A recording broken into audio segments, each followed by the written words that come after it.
Hello.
So them Odysseus things are like rag vow So I had to and like have the a big conversation with scenarios. my boys and say, look, But we every can't single get the dollar vow, so we can get the rag that you though. have comes out of my pocket. If I Instantly. give you $1, that's not $1 to gamble with. I had to have a very serious conversation with them about it. It's like, I don't care if you think it's fun, I don't care. You've got to actually see it for what it is. Because what's $5 or $10 now is easily going to turn into $400 or $500 in a minute. $1,000, sooner or later, you will allow yourself to think that this thing is, beyond fun, and it's a way for you to earn back your losses or whatever. Right. So I just had to have a chat with them, and they were Speaking of gambling, damn, like probably looking all at the me going, people getting in how trouble for old is our fucking father? But he doesn't gambling understand that everybody does this. is fucking But I crazy. just had to let him know from my point of Making view. weird I didn't appreciate bets and them all taking kinds my of stuff, hard-earned and dollars and wasting falling it. on fights like But UFC I also apparently like is that it fucking exists because got a I ton of want them. the ability. If I wasn't working for the UFC and I could go to the fights and gamble in the fights, I would definitely do it because it's a knowledge thing. Right. This episode is brought to you by Uber Eats.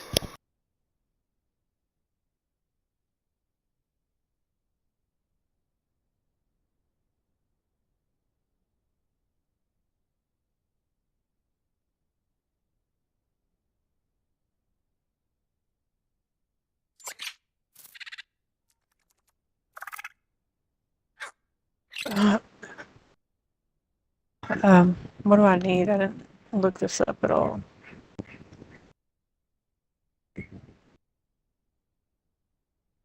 From wings and pizza to chips and drinks. Well, we're gonna need something to like, I guess, hover over the top of it and shoot it until it gets knocked out, and not like regular like knocked out. If I'm into the sport, I want to see the game. It'll just be like, I'm dazed, and then you get on top of it, and then you ride a big ball, or you make a big ball, and then you take the ball and you run over animals with it. So I don't understand why his Hmm. game, it's like two teams of pristine athletes who have busted their nuts to get in this situation. And the competition, the I forgot to put on Twitch drops enabled. isn't enough. You gotta put something else on the line. Well, that's all you with the hovering over it. Yeah, they get that extra juice out of it knowing. The thing is also, as a commentator, I am as unbiased as humanly possible. And it's a hard thing when friends fight, because there's some guys that fight that are my good friends. And I'm like, I just hope they don't get hurt. I want them to win, but I have to be excited about the other guy winning, which is kind of crazy. The other guy's beating up your friend. I have to be excited about it. So it's good that I don't have any money riding on fights, because I'm not happy if one person wins or loses. I don't have anything that does that. The idea is we're going to see Griffin? who's the better athlete, who's the better fighter. Yeah, I don't have one. I can handle gambling. I've So I said it's all you.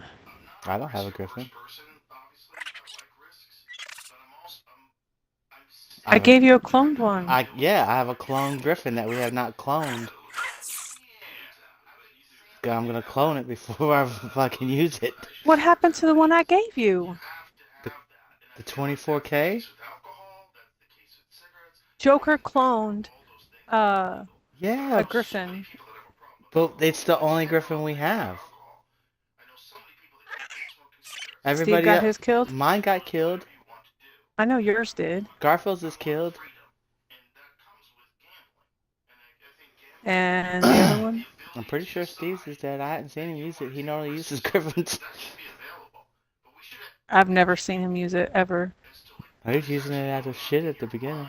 That's allowing you to get captured by this thing, and now you're chasing bad money and you're in a downward spiral. Management, like understanding. Okay, this is Well, I guess we gotta go get some griffins and. take over your whole life if you are maybe genetically susceptible, psychologically susceptible. Like understand what it is, but I don't think we should take away cars that can go over 60 miles an hour because some people crash their cars and die. You know what I mean? I feel like I like that gambling exists, and I always wish that it existed back in the day. I was like, it'd be fun. Bet $100 on this or $100 on that. But I don't have the problem. Like, I could see if I came from a family that was torn apart by gambling, and you'd go, you know, you don't understand. My dad lost our house. Like, okay, but that was a bad decision. You know, your dad could have died drinking and driving and smashed into a tree. These are bad decisions. You don't have to make bad decisions just because something is tempting you. It's an interesting debate. I knew I should have tamed that tappy instead of eating it. Should be illegal. You should have to go to Vegas for it. That seems kind of crazy. I like those things. It's certainly Yeah. not a black or white issue to me. There's a lot of gray area involved in it, and I know there's a lot of people that push back on the idea of whether these gambling apps and all these different things should be legal and like. It's the normalization process that bothers me the most. That it's part of the new service With the apps. but it's just put in front of you. When Oh shit. I want to do that.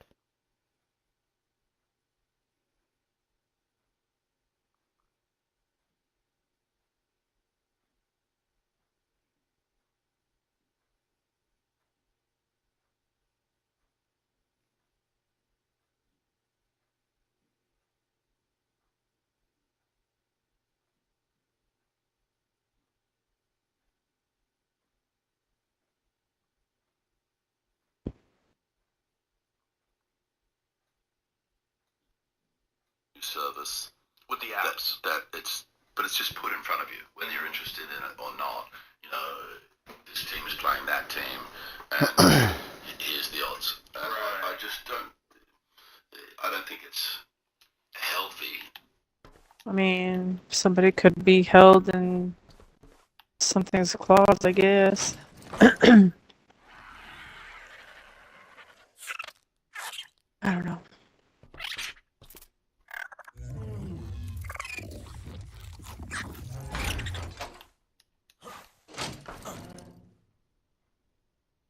Service with the apps but it's just put in front of you, whether you're interested in it or not. You know, this team is playing that team, and here's the odds. I just don't. I don't think it's healthy. I mean, somebody could be Who's fucking playing that? something's claws, I guess. How did that turn back Gross. on?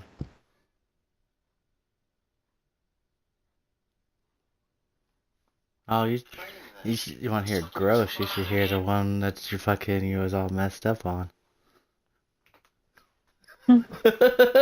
Really, when I was replaying some of that back the other day, I was like, damn, she does sound like she's fucking taking gas or something.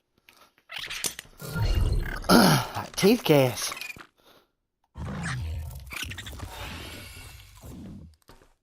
Yeah.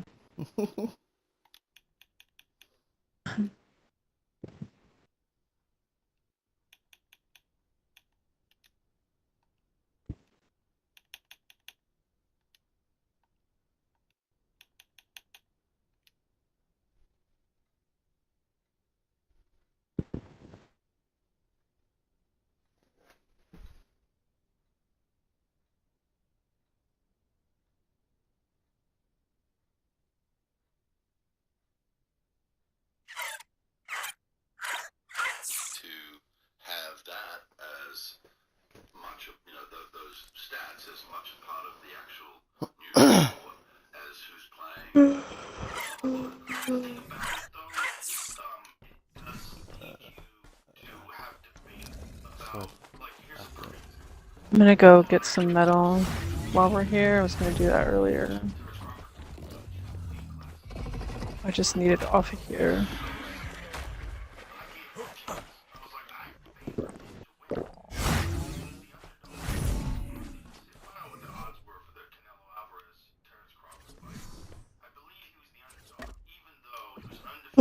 I've been up since 6, so get used to that. I'm fucking tired. I've been up since 5, but I just kept laying in bed and laying in bed and laying in bed. And I finally got up and streamed. Fucking sound like me when I wake up. Like, wake up and 3 hours later I'm finally getting out of bed. Yeah, Crawford was the underdog. So not a huge underdog. Plus 135 versus plus 140. Just wasn't feeling good, so I was like, yeah, I don't even really want to fucking get up out of bed. 2 to 1. Not even 1.5 to 1.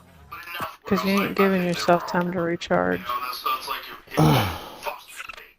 Even if you're not gambling, and I didn't gamble on that fight. I done told you not Yeah, to do I'll that. get time to recharge later on. No. You still have to take care of yourself now. Oh shit. Oh, thank goodness. It's like those people that say, I'll sleep when I'm dead. I sleep You had plenty some as it work. is. Oh my goodness. I get 8 hours Mm-hmm. off of here every night. Uh-huh. Out of here at 6 o'clock in the morning and back up at 10 o'clock. Yeah, 'cause the hours are good. Kids are addicted to apps as it is. They use them. They're always on their damn phone. And they'll go from TikTok to Instagram to X to, you know, they'll check this and then they'll check that and then check their Snapchat and then they'll check the gambling app. And then it's just addicted to this goddamn phone. So 2 people on your on. phone that's also addicted. It's like addiction on top of addiction. Think anyways, it's fucking still loading like a fucking a-hole. But then if you're also getting a gambling run, Oh, I mean, I can't really, I haven't been able to watch the kick or the fucking YouTube here lately because fucking it just sits there and loads. That's all it does. and there's been people chatting on YouTube I know, everybody keeps for the saying it. last 2 days. Steve said, hey, there's someone chatting on YouTube. I was like, well, I can't really say it. I can't bring it up.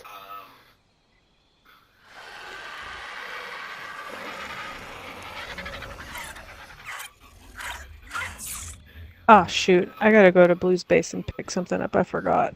And I just texted him before I got on saying, hey, I forgot to go pick this up. And here I am gonna go do a metal run. And he texts back, okay. And that just reminded me I gotta go pick that up.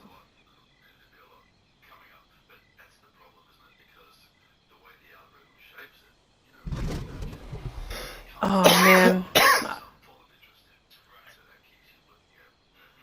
Maybe I should have waited to eat because I could pass the fuck out right now. I do feel a lot better.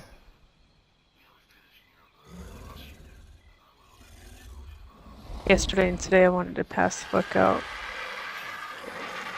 You know when you are like a little dehydrated? I got this stupid ass headache. No, No, I don't know, I'm so dehydrated. no. Sorry. We get that lightheadedness when you squat down too long and stand up real fast. My blood That's what I've pressure? had for the last 2 days. Because of the stupid... I found a bag of beans. I'll be making some beans and rice tomorrow. You ain't been making eggs and rices. Haven't had any. I don't know what's going on with them out there. Like, I have leghorns. They lay eggs every day. That's what they were bred for. And I don't know.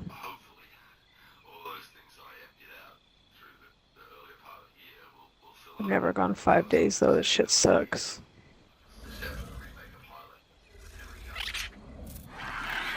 Oh I pulled my phone out for something. Oh yeah, put your stream on.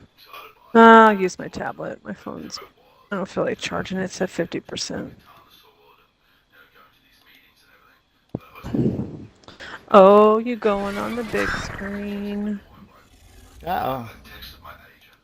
At least on my tablet, I found out if I turn it landscape, when the ads come on, I can still see your stream. It's just really small.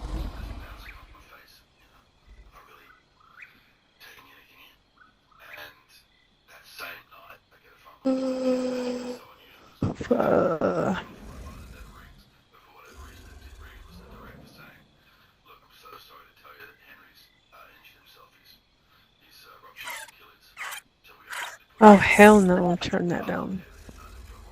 Hmm? Talking to myself, it volume was up. I heard myself yawn.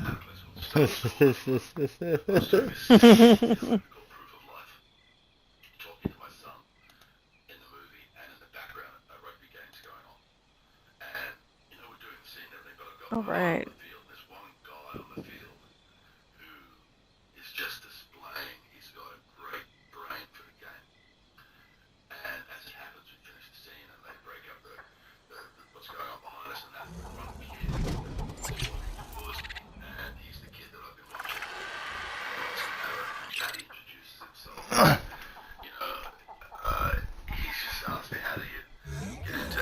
So we had this very, very brief conversation and we got swamped by these other kids. A couple of days later, I was doing a present for the kid from that school who played my son.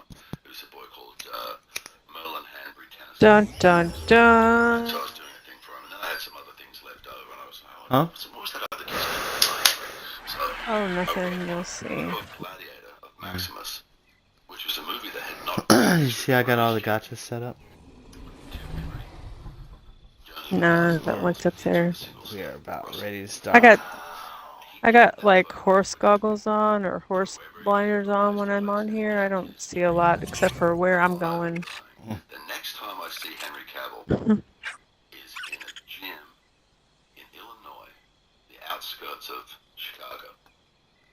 And I'm working on one side of the gym, he's working on the other. And I'm thinking to myself, well, I'm Superman's dad. I reckon that must be Superman over there.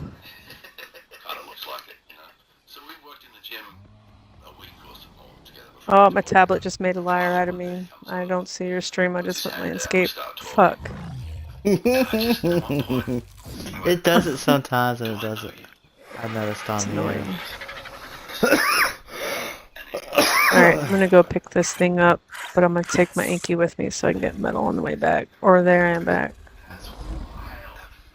Never mind. I do see a lot going out that way. I'll just wait. If I don't get any metal, it's fine. I'll just do it in the morning. Just I wanted to farm today and I fucked around. Oh, there's 55,000 metal in there. I got a little bit. I got like 2,000. I did a shit ton That's this it. fucking weekend. Yeah, but it's like you have to keep up with it. Yeah. On the weekend. Great story. So now we've got the third. I swear the Per weekend. day. I swear the weekend. I can get what I can get during the week during like one run. Well, you know what? It gives me something to do. Okay? Okay. I'm not saying don't do it. I mean, that's know, what just you always messing with think you. I'm saying. Listen here, mister. What, ma'am? The antlers ain't just for show. What? The handlebars?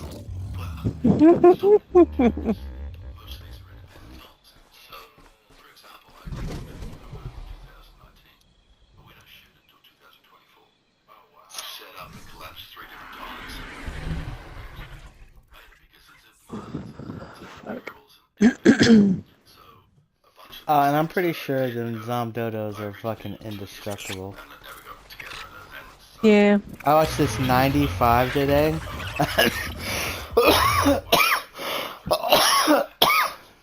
take out We have some out here in the wild I gotta collect. take out 2 fucking 130 and a 135 Raptors. And then the other day, whenever I straightened the one about I just need to clip them all together. Like, Dodo's The killing Rex. Rexes. That one killed fucking 2 Rexes. And there's nothing Wildcard can do about it either. Because if they Well, no, say they're destroy those, then they gotta go. Then it's gonna fucking destroy everybody's that's in their bases and shit hanging out. Beasting Me, which is an MMA movie. I think we talked about that briefly. Then they're gonna roll service back. Cause they're like, oh, we fucked up. I don't think they were. If they wanted to, they would have already like done it with the update.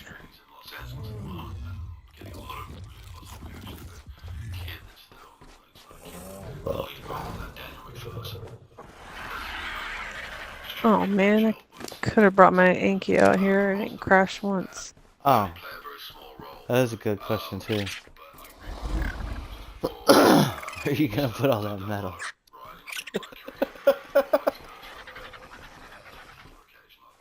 I don't know, somewhere. Me and Steve started taking down stuff today, and we got hit by the update. There's a big ass hole, so watch out back where those things was. We're gonna start trying to figure out how to put the deadies in the ground over here. And then we're going to put the all the building stuff over here. Try to figure out how to do that. Damn, is this thing still trying to raise? Huh? It is. Blue's been raising me a carca for the last few days. It's adolescent. Did you go check your Twitch?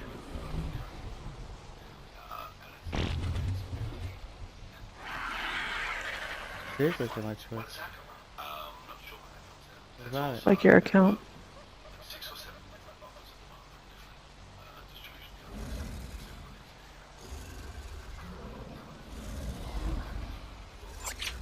Bridge behind the house next to the elevator. Alright. Like I know where the elevator is around here.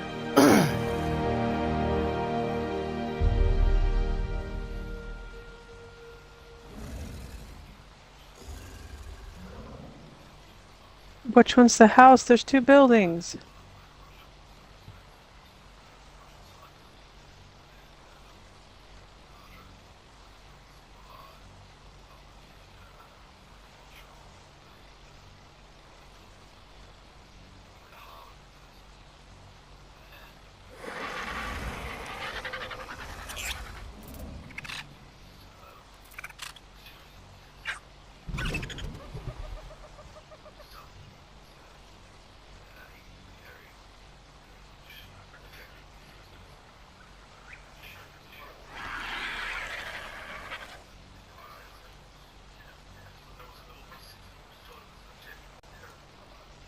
Hey, there it goes. I got a new player with the ads.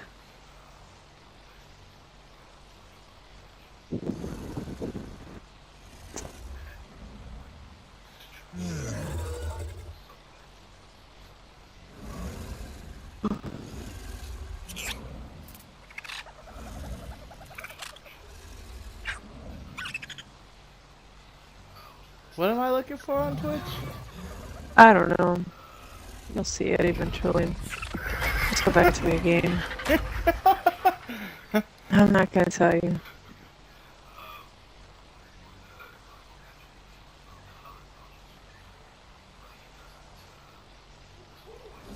It didn't show up in chat.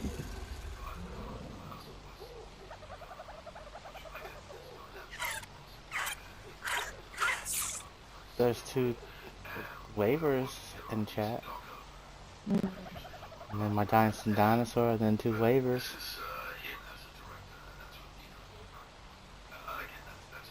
I don't know. Fuck technology.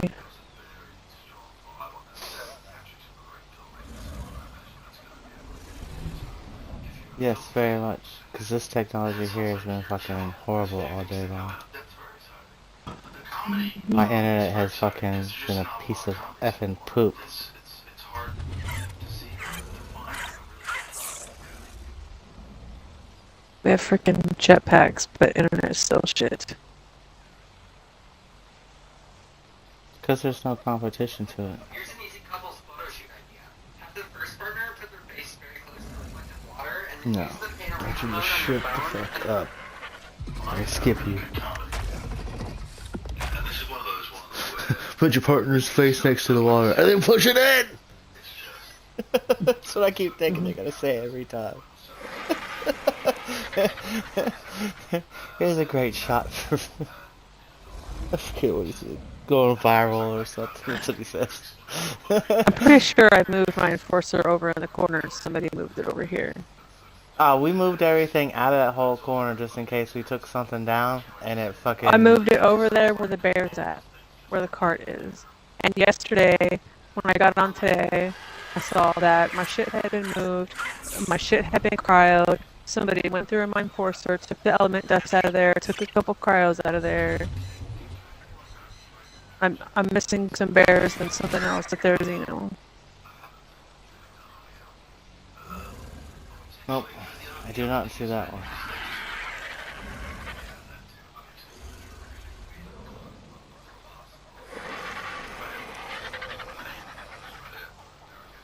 I already know who it is. It's not Garfield. No, it was Steve. He already admitted he bred fucking everything in the base yesterday for some reason. Even though he's tired of breeding!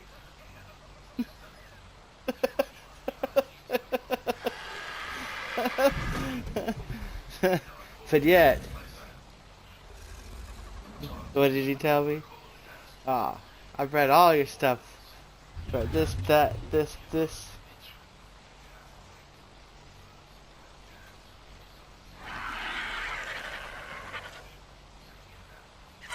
Well, the tames that I'm missing didn't get put back anywhere.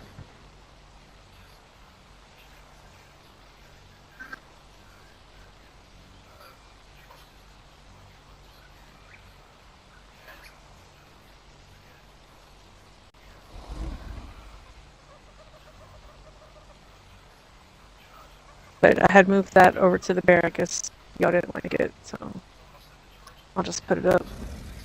Moved what over to the bear? I moved my enforcer over to the bear.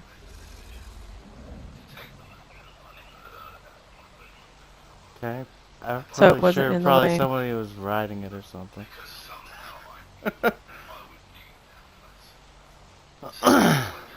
Or somebody just didn't like it over there.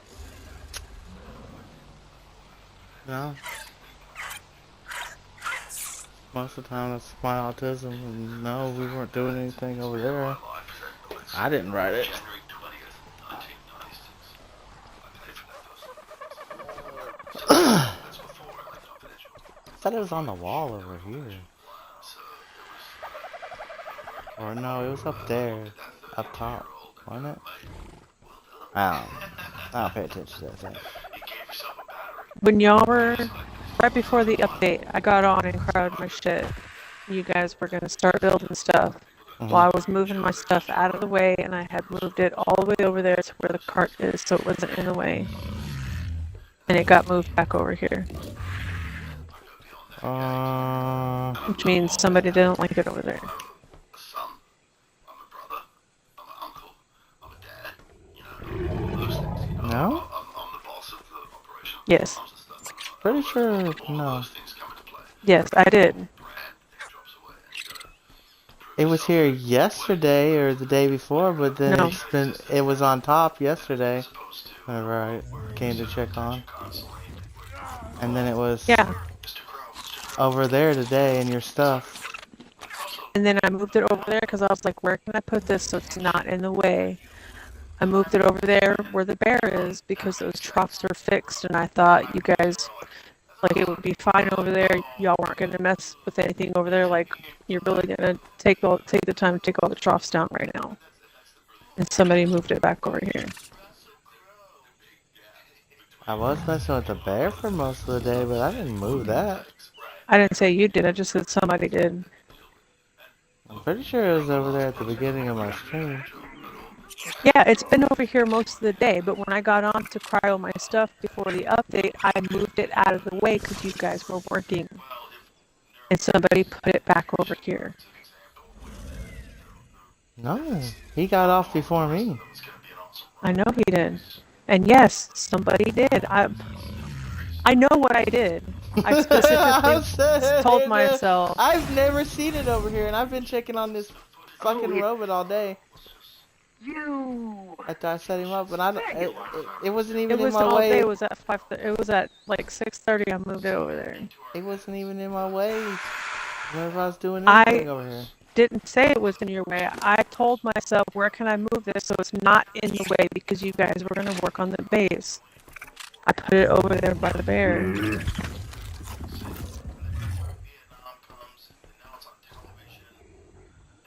I definitely don't think it was in the way, because I didn't even notice it. Or I didn't whip it, so, I mean, it's definitely not in my way. I'm pretty sure, and it wasn't in his way, because it was not over there in that corner, so. I didn't say it was in the way. I just wanted it out of the way just in case, because y'all were going to be working.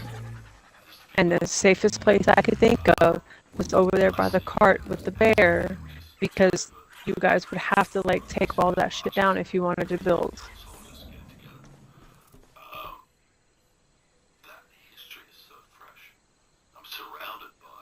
I don't have a cryopod. It's got all my shit in it because I'm reorganizing the stuff.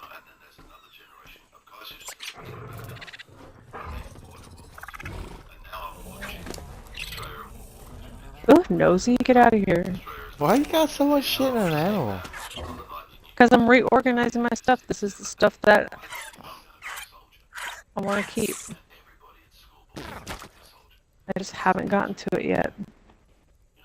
So you hadn't put it up in the vaults or anything, or I'm working on it. You know, have those little boxes up there.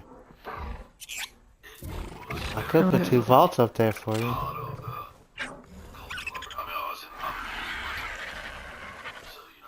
Set of your 4 wooden cabinets.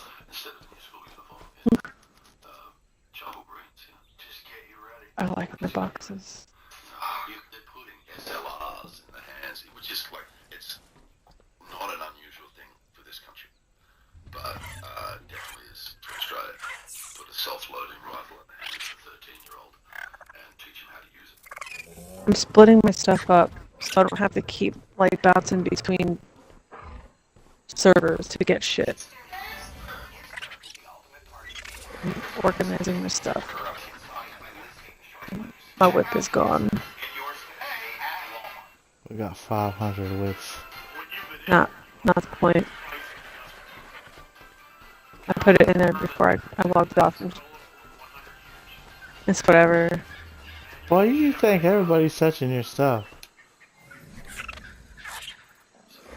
Because I know what I have and I know where I put it. That was one of the things about the Iraq War too. You gave me 2. I have 1 left. Do you need more? No.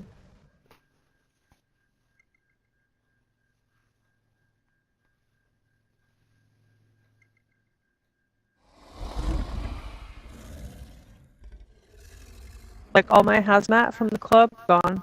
I have a pair of fucking pants left. Not even. These were probably from a drop.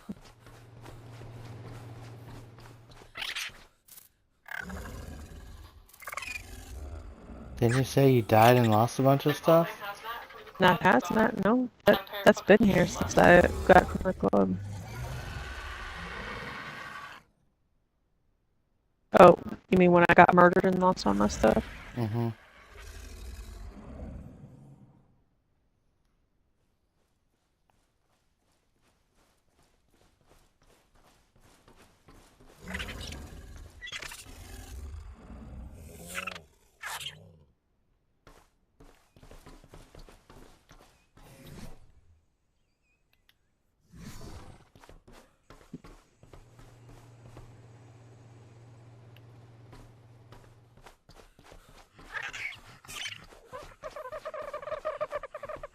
Man, for the last 2 days, my sleep music has been playing in my head. Like, I can literally hear it, like, physically hear it everywhere.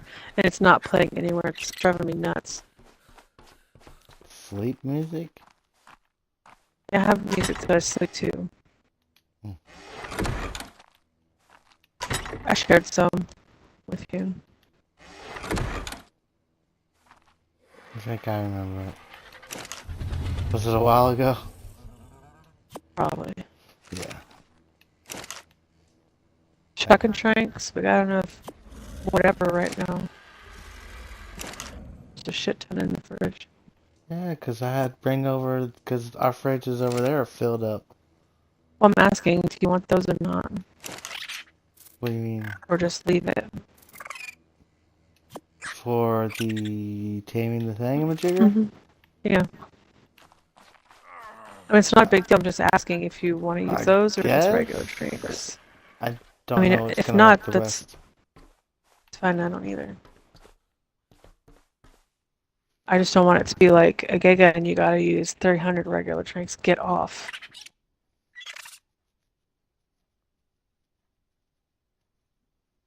And I think we're gonna need a transmitter because I'm pretty sure there's not one over there. On rag? Mm-hmm. Oh, you already have a Nobody. place on rag? No. Well, did Jay share what server he was on that we have a tribe on? No, I didn't know Jay had a tribe. I didn't know Jay was even fucking playing. Yeah, it was like day one with him. Me and him were on Ragnarok. That's the day that I left my armor. Fucked up and left my armor over there and somebody took it. No. I kind of remember y'all being over there, and I remember the armor thing, but I didn't know that was Ragnarok. I didn't know where Yeah. that was. Well, then we can just pick one. I got a transmitter. And I think I have a bed.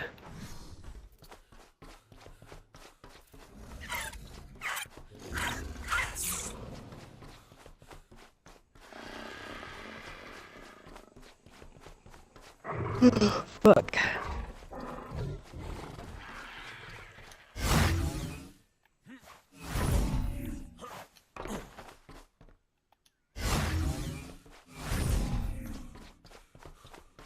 Yeah, did that make it better?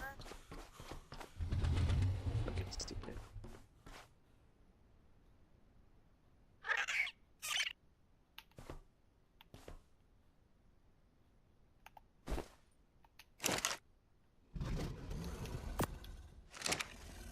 I don't have any structures, just a bed.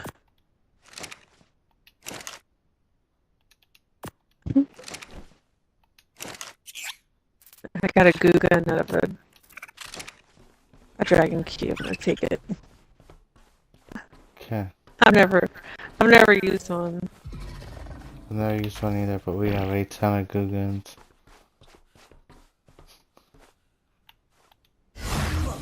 So like when you're doing the the little drops and stuff with us, you have the dragon thingy on your shoulder.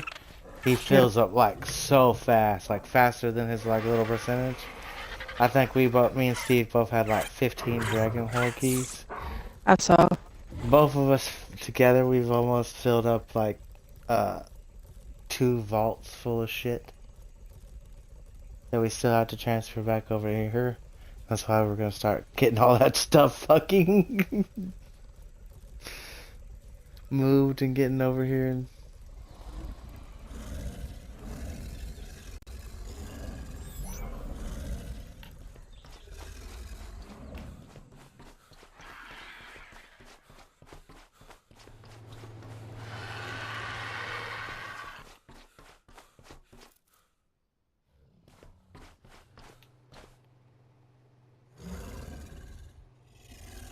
Mother clucker. 2 RG eggs. I got freaking twins from both of them.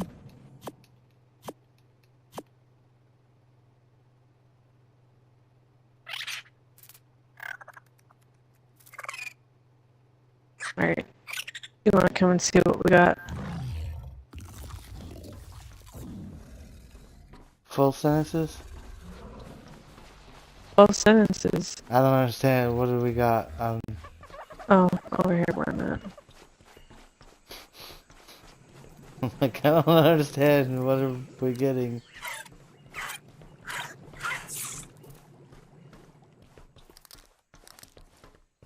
Oh.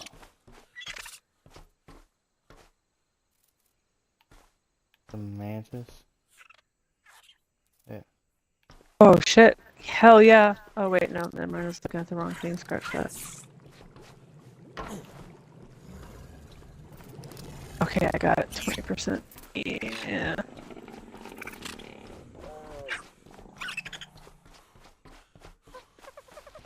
I don't know what gender yours is though. This one's What? got 310 on melee. Mantis is in my room. I believe it's in my room. It could be over there in the fucking crowd.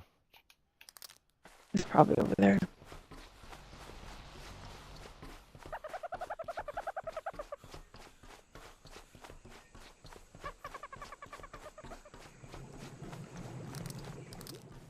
Alright, I'm done fucking around.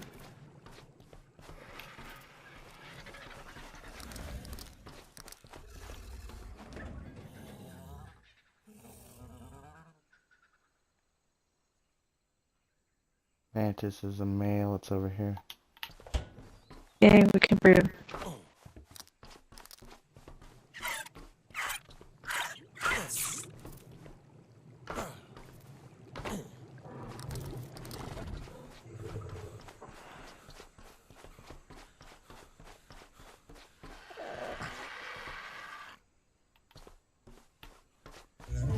I've got 166 strength. The user's friend. I got like 600 chance. Still surviving. Just getting the 6, 7, I might make a couple hundred more. No, we don't need that many. You sure? Yeah.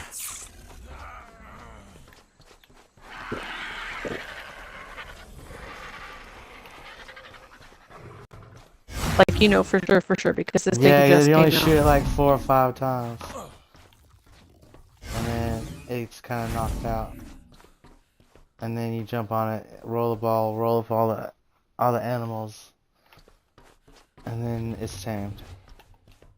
I know they're like the best taming, like blah blah blah, get 100% taming thing on it. But that's all I know so far.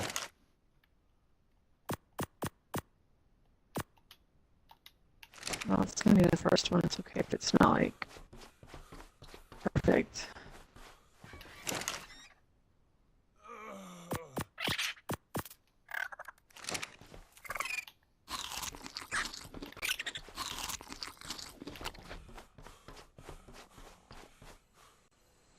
I'm fat. I don't know if I'll be able to carry any structures. I already got structures. Oh, I okay. got foundations. 4 foundations. I kept them. What else do we need? I got a bed. Just in case.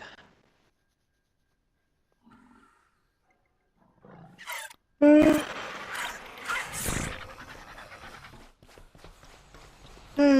don't know what else. I'm just I gonna, have. I just want to go over there and try to shoot it and then try to see if that works, but and go from there.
think I'm ready when you are.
Fucking air conditioner by the transmitter. Are you roasting? Mm-hmm. It's 131 degrees out there. I got a little firebomb, okay. I'm not flaming.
Paying attention. Should be running the shit out of ads.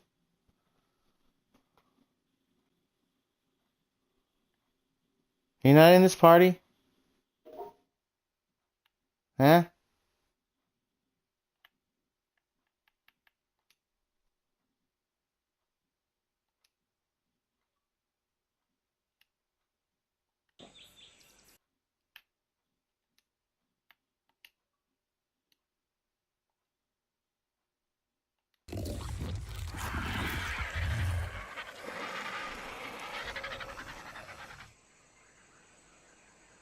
Well, no, I tried to join your party, and then all of a sudden it was like invite party, invite party. And I was in there, I was like, are you even in this party? You didn't say nothing, so I left, and then I fucking come back out and invited you.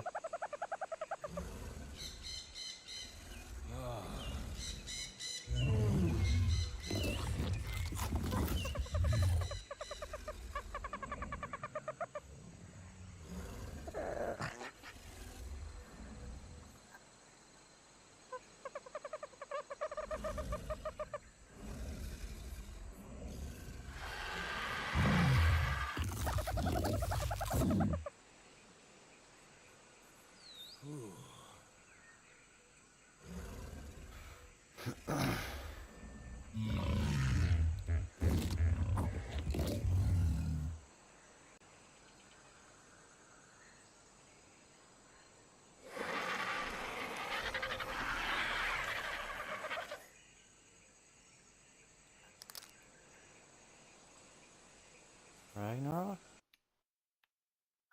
Ragnarok? I don't know, I had no time to look at what server's what. I don't know where we going. Thought you had a plan.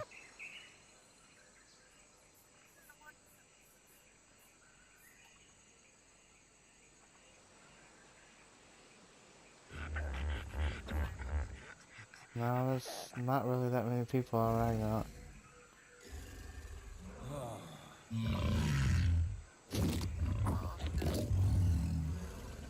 Yeah, but I'm used to seeing like 30, 40. That's what the Astraeus numbers are. That Astraeus server is all the time. 6175.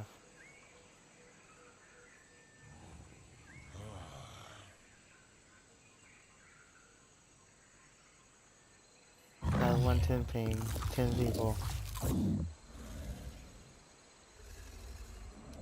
Oh.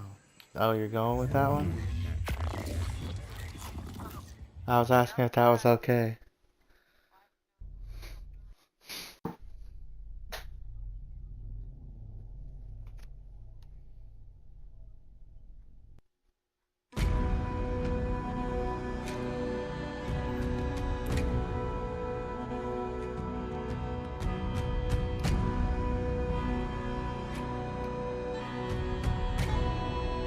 Which one's Blue Ob? Jungle 1?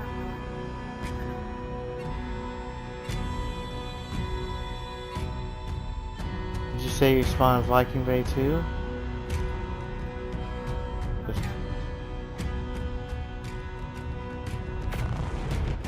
No, that's what I was saying if it was Jungle 1.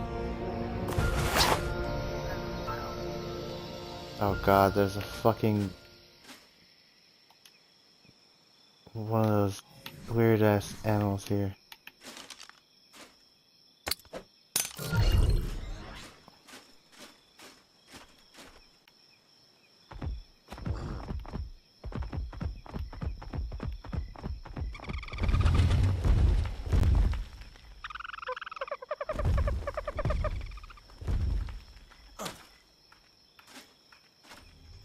I'm like, stop!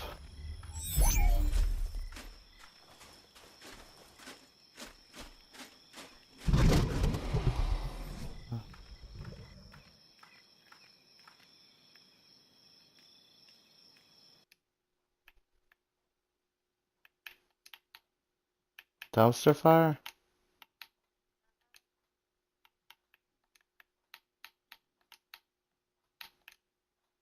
Well, you better pick up your daggum dragon. Hmm?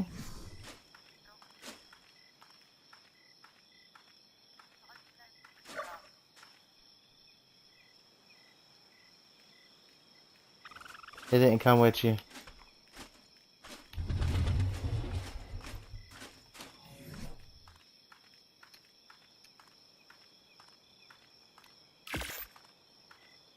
Yeah, because we've had so many problems with it. And there's no admin to save you over here.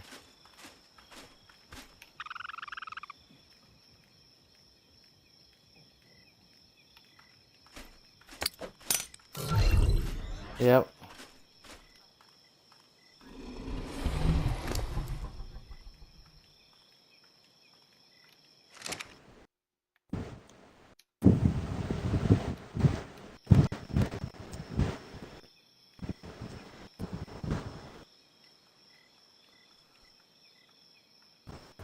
And I still ain't dropped dead yet. Oh.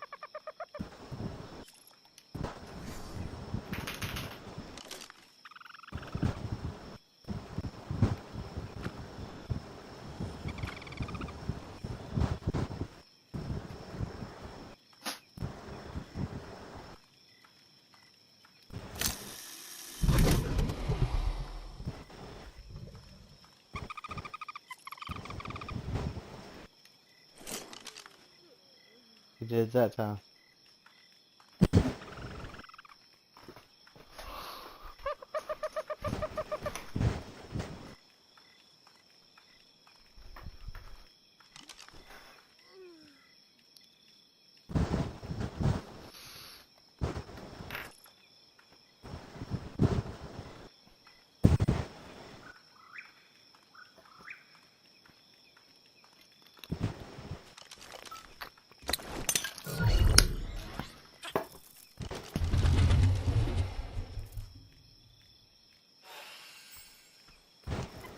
I need somebody over here just to hit this fucking green button over and over again.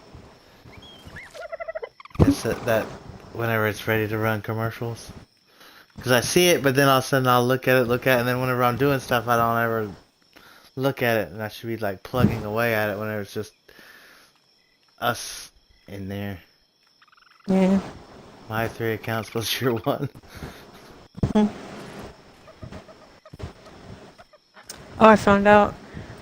If I have YouTube on my tablet and on my phone with the same account, it counts as 2 views, 2 people watching. I don't know if it works. If I do it that way with Twitch, okay.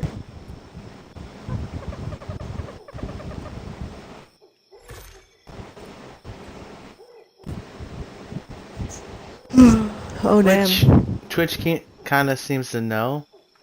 Okay. What do they call them out in chat? And then whenever it does the whole, when I put it on my phone and I do it through like the 4G or 5G, then it doesn't recognize the different IPs.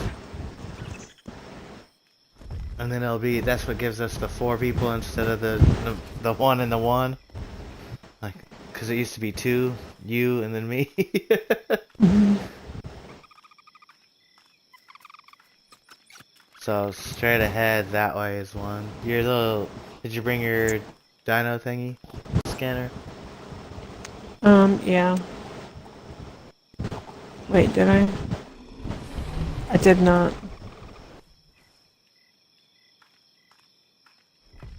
Keep that thing on me like religious. Like it was a fucking pocket watch.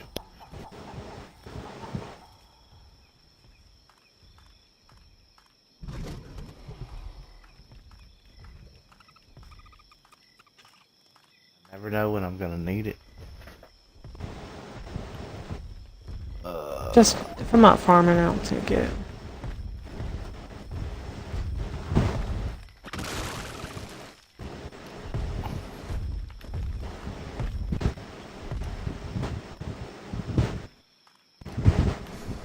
There. I got your track, though.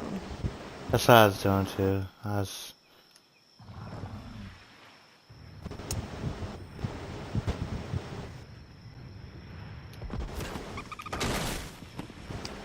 Okay. Well, fuck. You should have just kept going straight. I gotta do loop-de-loops and stuff. And with all the fucking lag here, I'm all over the place.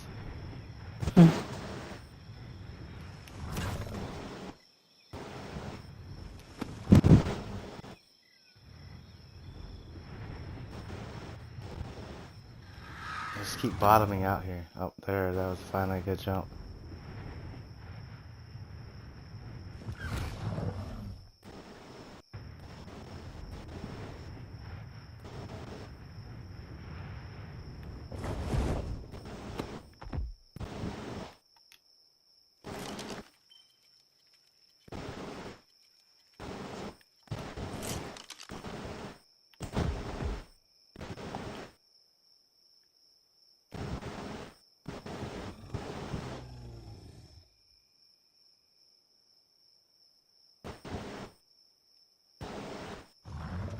Oh, it's a green dreadmare.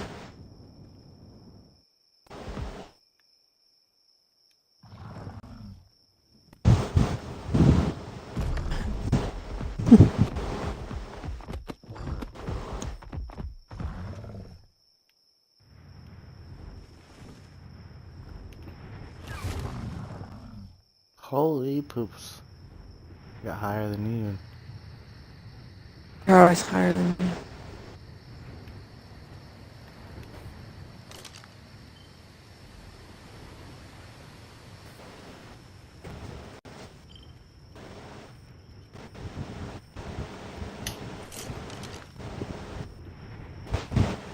Ah! Fire kitties galore!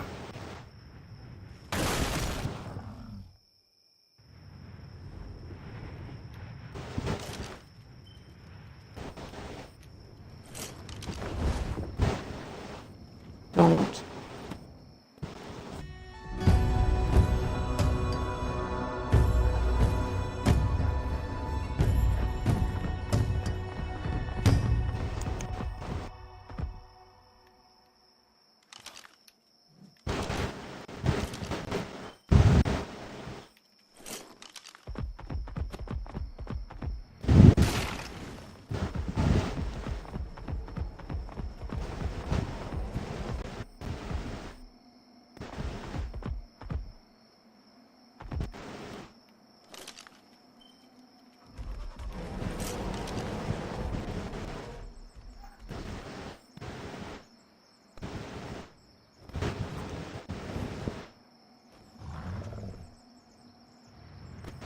It's right here.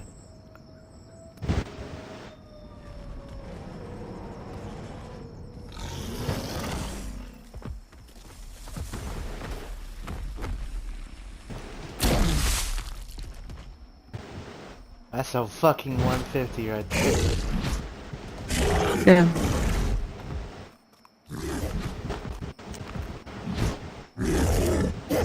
He really wants me to.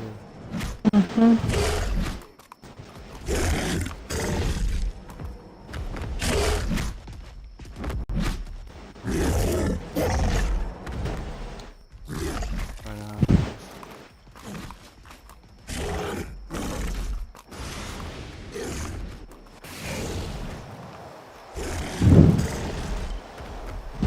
Looks like a Sasquatch and a Calicotherium had a baby on steroids.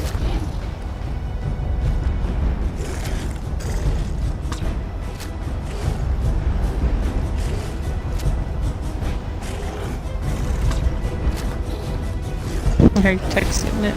Yep.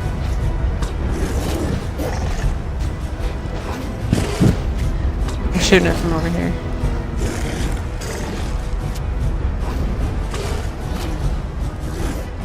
4 shots off it so far.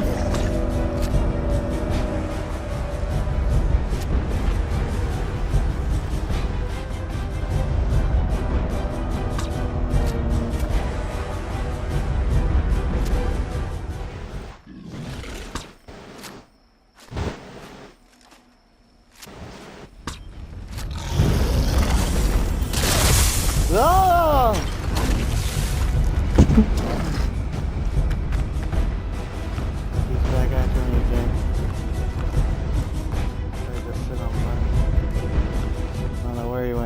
he's after you. He's over here. Yeah. Holy shit, he jumped after you! Yeah.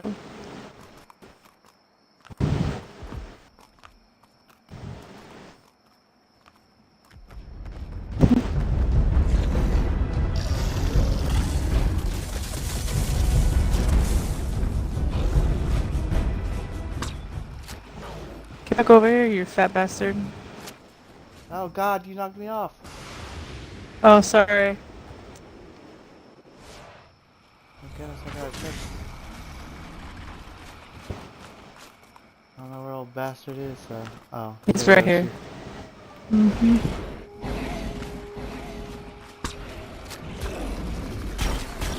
That shit hurts me, but it ain't hurting my wyvern much. I'm almost half health. Them spikes.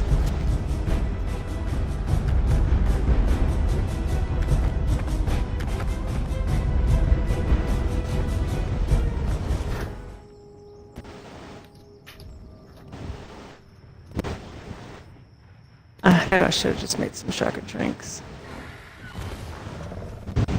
Well, I didn't think we was gonna find a 150 right off the bat. Did it go?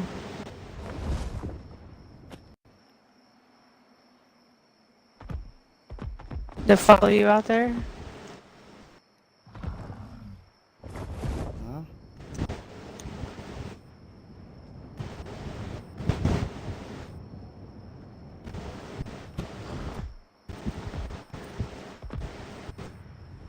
I couldn't see with the trees.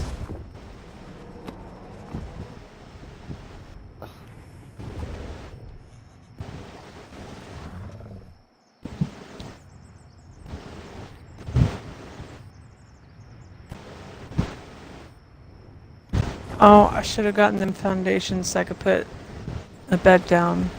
Yeah. I didn't think about it.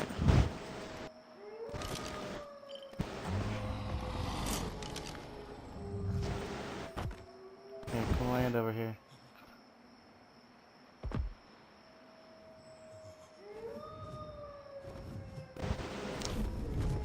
Oh man, I got the ice cube. Me too. Stop! Jesus fucking Christ, what is your problem today?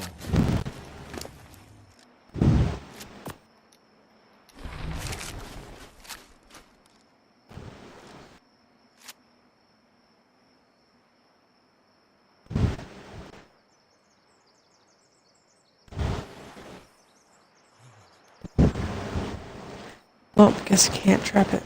Thanks.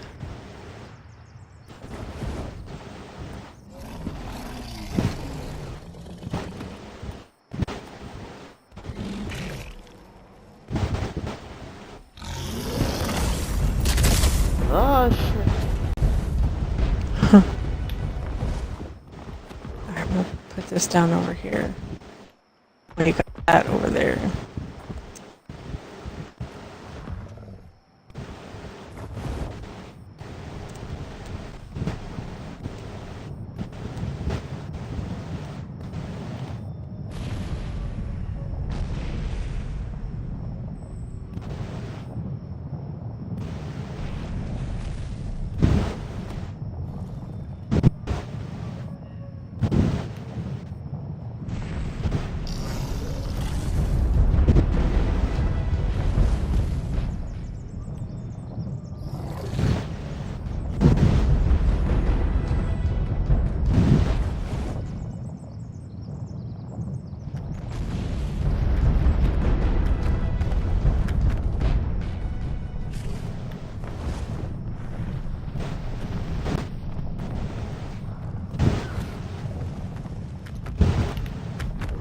Fuck.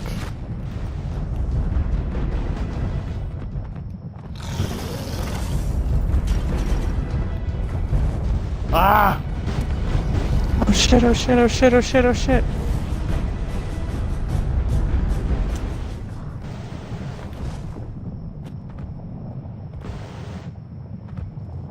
Woo! It breathes fire? No? Some came out its mouth. Sting? Oh, that's so late.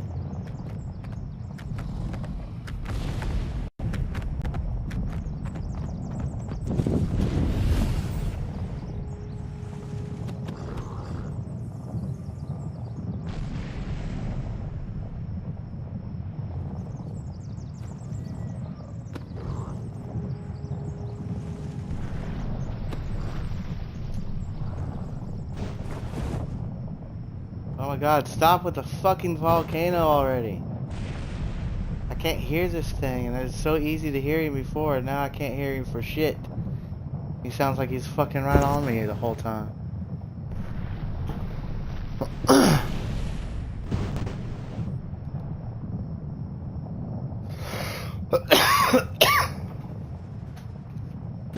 I need to get rid of this.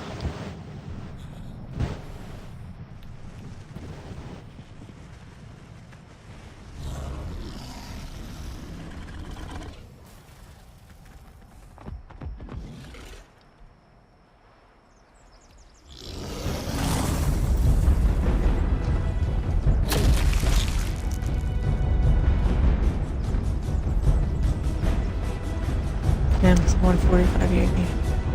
I hate it. Oh shit! Yeah, you almost got jumped. It almost got me jumped too. Stop! What is your fucking problem?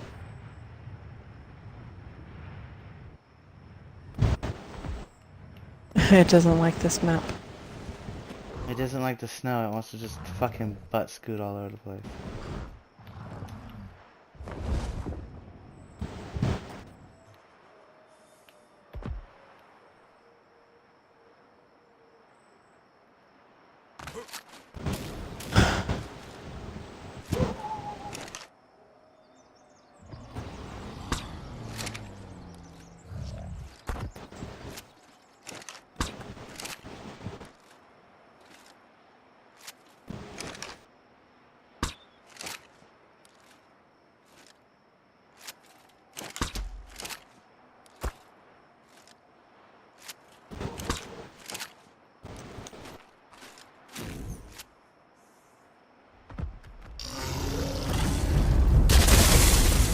Oh shit!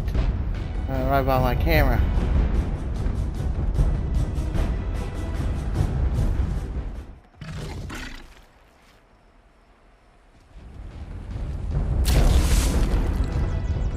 I mean, I definitely can get him stuck over here.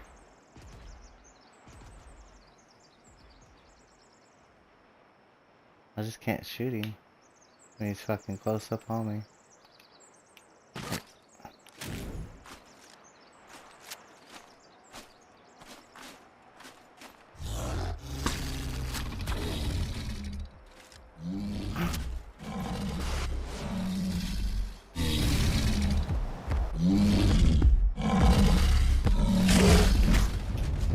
Oh shit! I knocked him. I almost got on him.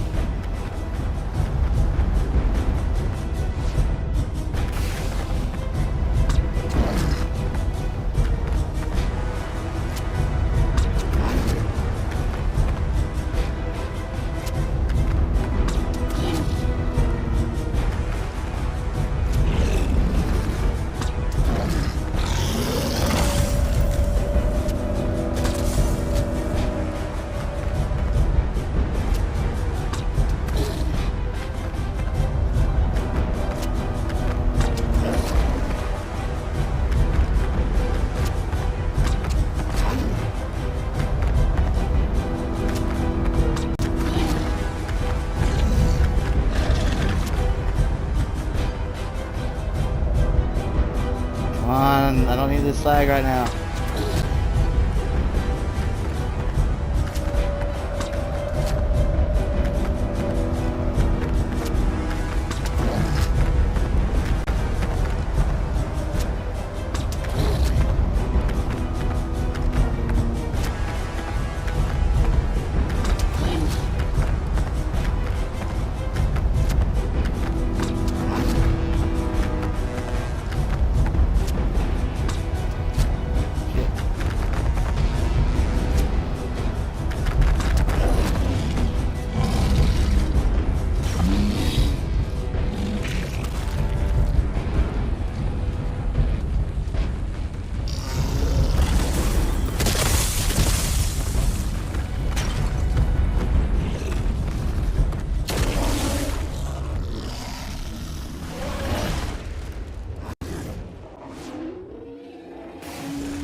God damn it.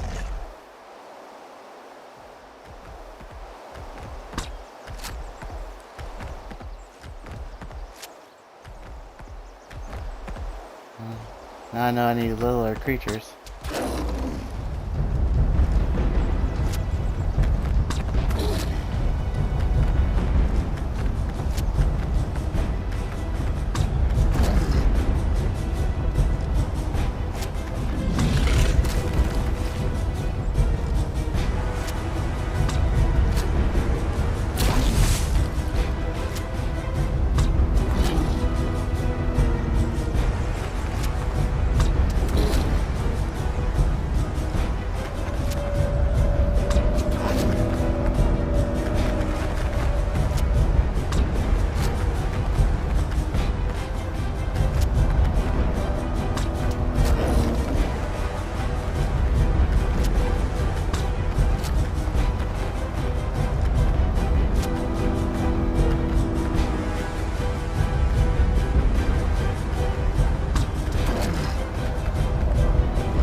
Take this thing or there's fucking more animals. That's for damn sure.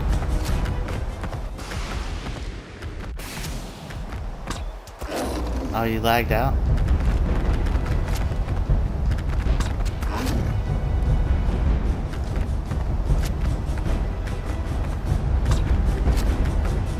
Oh, you're not even in the party anymore?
Oh shit, oh shit.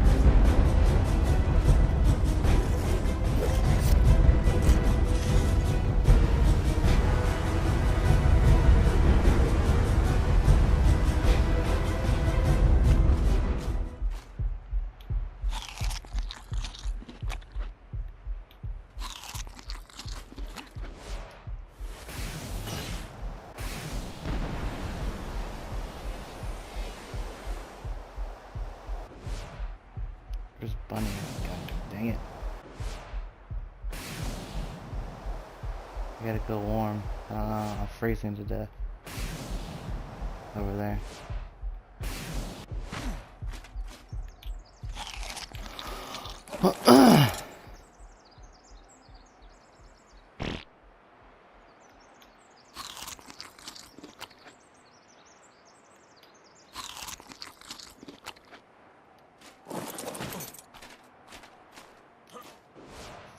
carry prime jerky on us.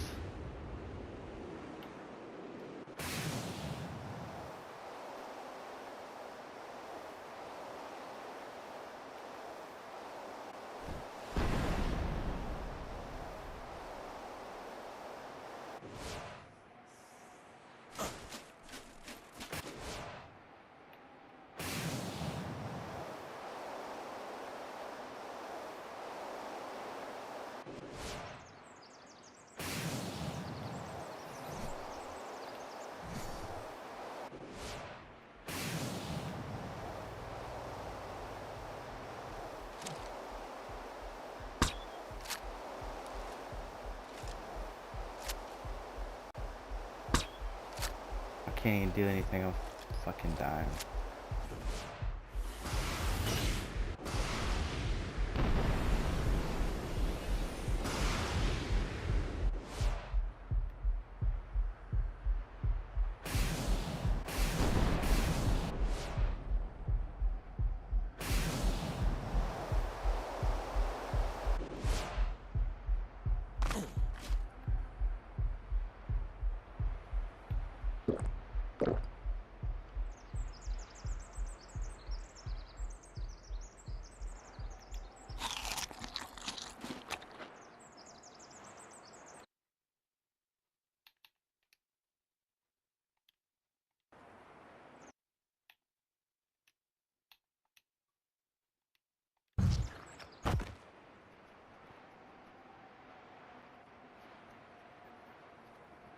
Yes, you was.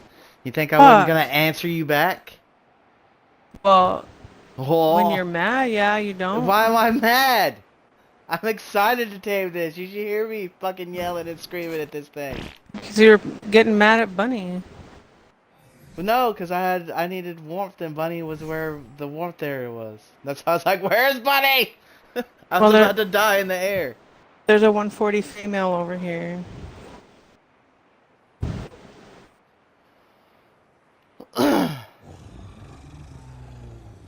And this one's a male, but... Oh, fuck. Yeah. Do you want me to run back or go get you some? Because I will. Oh, I'm going to put this transmitter down. I forgot to put it down. Yeah, I mean, the best thing to do is probably go to Australis and get it. What am I talking about? I can't even go there. Stop funny. Don't go there.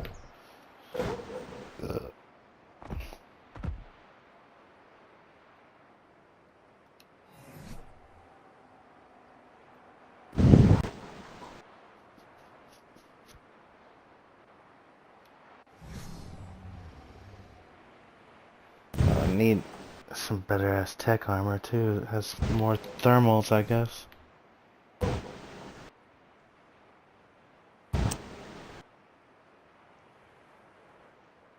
Golly, the waypoints I had on this fucking map.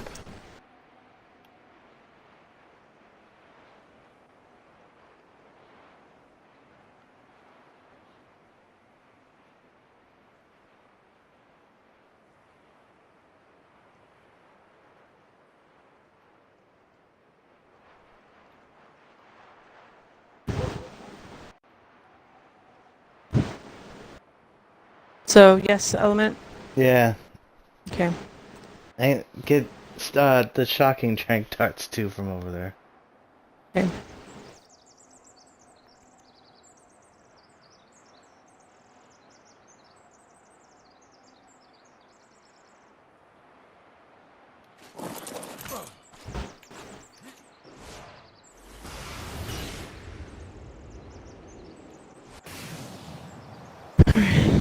Got 340 on the timer.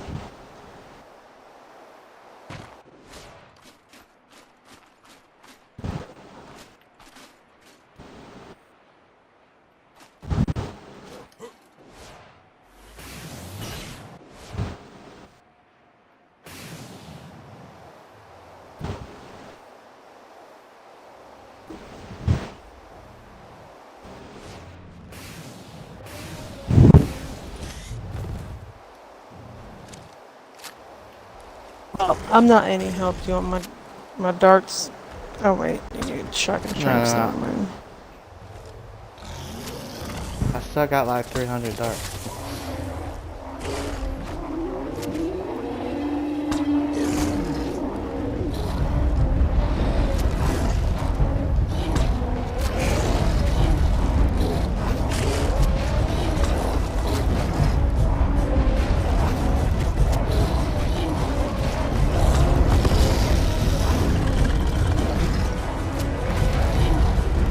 Ugh, I'm dying.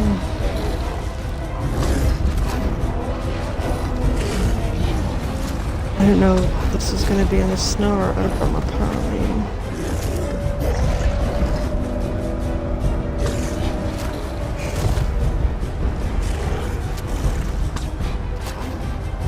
I thought this armor was gonna protect me.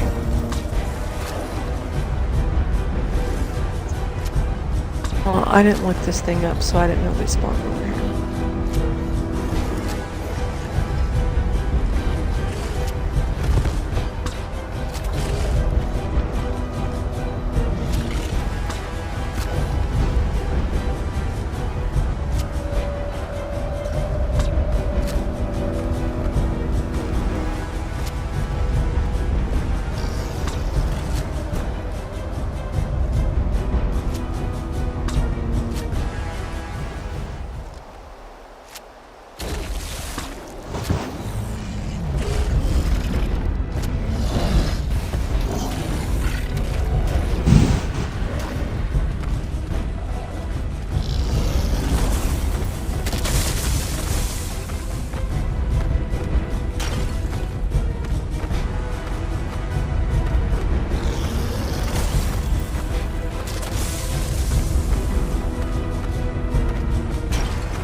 And I think I got it now.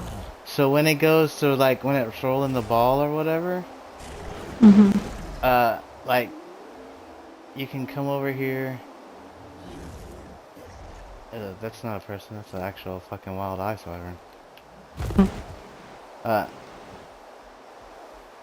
When he's rolling the ball and he's like about to fucking. Oh god, I'm lagging. I'm about to fucking lag right into him, aren't I? Yes, I am.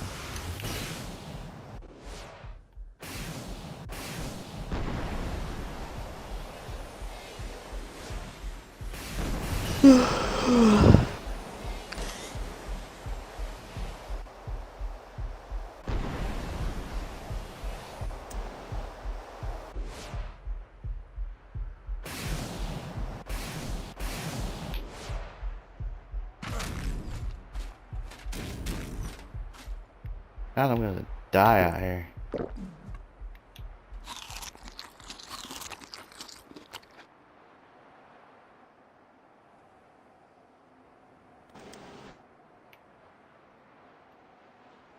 My strength do you want? Huh? I don't know, How many like strengths? 100, I guess. I don't know what that weight is, but it's probably a lot or too much. I don't know. It's 20. I'm okay.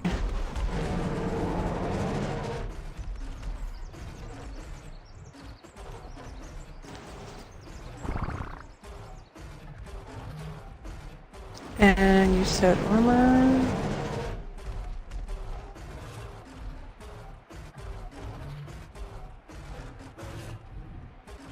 No. Oh, just the shocks. Yeah. Okay. I. And, I thought there was something else, but I don't remember. yeah. Element dust. Oh right, fuck. Like the main thing I came over here for. How much? How A much? lot. Probably like 20. Like you can come over here and be black box. Or not black box, but overweight. You're gonna have to put it in the transmitter and then pull it back 20 out. stacks? Yeah. You're gonna have to put 2 in, 2 in, 2 in, 2 in, 2 in until you get to 20.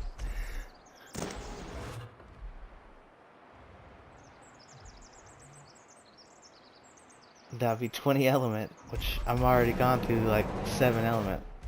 That's the sad part.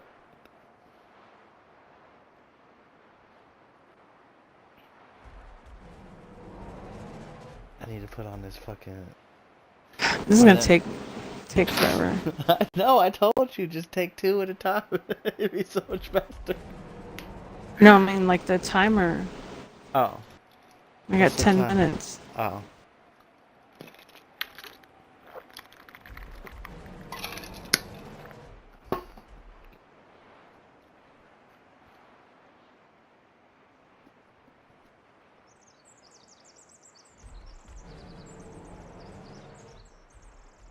I don't care about the going back and forth. It's the timer.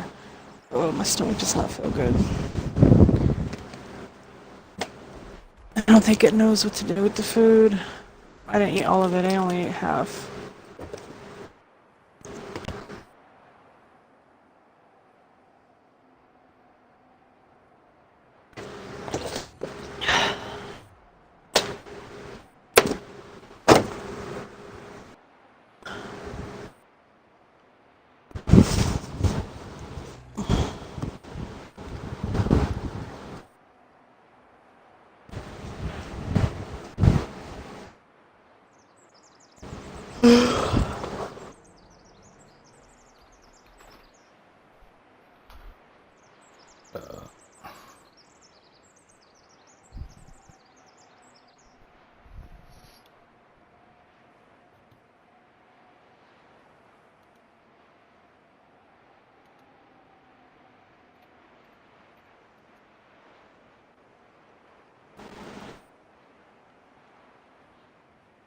Oh, I forgot I was supposed to come back to Australis the other day. There were 145 sea turtle.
Well, a good thing is, its life is not going down, or the taming effectiveness. Even though I've barely got it fucking doing anything.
mostly the important things, and some of the smaller things I'll let you figure out on your own.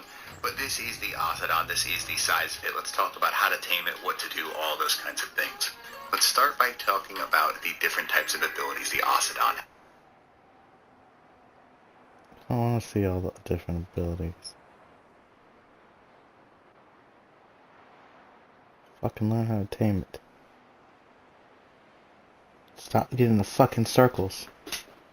Piece of shit internet.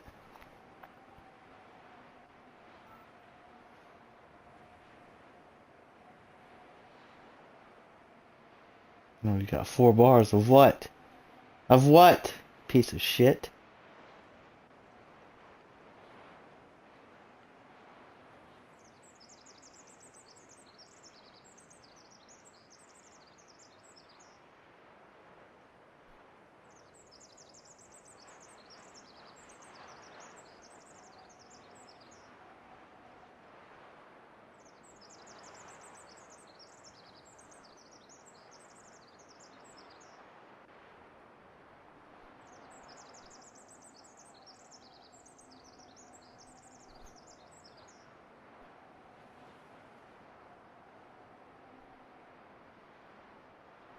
You're going to want to use for damage. They don't hit very hard, but they're more of just meant to slow things down and have a small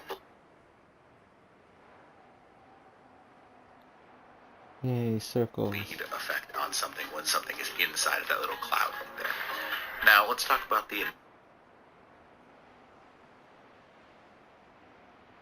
Let's talk about you fucking taming the damn thing.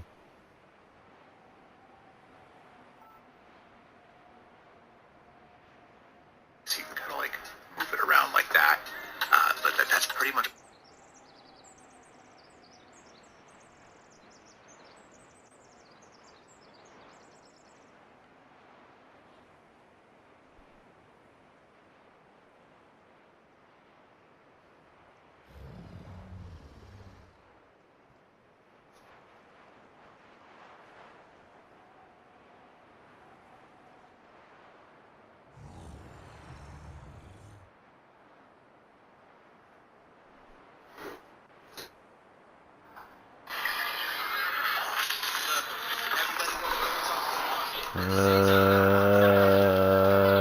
Yeah. 6175.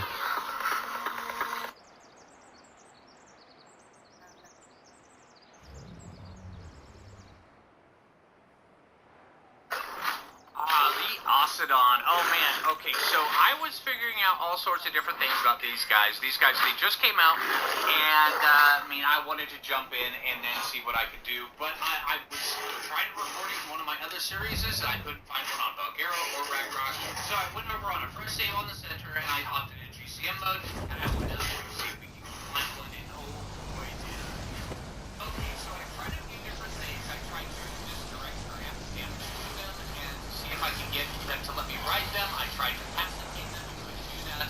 I also tried to see what it would cause for me to be able to hop on and ride it. The only thing I was able to figure out is a long neck, is causing torque more, is what allowed me to do was hop on, shoot them with a little bit of torque more, and I ended up switching to a shocking trade darts because GCM mode. So I used some shocking trade darts on an ascendant long neck rifle, and after 3 or 4 shots, it allowed me to jump on and ride him. I would imagine that if we were to put him in a taming pen with a door, then we could shoot him from distance. When he allows us to ride him, we can open up the door, and we can hop out and go get him that way, and then we can pull him back in after each time, because, yeah, figuring out how to explode the wall, as we'll see here in just a little bit, was, I just couldn't figure out how to do it. Alright, but I did figure out how to tame it, so here. Okay, so once you are riding around, and notice the bar on the bottom, also the icicles, the timer, and the slide ball that you have there. 0 of 30 of icicles, the timer in the middle, or the stopwatch that has 2 minutes right from the start, and then you have the slide ball, the number of things that you put inside of it. Okay, so the icicles starts off at 0 of 30, and every few seconds he will shoot out a bunch of icicles. Your job is to pick them up with the slime ball. It's a lot harder than it looks because these guys, they're not the best turners. Oh. Pick them up. All right. Also, every time that you take a dinosaur or a baby dinosaur, I noticed a baby one because babies generally tend to have a lot of high hit points. I was able to get the same baby hit, and it counted like 4 different times. So I was able to get that up to, I believe, 10 in my best attempt. Right when I finally named it. And then also the icicles, I capped that out quite a bit. But also, each time you pick up a dinosaur, it counted a little bit towards the amount, but the icicles were substantially less. About, I want to say, a third to half the amount of taming effectiveness. Or taming. Yeah.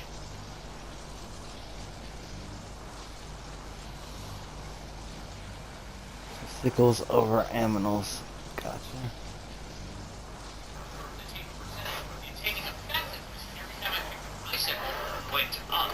So you start out low with the taming effectiveness, and then you pick up the icicles, and it restores it over time, and that was helping out.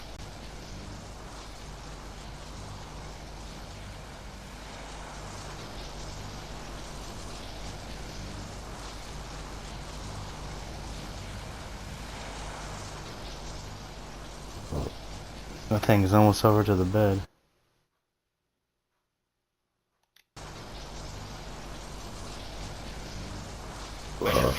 So yeah, you'll notice in this clip, I'm going around picking up the icicles, picking up different dinos that I get in there. My best one that I had was a couple of calico therians because they would throw their poop balls at me, or their rocks, if you want to call them that, and it was hitting the slime hole. It wasn't hitting.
What happened?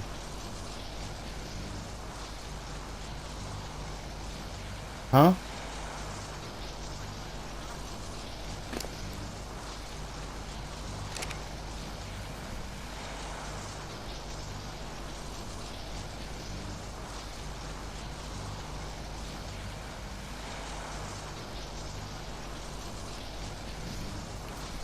Okay.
You can only do so much.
All I can do is play Find a Warm Place.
Yeah, I had to float down because I was starting to die again.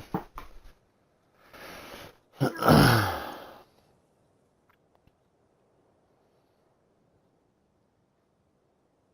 need to get better pieces to this damn tech suit.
watched Oh, that someone's. Sinners movie last night.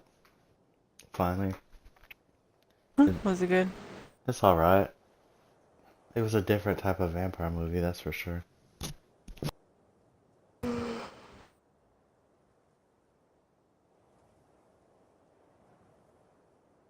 Crow era fucking vampires.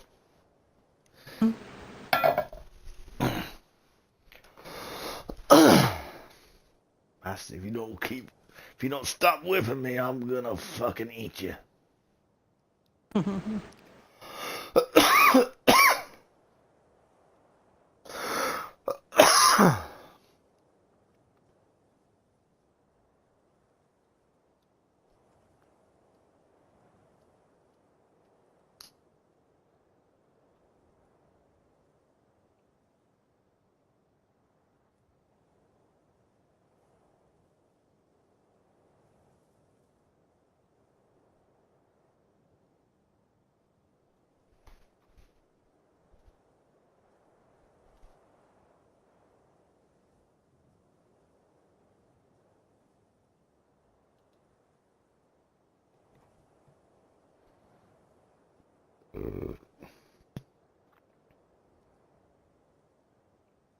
I don't even know what drops are, but drops got it enabled on my stream shit. So I made sure I put that in my Twitch title. I don't know what that is either. Uh, Well, I freaking paid for something. I don't know why you didn't get it.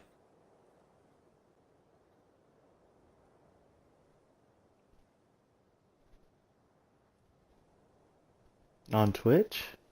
Mm-hmm. Wow, I because the sure computer's did. all fucked up. And all it does is fucking doing little rotating fucking Well, signals over. it said something in chat, and now it's gone. Like right when I did it.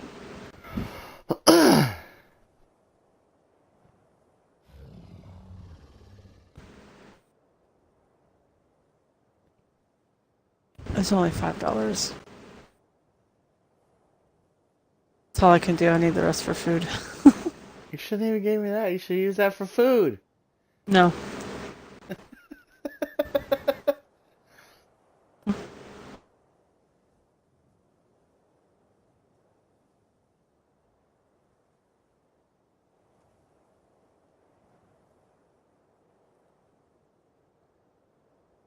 Now I can't buy junk food, which is fine, because I don't need junk food. So, there you go.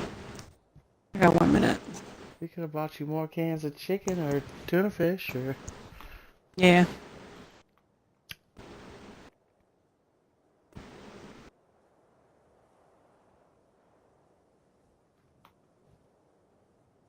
I got $25. It's fine.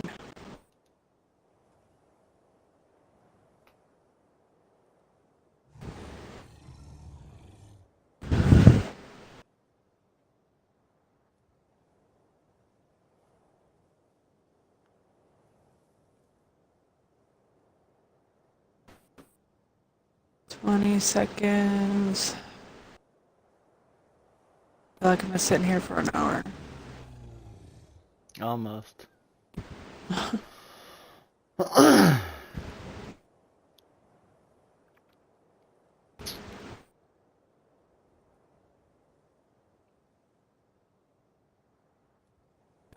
These tranks just started right over. The timer didn't even fucking finish. Yeah, that's what I thought they was gonna do. Fuck.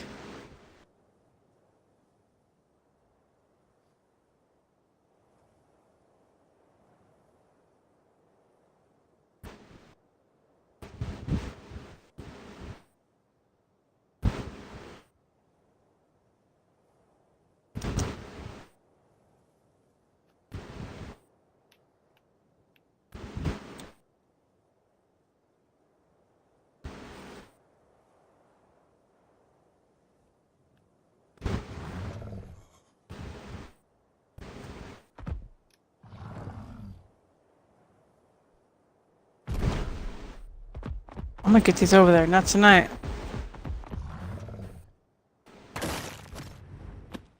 I will come back for these. I made a little box.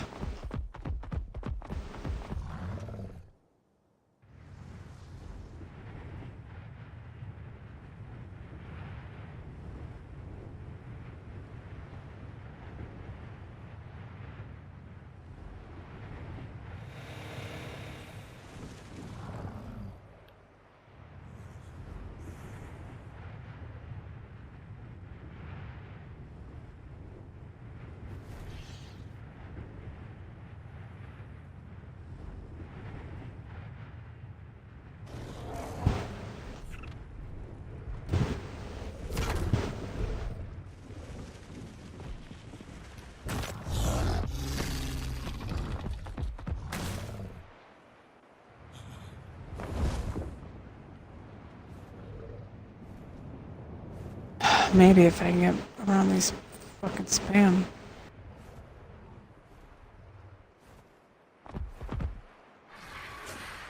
Watch it just say fuck it and leave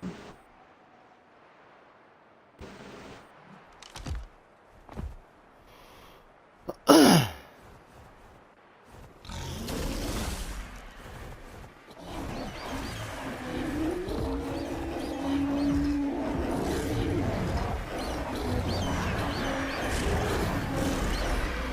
do you want me to do?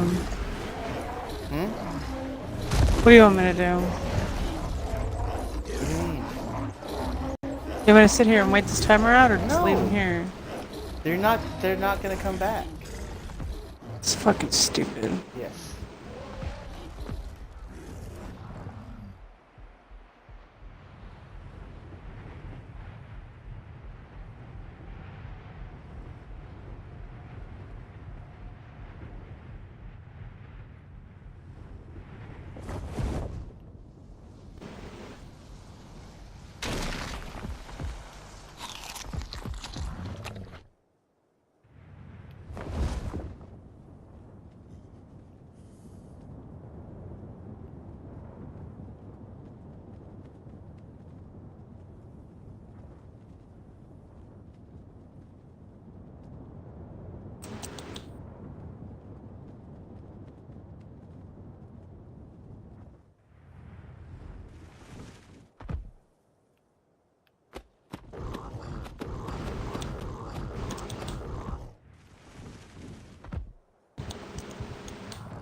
Jeez, there's 17 people there now.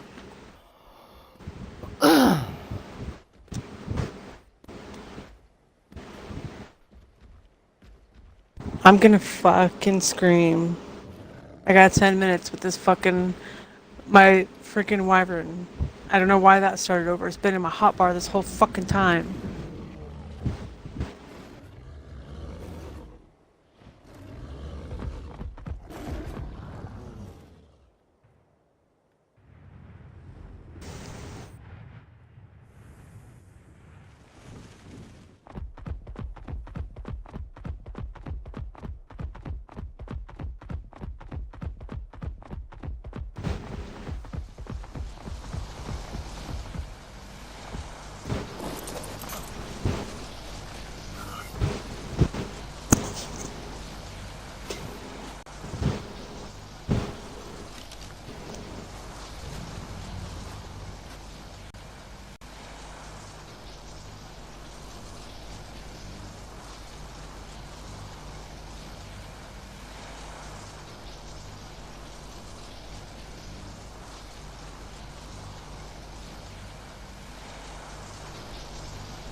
No, don't die.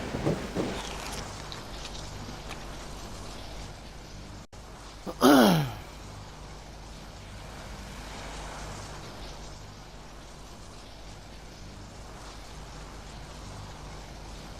trying to transfer to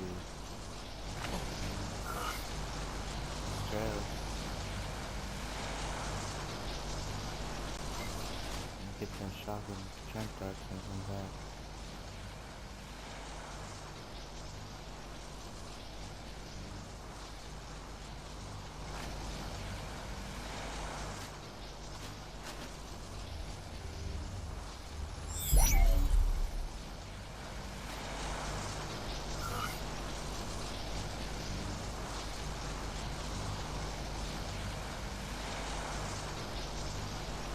Longest wait ever.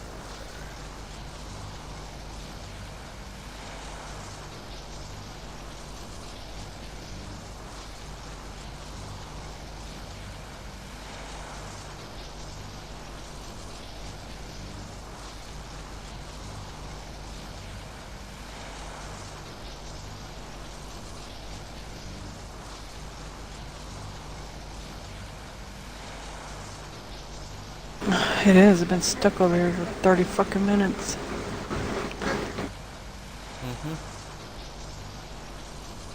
Chat's pretty entertaining though. People are dying all over the place and somebody lost their base because they were on Val too long.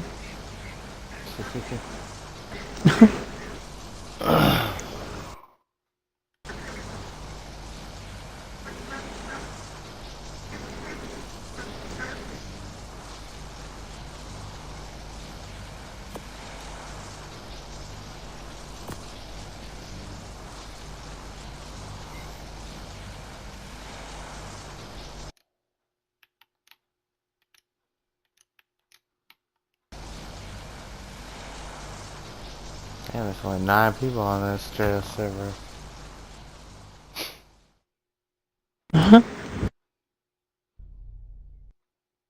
Makes me wonder if everyone thinks that the thing's just on Val or something.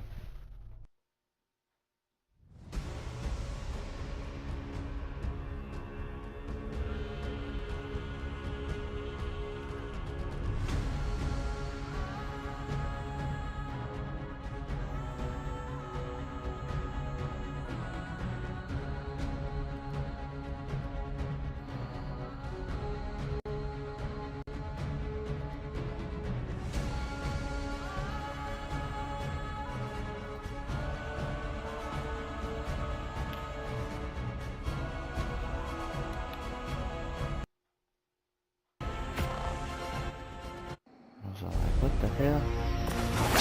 All the sound in my headphones just stopped for a second and then came back.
Da, da, da.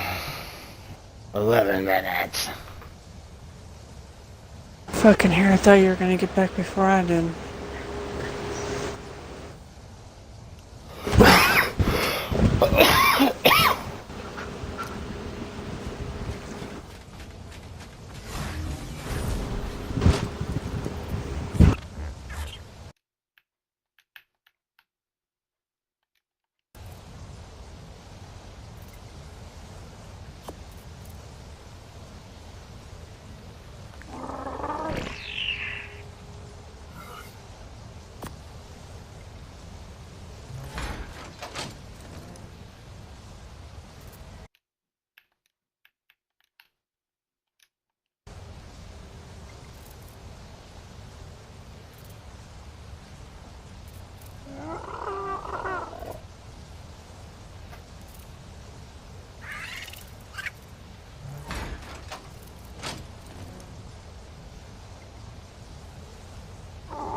I guess during 2 times they clone faster too. That only took 13 hours for that gotcha yesterday. This one's taking away a lot longer.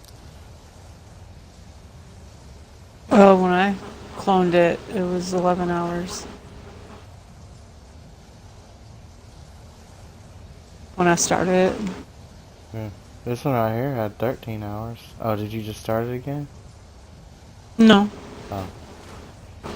Well, it has 13 hours on it. Sweet.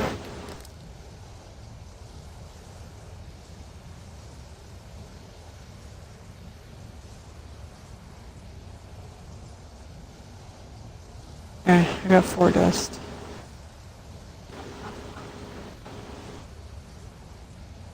4 dust in your upload or 4 dust in total? In total.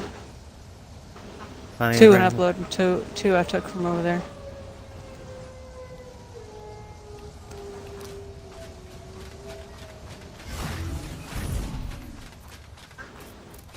Oh, you didn't bring me 20 stacks?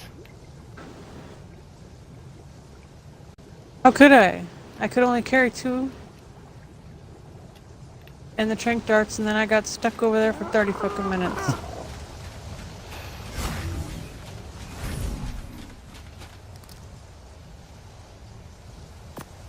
That's why I left my gun there. It took a little weight off of me.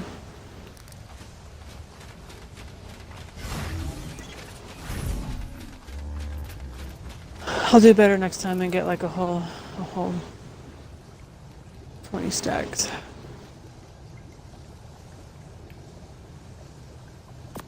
With my magic fucking weight.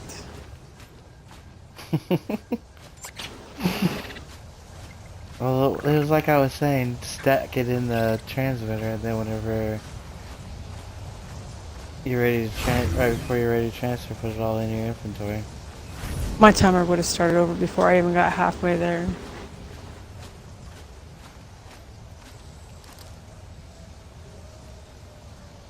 I'd have to sit there and wait that out and then upload it.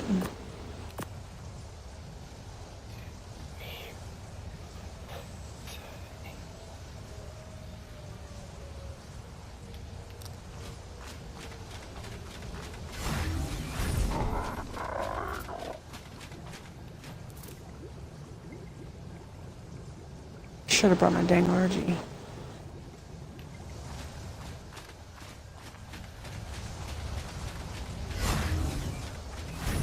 First thing I should have done was clone that fucking griffin. Even though this tech suit thing works a lot better, because I can just drop down on him. Be like, boom!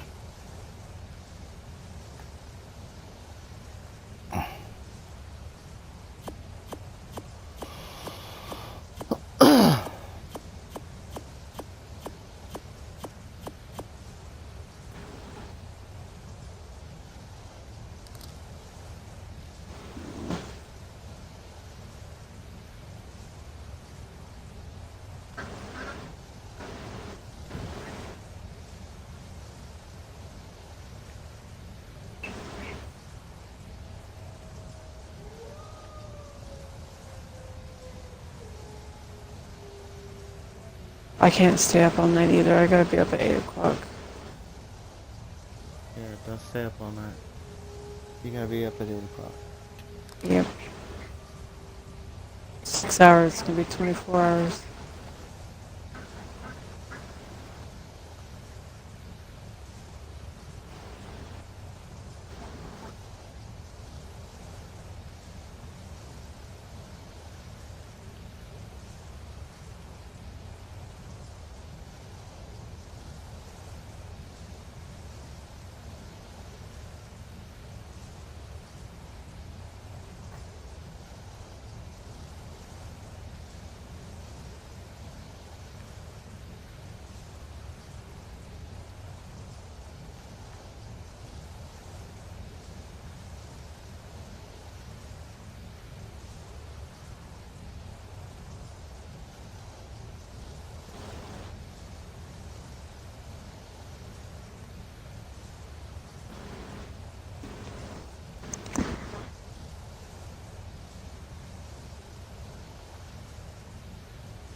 Eventually, I'll be over.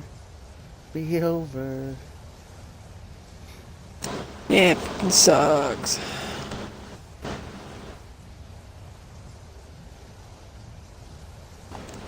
It's frustrating. The worst thing about this official shit. It's the one thing nobody said anything about. Everybody said everything about breeding and brooding and breeding and nobody said anything. It was timers. Mm-hmm. We never even heard of these timers being over there in Daddy's. Nope.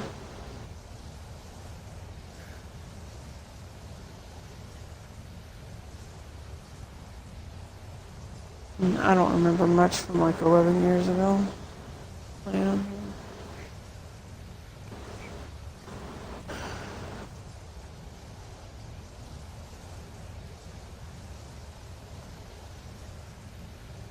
Man, I have no idea how bad I want a cheeseburger right now.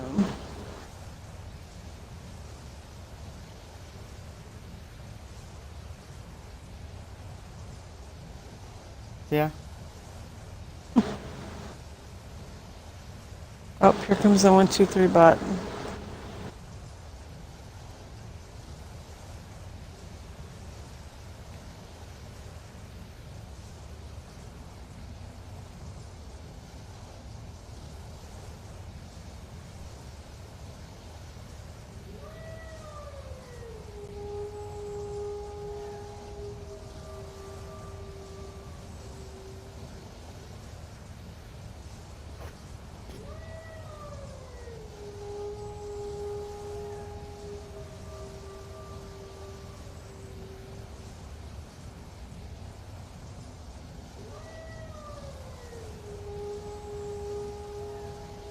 Oh great, I'm gonna die.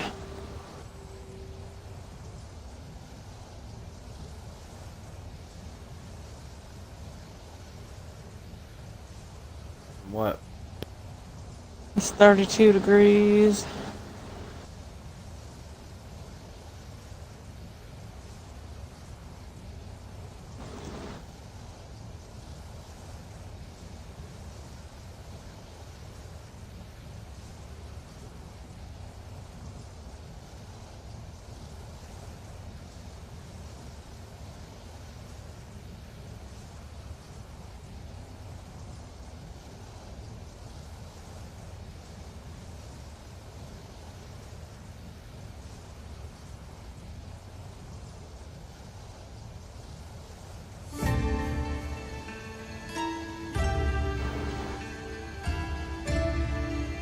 Which doesn't make sense, because I'm essentially riding a refrigerator.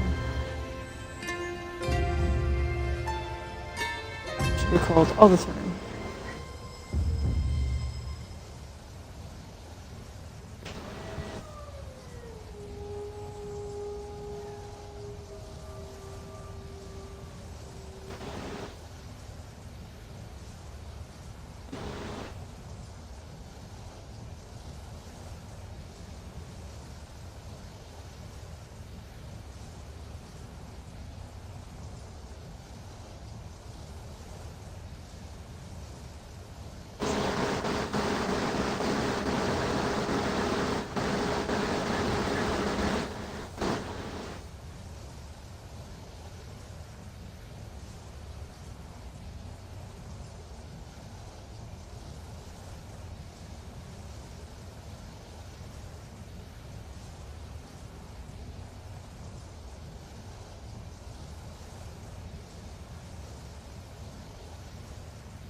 Number that server again.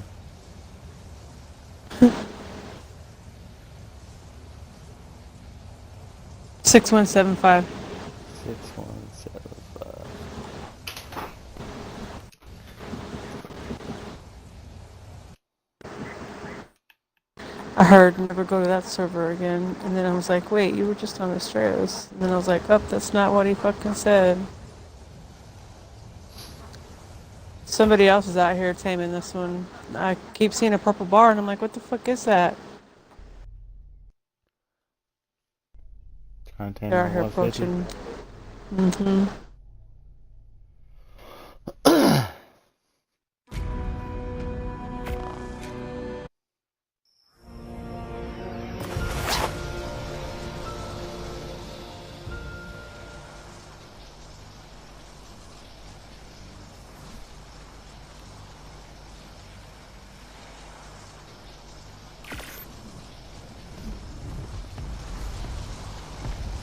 Dust is on the wyvern. Oh, I can't move. Are you a fatty fat? Yeah, I took 20. You could probably just put it in the transmitter. Oh, I can't get it. I'm jumping up and down. There it is. Nope. Oh, there it is. Got it.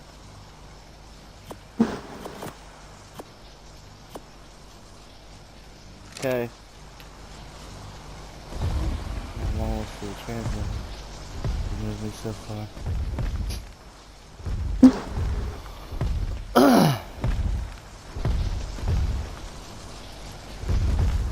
we're going the wrong way now.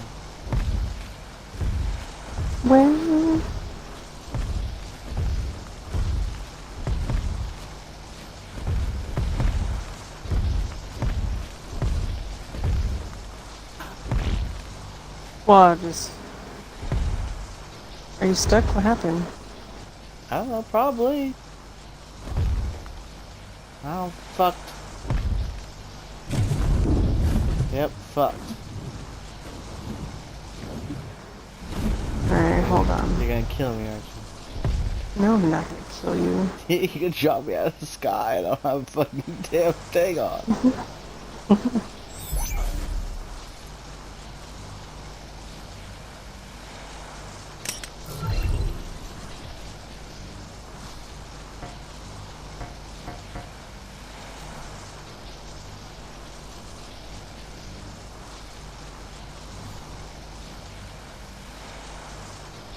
Here, throw me some.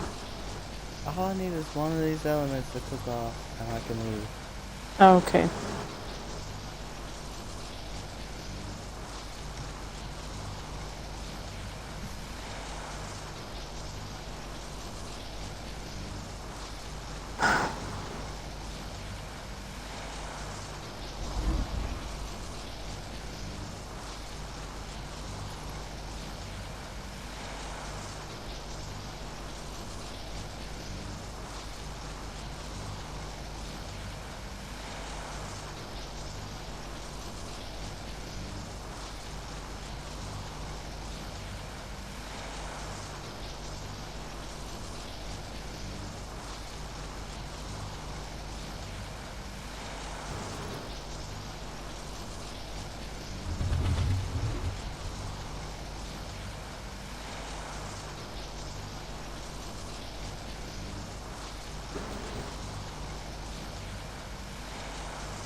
I think they either got it or they killed it.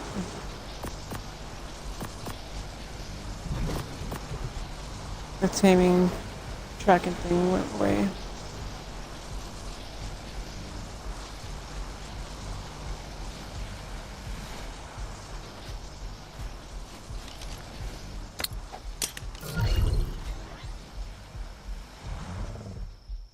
Me and Buddy's got a skid eagle. I'm dying.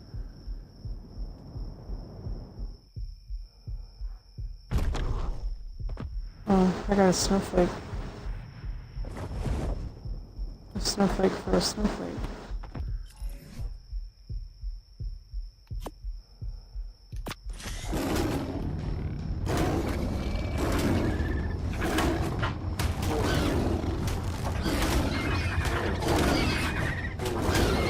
I gotta try to find my freaking plug-in headphones. This headset's killing me.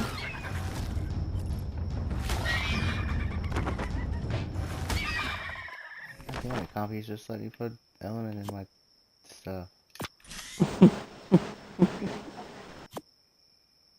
It's not the ants, it's the compies.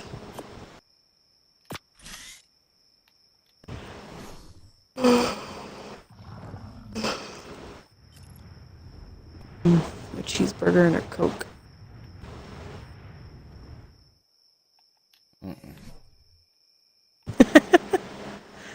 I take the Zax Pepper? cheeseburger, not the Coke. I don't know, what else soda.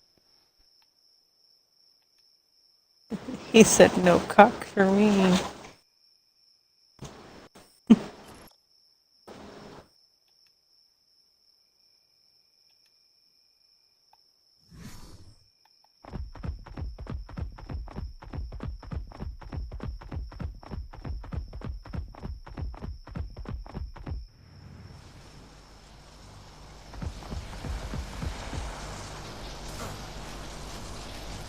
Oh, you know what? I'm stupid. I could have been sitting here converting this shit.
I heard you blast off.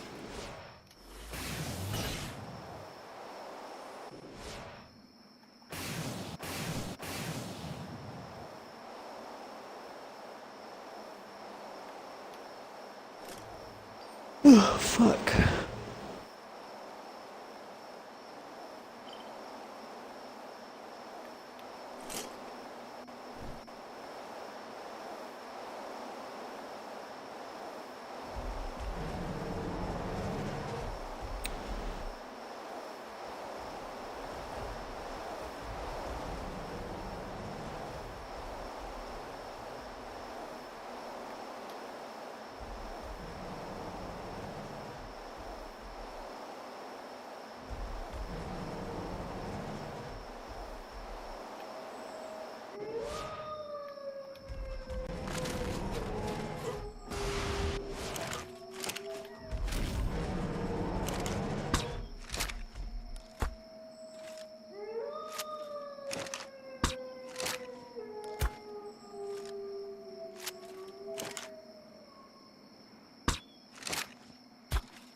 Alright, it's all gonna be in Bunny.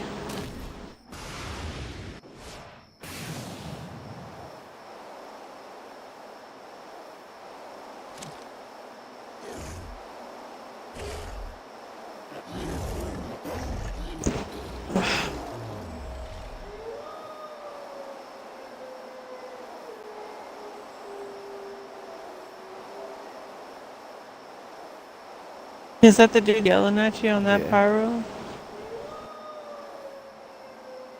Mm-hmm.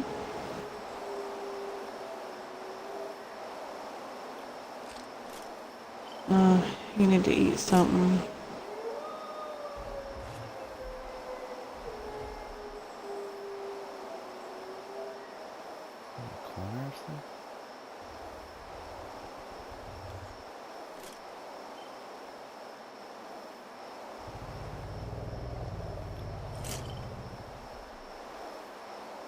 Well, the taming thing went away. Like it either. Oh wait, that was the wrong one. Never mind. Ignore that.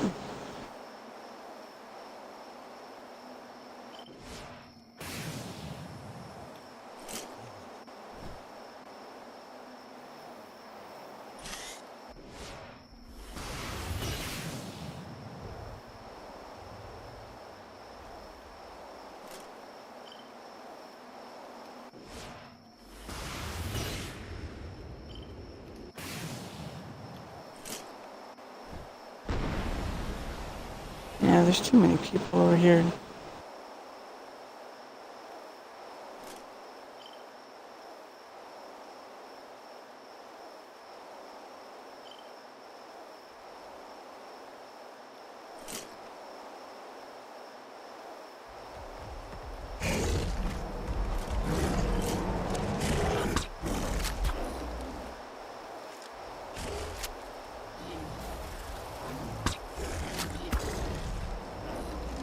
Well, on that frozen lake, there was a 140 female. I probably got that one too.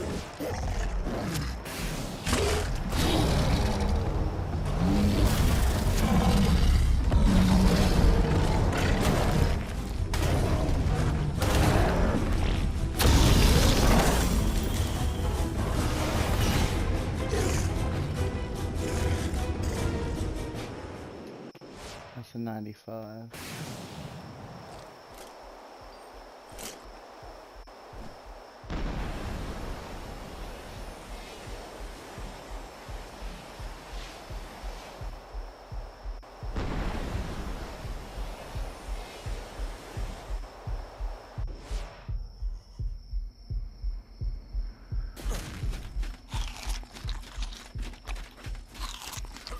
I can follow you around, so if you need Bunny.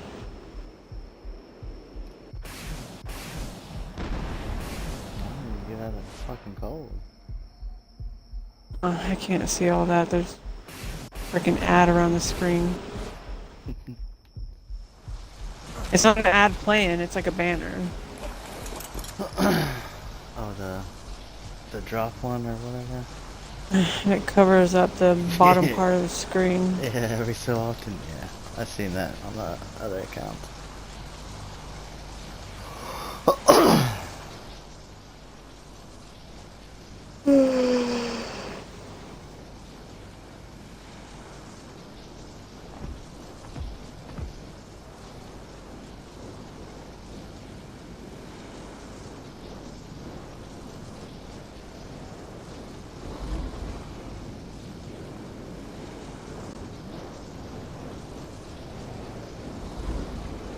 50 seconds. I'm gonna get my power main, put it on your shoulder.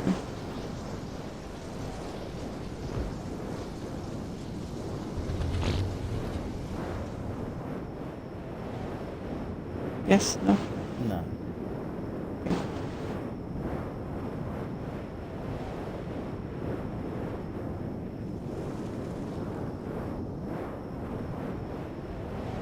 Oh shit.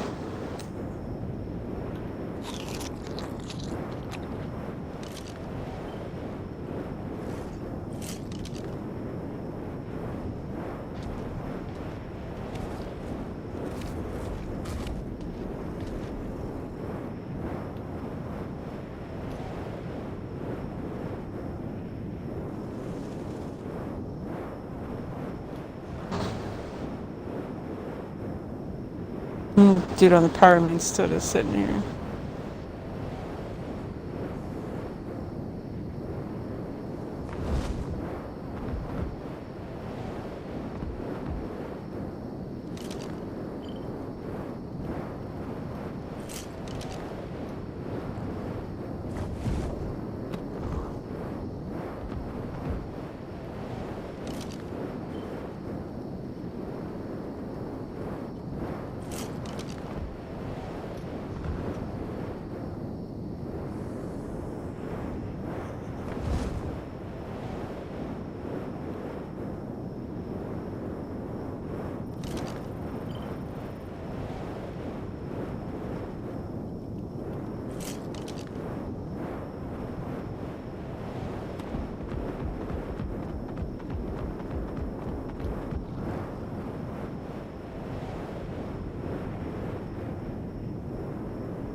You're killing them. You ain't taming them, you dumbass. You've killed 3 of them now. I've fucking seen you.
I'll just go munch all of them with my car charger, little bitch.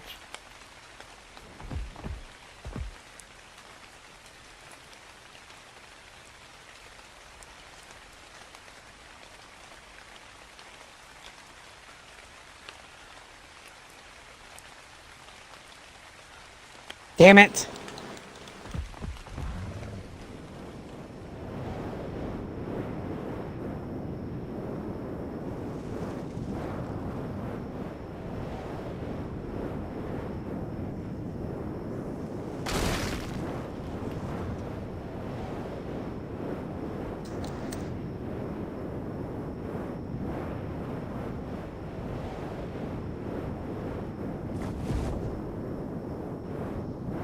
Ugh. Try to tell him twice, so deal with it. I don't know what you can't say, probably deal. Or it.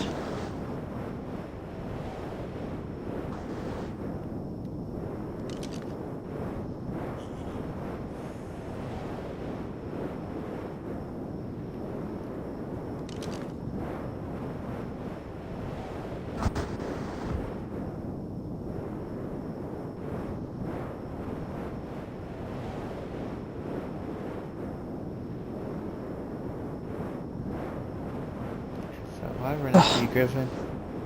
I don't like them.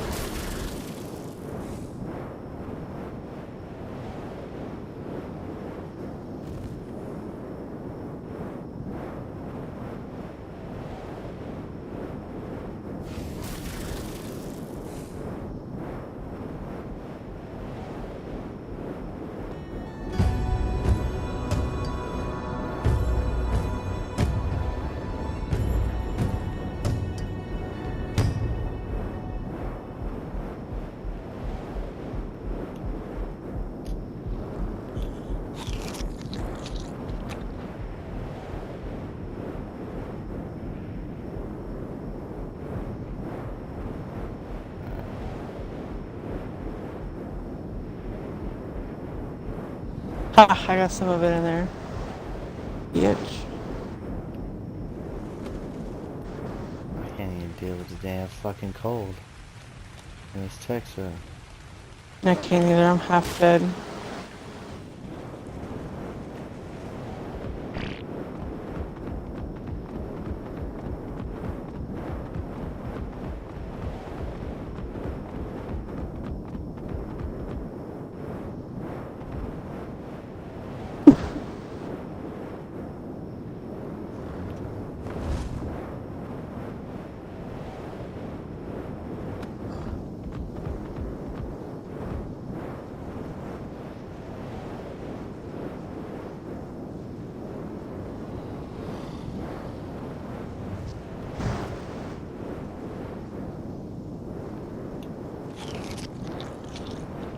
They fucking came over here.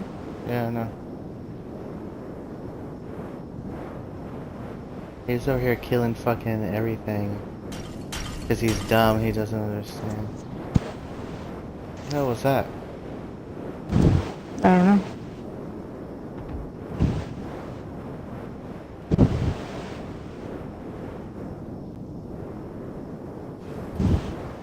Get him, Ice Wyvern. Yeah, I just said that in my head, kiddo.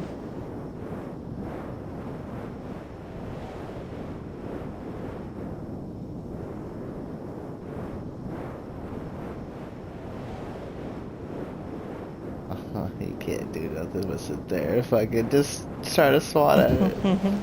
Oh, I finally got it. I like that pyro though. It's lemon lime colored.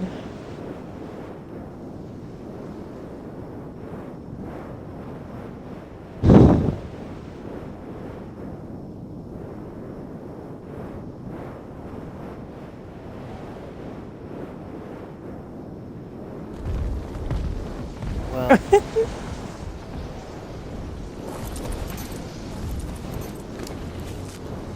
maybe just leave this here.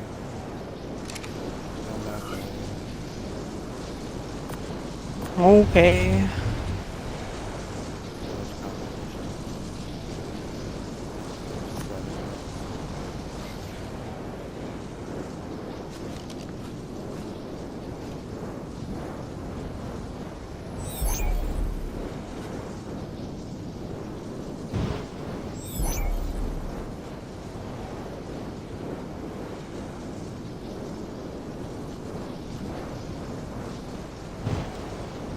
I don't know if I want to base here with them. I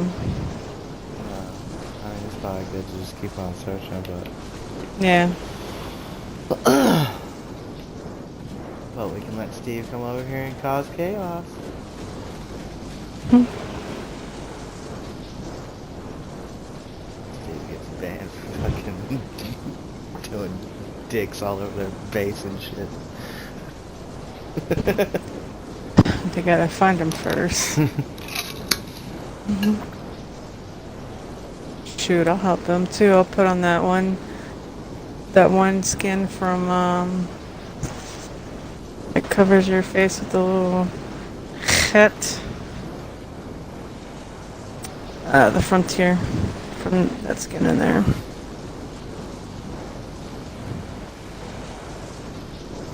At least I'm not freezing here.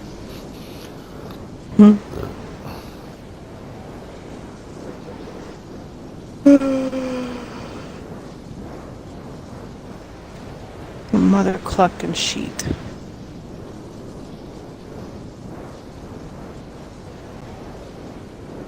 And more people are just pouring in. Mm-hmm.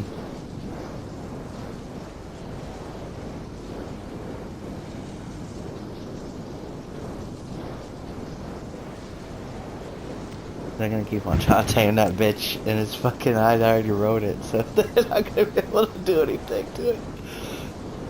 They killed it. No, the other one. I have another one. Oh, that 95? Yeah. Yeah. I keep watching them try to fucking ride it and don't do anything to it. Ride it and don't do anything to it. All of a sudden, all its torpidity goes away and they're not riding it. Tame effectiveness is not going up. Taming's not going up or anything. Yeah, that's what they kept doing to the other one, and then they finally just ate it.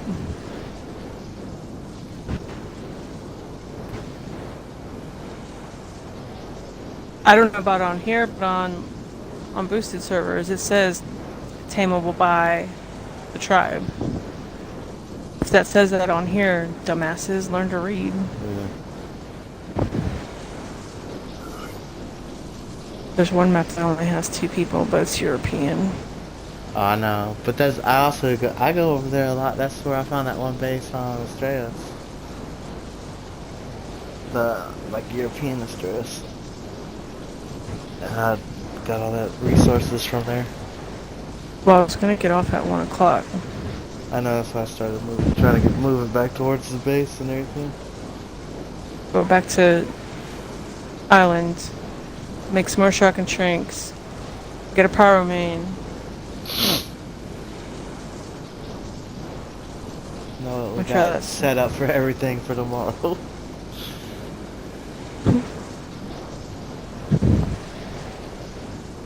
Oh, it doesn't matter. I got another transmitter. Wow, we got like tons of them. We can make like shit tons. It's crazy. You came in and you didn't even shut the door? Jeez. You can open door, but you can't shut door? Calico didn't teach you good enough.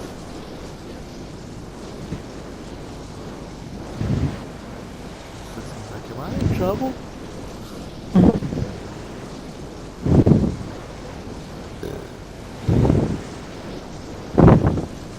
3 minutes.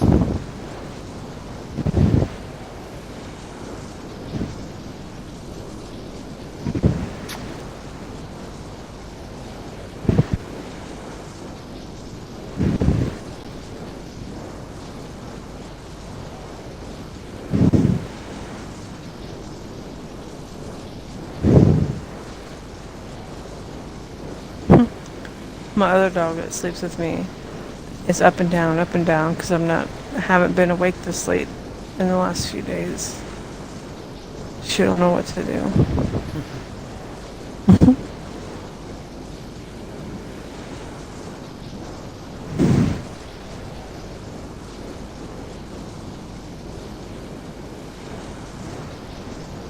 And Black Chance passed the fuck out.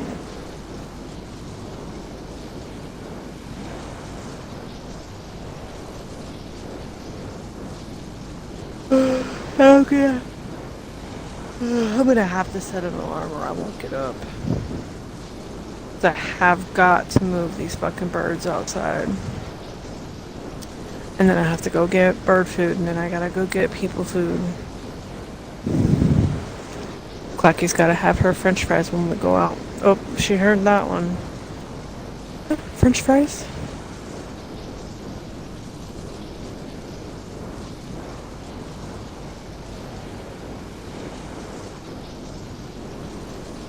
So it'd probably be like noon, 1 o'clock by the time I get back.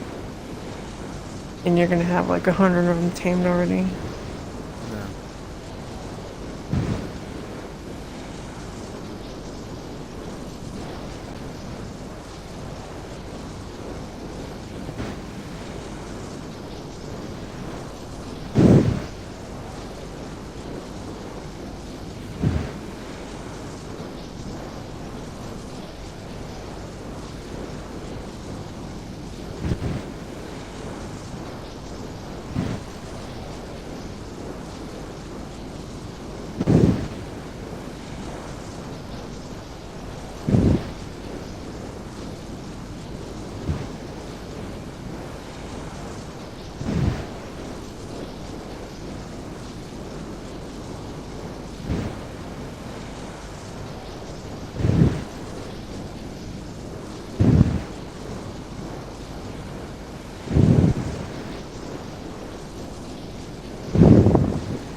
Seconds.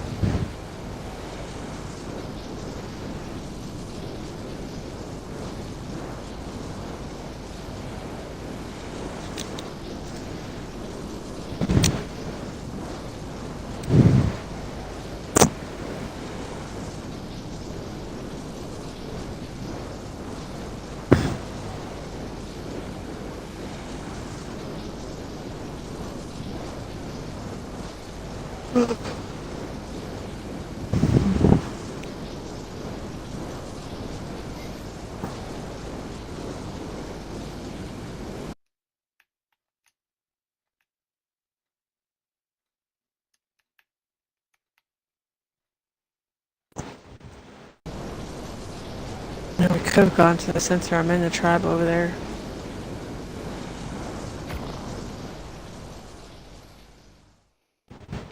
Yeah.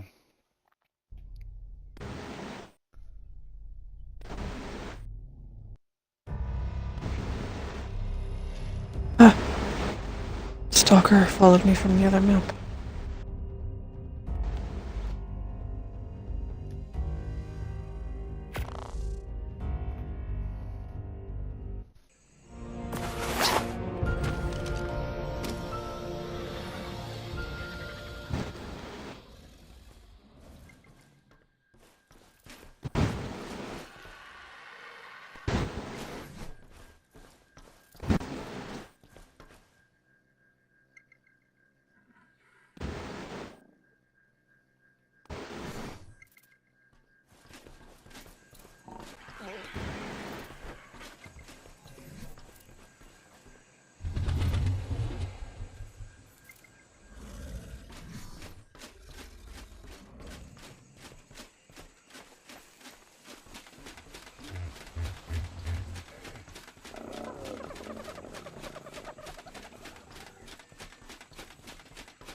that's what that nasty sound was. Freaking plant. Hmm? The plant was going off. I was like, what is that sound? It's disgusting. Wow.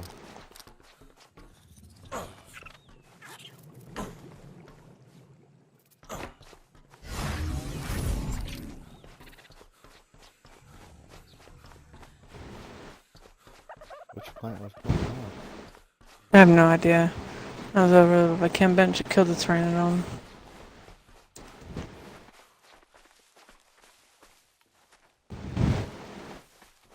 Only like one of them. I see that it's alive.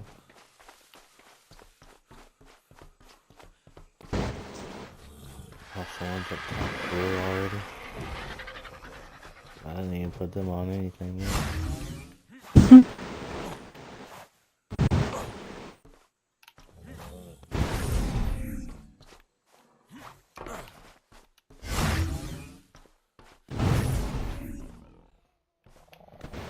No person, no, that's grown.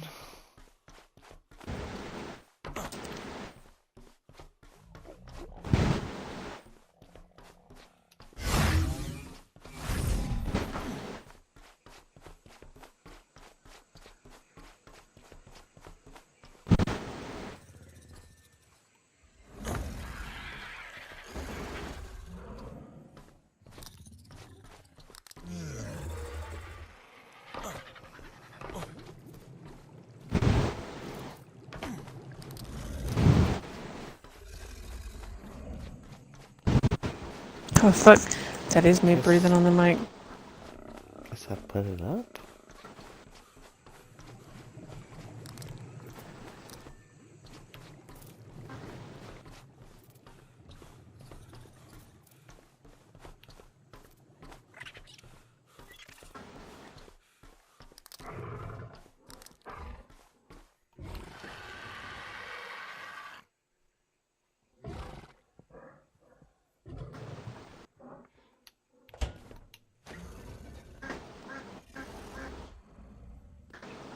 Alright, it's in the transmitter.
Oops, wrong one.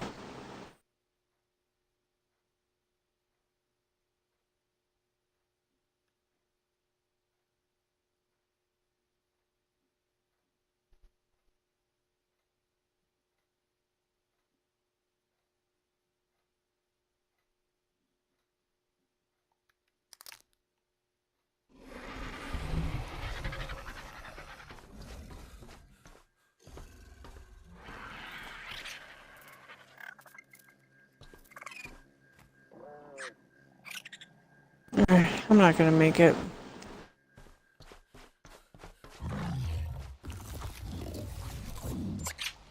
I'm out of here. Alright, have a good night. You too. Have a good night. Night, love you. Love you too.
Alright.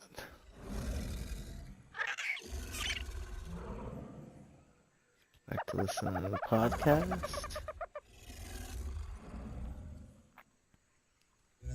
If it will load up.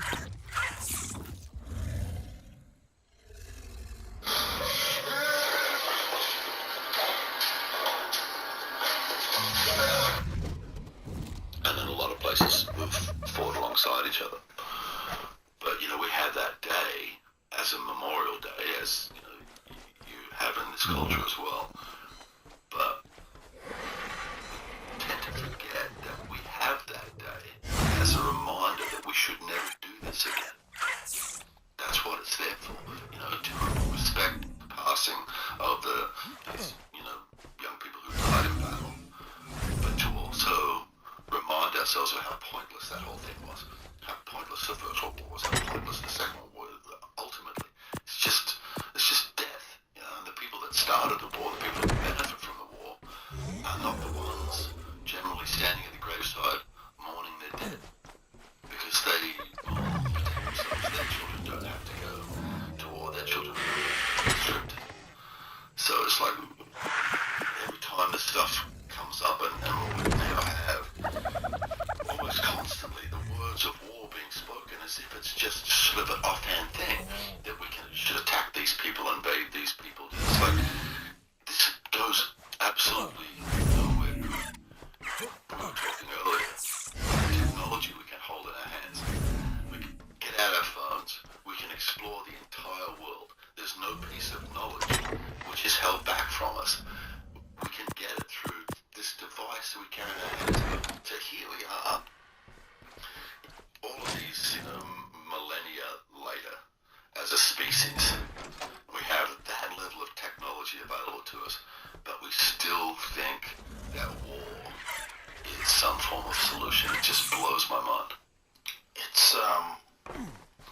It's hard to imagine if you were living in the past, if you could come up with the circumstances that we live under today, like you just described, a device in your pocket that provides you with all the information you could ever want. We would say, oh, well, that would be the solution to most of what ails us. Right.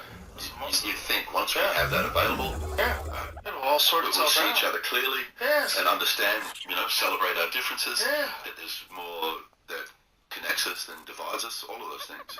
I don't think they ever anticipated social media and the divisive nature of that, because I think it accelerates. But it's only divisive because we let people filter. Right, we're an algorithm. We just let people actually take something. I remember when I started on Twitter, I thought it was the stupidest thing I've ever heard of. But when I started, which was about 2009, 2010, and suddenly from, you know, a couple of decades of having who I was described by others and pushed across to people, this breath of fresh air where I could just express myself and people would know exactly what my real opinion on something was and how I felt about something. It was fantastic. It didn't last very long though. People were like, oh, Well, we've got a whole lot of truth going on here. We've got to shut that shit down. You know, as soon as individuals started using their power to say, you know what, I had an experience with this company or that company, and it wasn't very good. Right. Those companies were like, man, we didn't spend millions of dollars a year on advertising just for this arsehole to tell the truth about how shit we are. Yeah. So they had to turn it around somehow. So that's when you start, you know. Look, quite frankly, if you run bots and stuff like that, you should be put in prison. Forget about it, man. That's not the way it should be. No, it shouldn't be that way. Yeah, The fact that you it's shouldn't legal. be perverting people's understanding of something Yes. because it benefits you. Yes. That's a great way to put it. Yeah, that should be illegal. It's kind of amazing that there's no laws because it's essentially, I mean, you could propagate through bots a complete and total lie, and it catches traction, makes its way through, and there's zero consequences. Yeah. And Zero people get upset consequences. about it. They're fighting over the family dinner table based on pure misinformation. And I think a lot of it, you know, we can't trace who's doing it. That's where it gets really weird. Yeah, but why? Well, because it's complicated, right? Like you can hide your IP. You can do it through a virtual private network, so they don't know what country you're in. You do it with AI. Like they busted China was using ChatGPT to run a bunch of accounts. I don't know how many accounts, but a huge amount of accounts. And they were all sorts of stuff that people are fighting about in America, like immigration, closing down U.S. aid, those kind of things. Right. And they were just involved with these chatbots that they were running, and these things would argue specific points and get everybody inflamed and just start wars and call everybody fucking retards. There was a moment, you know, a little while ago, where there just seemed to be, all social media was just flooded with violent images, flooded with people fighting, you know, people getting, you know, knocked out or hit in a bar or whatever, and it was like, where is this coming from? It's just, Instagram is loaded with it. I see more violence on Instagram, more accidents, more people falling off balconies, more people climbing trees and falling. It's like all over Instagram. And I don't know if they could stop it. I don't know if they can even recognize what these things are until somebody reports them. I know it sort of speaks to a sort of a low level of intellect, but, you know, I do like the occasional falling down a hole kind of. Well, there's a reason why it's out there. Yeah. It's because a lot of people agree with you. I mean, I've watched a lot of horrific accidents. I don't know why. You know, I don't want to watch anybody get run over by a truck. Yeah, for me, that's not a thing. It's like the innocent sort of like pie in the face kind of thing is what abuses me. But if somebody really gets hurt, it's like, it doesn't. Well, it also, I excite think, me to watch very much desensitizes people, Yeah, which is a problem already. yeah. You know, we're already desensitized from violent video games and violent films, and then now you're seeing like real violence and real like horrific dismembering accidents all day long. Right. And you're 13, you know? Yeah. That's the thing. That's all That is the thing, is we can discuss it as adults and what sort of like what we can deal with and what we can rationalize. But that's the same thing I was talking about the gambling. My kids don't know or didn't know that there was a negative to that. They see it, you know, all the time, so they Right. think it's normal. Yeah, no, that makes sense. That makes sense. And, you know, I would think, like, how old do you have to be to sign up for those sites? And is it possible to spoof that? Like, Of course. seems like you could probably, if you're a wizard at 14. No, but what's the security? Yeah. Are you over 18? That's here. Like, what is it? It doesn't take a They lot. make does you it? enter in your driver's license? What do they do? Hipster is the ultimate.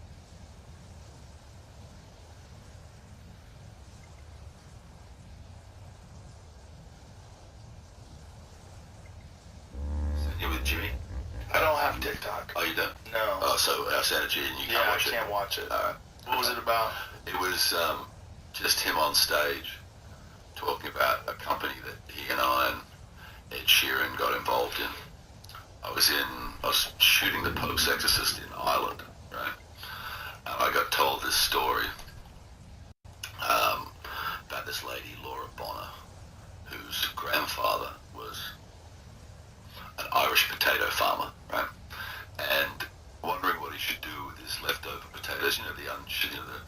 unsightly shaped ones that nobody wants in a supermarket. And he came up with the idea of making this Irish sort of moonshine called poachine. So every Friday, his relatives and his friends and everything would rock around to Phil's house, and they'd bring their old medicine bottles and whatever, and just fill up from the still. So they had a weekend. When she was a little girl, she would see this party being created every Friday, and and so they're singing songs and they're enjoying each other's company and laughing uproariously and all that. And she said, one day I'm going to legitimize what Granddad does for fun and make it into a business. So around about her mid-20s or something, she was a lawyer. She got involved in this big deal. It went well for her. So she was sort of like faced with a crossroads. Okay, now I've got money to finance my idea, or I can continue in the job that I'm in. And so she decided to back herself. She comes from a little town in the north of Ireland that is called Muff. It's an actual town. It's across the river from Derry. And she formed a company called the Muff Liquor Company. And that amused me. I called Jimmy Carr and I said, does this amuse you? And he goes, it actually does. So then I called Ed Sheeran and I said, does this amuse you? And he goes, it does. So we formed a company called the Muff Liquor Men. And we bought a big slice of the companies now. I think we're in about 40 states here in America now. Oh, that's awesome. Pretty sure you can get it in Texas. We're a sucker for a good name. Yeah. So I bought you a dozen whiskey. Oh boy. A dozen potato-based gin. Oh boy. And a dozen potato-based vodka. Oh boy. There it is. I'm gonna have to start with the bottle drinking sort of shaped like an old medicine bottle. It looks great. Yeah, it's That's cool. an awesome bottle. Yeah, it's great to hold actually. And that whiskey is what I call like a cowboy whiskey. It's peat smoked. I yeah, like but that. it's very light. I like that. It's very light. You'll see when you have it. It's like that's not the sort of whiskey where everybody ends up crying in a corner, remembering the things that they did wrong in their lives. It's the sort of whiskey that will keep you laughing all night. So that's why I call it a cowboy whiskey, because you can sit with it with your mates all night and have a laugh. What do you think is more addictive, alcohol or gambling? Well, the problem that we have with alcohol is what's becoming the version problem with gambling is that we just accept it. It's everywhere. We accept it completely as the thing that you do, and as long as you're a certain age, you can do it. We never look at the damage that it causes. Now, I'm a big proponent of having a drink. It's my cultural heritage, and as a working class man, it's my goddamn right, Joe. And you enjoy it. And I do. But as you get older, there's certain things that you start to learn about your capacities and stuff when you're a younger fella. And now that I'm an older guy, and I know that, one night a week, if I'm having fun, is plenty. That's plenty, and I try to cut out the interstitial stuff, I might, if I decide I'm going to have a glass of wine with dinner, then it's going to be a really nice wine, and it's going to be an occasion. And I try not to have the casual drinks, just have a drink for the sake of it, Those add up. Oh, Terrence. Yeah, there's definitely a great social quality to drinking. There's a thing to it that I enjoy. I always enjoyed. And bonding, you never really find out about your mates until you've had them on the piss and you see who they really are. Yeah, some people, yeah. Yeah. Alcohol it's weird because it's the only drug that they offer you when you sit down for dinner. Right. It's we've agreed that this drug goes really well with a good steak. That everybody can have this drug is fully available. And like I said, we never It's can. always good with a good steak. This be true for pretty much, a lot of countries that have a focus on sport. But, What's y'all's 3 thoughts? of the worst nights of any given year in Australia in terms of domestic violence are 100% connected to a sporting event. Really? Yeah. So sporting event connected to alcohol. And that drives the thing that, brings terror to wives and children. So it's, it's the same thing with all of this stuff. We always talk about that, everything in moderation kind of thing. Yeah. But, we always have to remember that we got to move at the pace of the slowest member of our community. That's a great way to put it, because that's the real issue, right? It's not, well, I can handle it, so everybody else can too. That's not it. It's like, why can some people handle it? And what could have been done? Like, if you just, in school, you're going to have to accept that some kids are going to try marijuana, some kids are going to try acid, some kids are going to try alcohol. Most kids are going to try alcohol. Like, why don't we have education on the proper way to use these things where you don't get in trouble? You know, like, at least most people, I would imagine most kids are not going to listen anyway, but if more will than would if you didn't talk about it at all. Right. If you don't talk about it at all, there's no information out there. At least they can talk. This should be an ongoing process of education. You know, and not just education through failure, you know. Right. And that's not just let me talk to you about it now that you've crashed your car into a tree. Or now that one of your friends has done that. You know, there's a lot of that. You see your friends doing something horrible. So I'm like you. I'm open to all of this sort of stuff being available and freedom of choice being paramount. But the responsibility to educate has got to start at a young age. Yeah, I think so. Especially if you're using things that are on apps. You know, apps are just, young people are so accustomed to using apps. And most apps are giving you that same jolt, that same dopamine rush. You know, it's just, I think you should be able to do whatever you want to do, but you should know what you're doing. And that's where the problem is. You kind of have to figure out what you're doing from your knucklehead friends. Yeah. You know, I was going to suggest that we had a whiskey, but I know that's going to ruin my day if I do. Because I'll get nothing else done. Yeah. The proof? It's in the championship. Proof that's etched in history. Just watch. Hello, I'm your child and I'm in prison. Why are you scamming me? Saving for a trip to Vegas. Just use kayak. They search hundreds of sites to find great deals. You don't have to be a bad person. Okay, Mommy. Kayak. Yeah. Some people have like such a great time drinking during the day. It just doesn't suit me, man. Yeah. You know, it's Well, like if I have a drink at lunch, either I'm asleep by 5 o'clock, right, or I'm raging at 5 a.m. So it's like I've learned over time that drink during the day. Yeah, I stopped drinking entirely for about 7 months, something like that. And then I decided to occasionally have a drink. So I'll have like a glass of wine at dinner or a margarita out with my wife. But that's it. I stopped there. I don't drink anymore. Like, let's go get drinks. I haven't done that in a long time. Right. And the reason why is because I just felt like shit. Because I was just doing it too many nights a week. And then my workouts suffer in the morning. And I'm like, why am I doing this? I do everything so healthy in this one stupid thing that I do that let me just try not doing it and see if I But miss did you it. also notice as you got a little older that the hangovers, they don't go away after a couple of hours? Sure. It's also one of the most important things in my life is energy. Like, how much energy do I have to do things? Like, it's not just about doing things, it's about doing them with focus and enthusiasm. And when you don't have energy, it's very difficult to muster up that enthusiasm. Well, I hate that feeling that you know, I've had a great time the night before. Yeah. But the following day, nothing gets done. Right. Because I had fun the night before. You're foggy. I just feel that it's you know, such a waste. It is. We've only got X amount of days, right? But just managing the human mind and managing like what to do and what not to do and when to do it, it's such an important part of being an adult. And it's one of the things that's just not explained to kids. It's weird. I love that old Bill Hicks routine where he asks the question, you know, the last time you're in a social situation, it would be a private party, a concert, a sporting event, and people started fighting. Were they stoned or were they drunk? Right.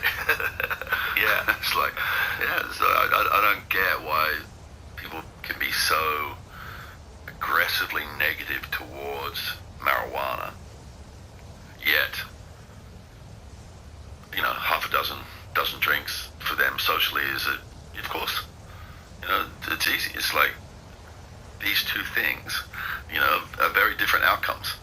You know, you're not going to have you know, people aren't going to be attacking the base camp when they're all stoned.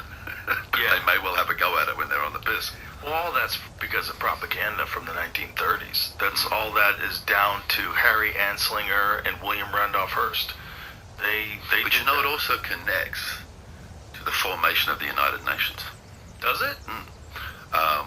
Take Thailand, for example. The country that's had hundreds of years of cultural marijuana use. But in order to join the United Nations, they had to accept an American attitude towards drug laws. Just recently, they've taken those drug laws away. And now they're in a bit of panic because they didn't plan it very well. Because, reality break is, I think, California did it through Arnold Schwarzenegger properly, knowing exactly how you're going to tax and where the money's going to when you do tax for the consumption.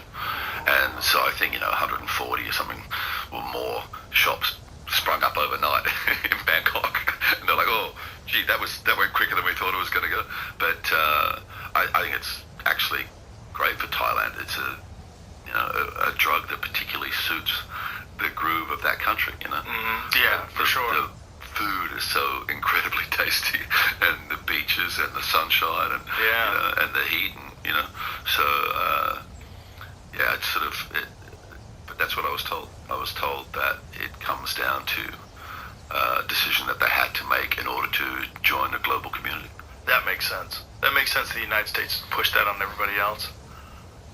In Texas, there's a lot of push from the alcohol lobby to try to make marijuana even more illegal. Yeah, because people don't necessarily have to drink that much. Yeah, that's what they're worried about. They're worried about people talking about alcohol. It's a stupid.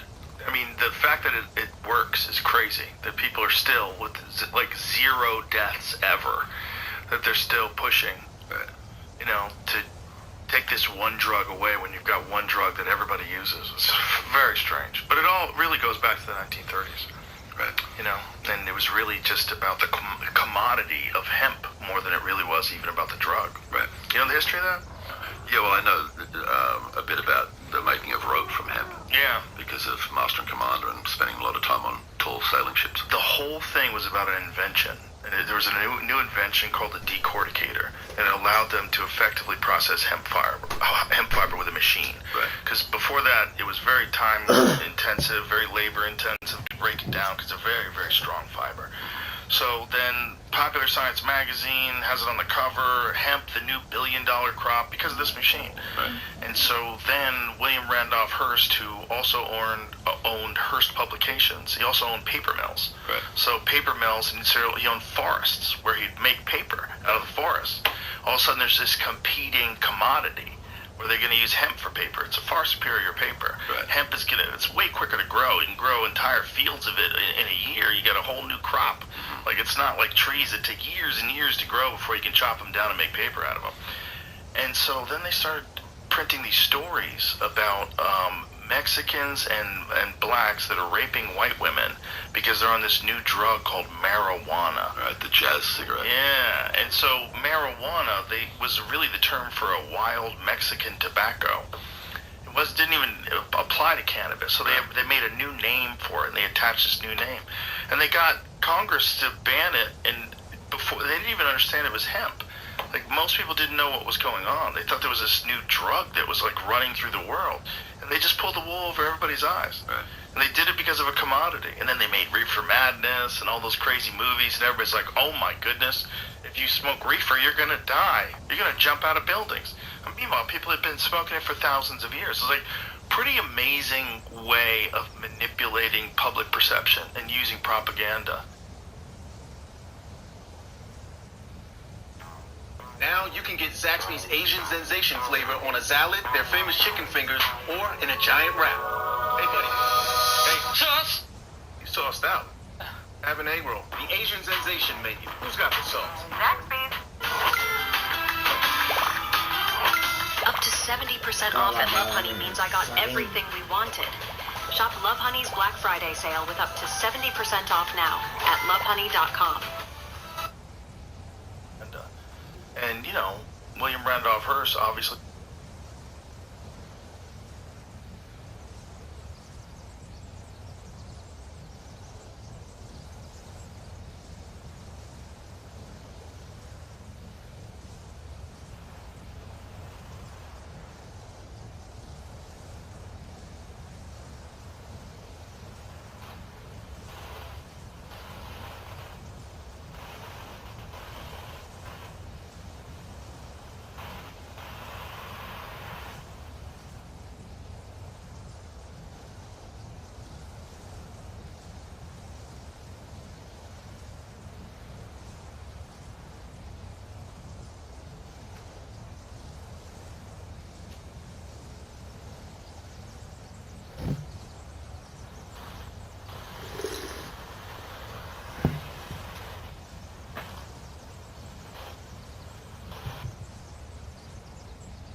Boy, that's hope. We are prediction geniuses.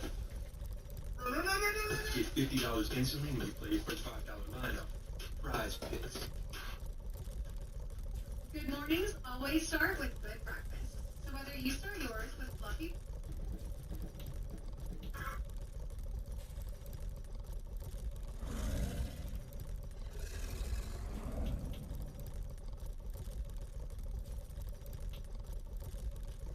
They might well have a go at it when they're on the piss. Well, all that's because of propaganda from the 1930s. That's all that is down to Harry Anslinger and William Randolph Hearst. But you know, it also connects to the formation of the United Nations. Does it? Take Thailand, for example. It's a country that's had hundreds of years of cultural marijuana use. But in order to join the United Nations, they had to accept an American attitude towards drug laws.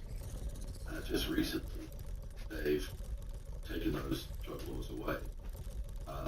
And now they're in a bit of panic because they've been playing very well.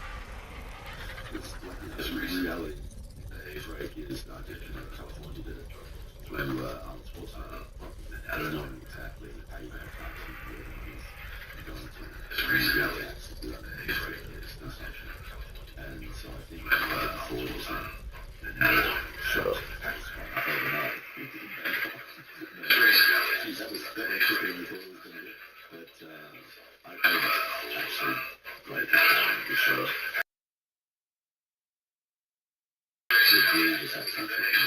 Yeah, for sure. Food is so tasty, and the big trees on the sunshine, and the heat, and So yeah, it's but that's what I was told. I was told it comes down to a decision that they had to make in order to join the global community. That makes sense. The United States pushed that on those very well. In Texas, there's a lot of push from the alcohol lobby to try to make marijuana even more illegal. Yeah, because people don't necessarily have to drink that much. Yeah, that's what they're worried about. They're worried about people talking about alcohol. It's a stupid. I mean, the fact that it works is crazy. That people are still like 0 deaths ever. That they're still pushing to take this one drug away that everybody uses. It's very strange. But it all really goes back to the 1930s. And it was really just a commodity of hemp more than it really was about the drug. Do you know the history of that? Yeah, well, I know a bit about the making of rope. Yeah. Because of Master Commander. The whole thing was about an invention. And there was a new invention called the decorticator that allowed them to effectively process hemp fiber with a machine. Because before that, it was very time intensive, very labor intensive to break it down. It's a very, very strong fiber. So then Popular Science magazine has it on the cover, hemp, the new billion-dollar crop, because of this machine.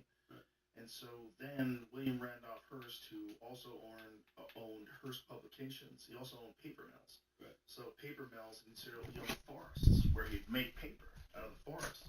All of a sudden there's this competing commodity where they're going to use hemp for paper. It's a far superior paper. Hemp is it's way quicker to grow. You can grow entire fields of it in a year. You get a whole new crop. Like, it's not like trees that take years and years to grow before you can chop them down and make paper out of them. And so then they started printing these stories about Mexicans and blacks that are raping white women because they're on this new drug called marijuana. Right, the jazz cigarette. Yeah, and so marijuana was really the term for a wild Mexican tobacco. It didn't even apply to cannabis, so they made a new name for it, and they attached this new name. And they got Congress to ban it, and before they didn't even understand it was hemp. Like, most people didn't know what was going on. They thought there was this new drug that was, like, running through the world. And they just pulled the wool over everybody's eyes. Right. And they did it because of a commodity. And then they made Reefer Madness and all those crazy movies. And everybody's like, oh, my goodness, if you smoke reefer, you're going to die. You're going to jump out of buildings.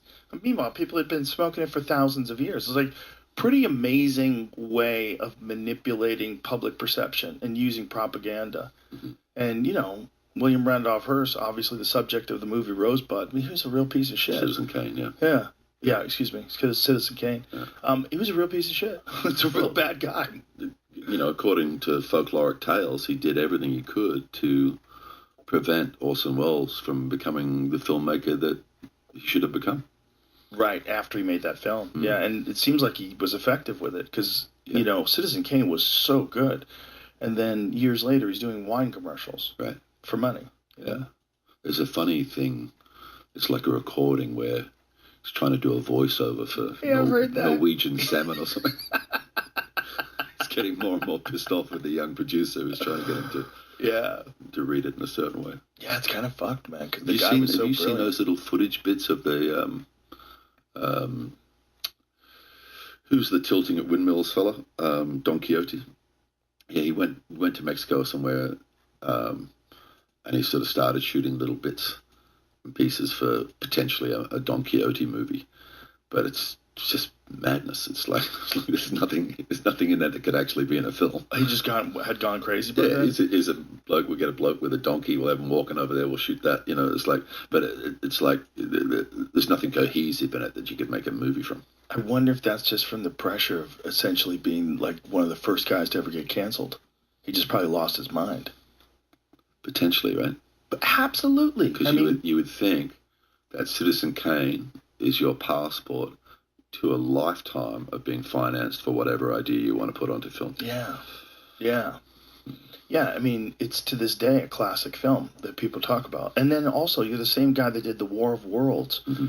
You read that on the radio and freaked half the country out. Right. The same guy. And so, I mean, he was a wonderkind, right? He was this guy that, like, everybody thought was like a once-in-a-lifetime talent.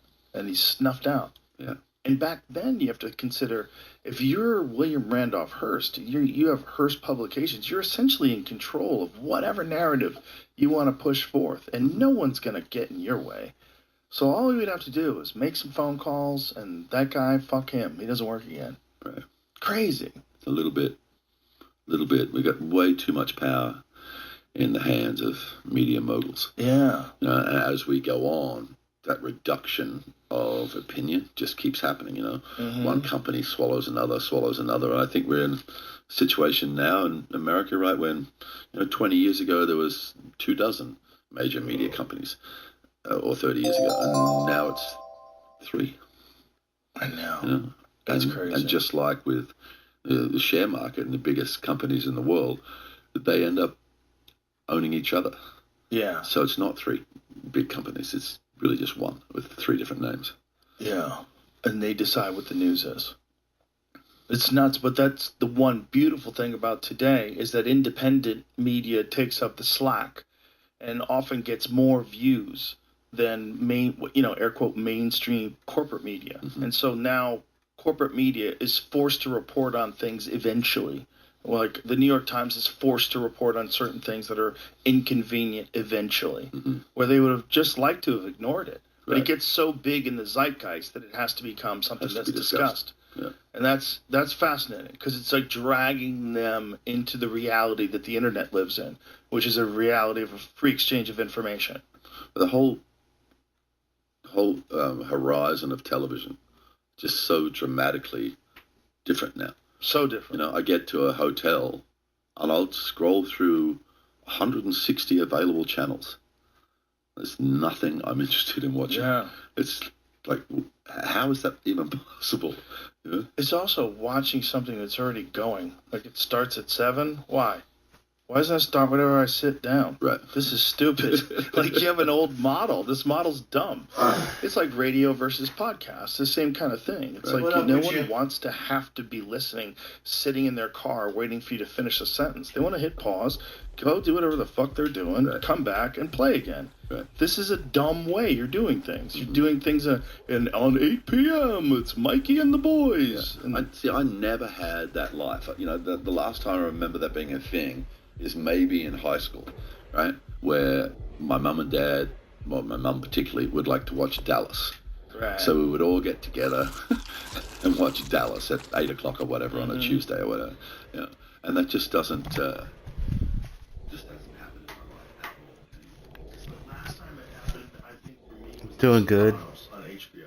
How's your vibe today? I believe it was on Sunday nights, and everybody knew what time it was on, and you'd go home. I had a TiVo back then, remember those? Where you could record shows and then go back and watch it later and pause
lied. Sopranos expert. So what season? And he said, wow. Jesus. So he's so into it.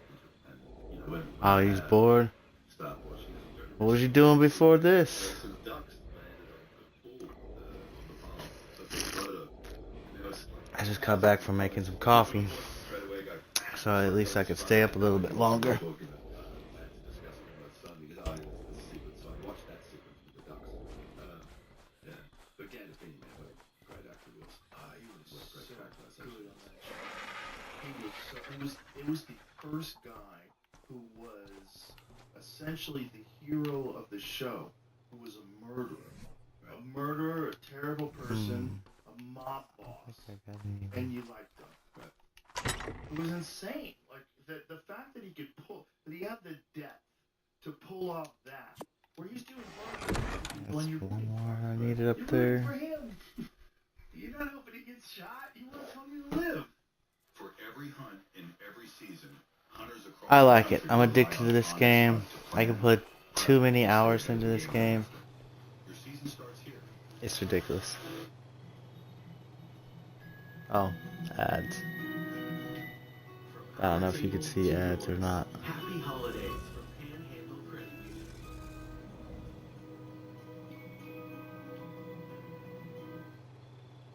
Who's that guy that you have it on here every now and then? Joey Diaz? Yeah. Yeah, he's a funny guy. Oh, he's the funniest guy that's ever I lived. heard him tell that story one time that the same week that Cinderella Man came out, I went to the premiere of The Youngest Guy.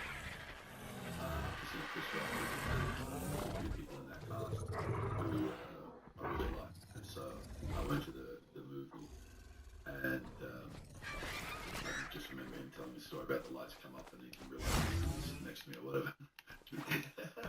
Half the commercials, always when I'm trying to talk to people. You guys would have a good time. This is the worst thing about becoming an affiliate. He's the funniest guy I've ever met. Oh man, he's got some Oh my god. Pretty much makes everybody have to subscribe. He's always got a new story. He's just a maniac. And, you know, he went to jail for armed kidnapping, kidnapped a drug dealer with a machine gun. Yeah, he was half his mind on coke. Right. Yeah, he was a wild fella. He was a wild fella when he was young. When I met him, he was like right out of jail. How did you meet Jimmy Carr? I think I met Jimmy at the Comedy Store, I believe.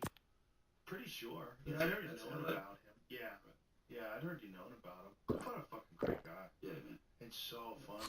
Oh my god. He performed at the Mothership last time he was in town. We were all at the balcony watching. He's so good. So crisp.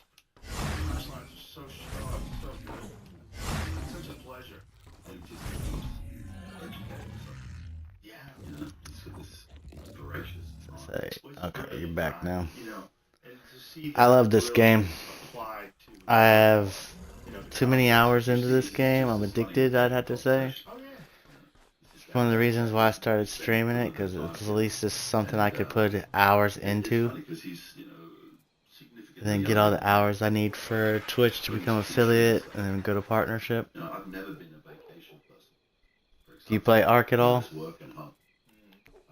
But home isn't often fully restful because, you know, I've got a football team, I've got other businesses, I've got farm to run, you know, cows to look after and all that sort of stuff.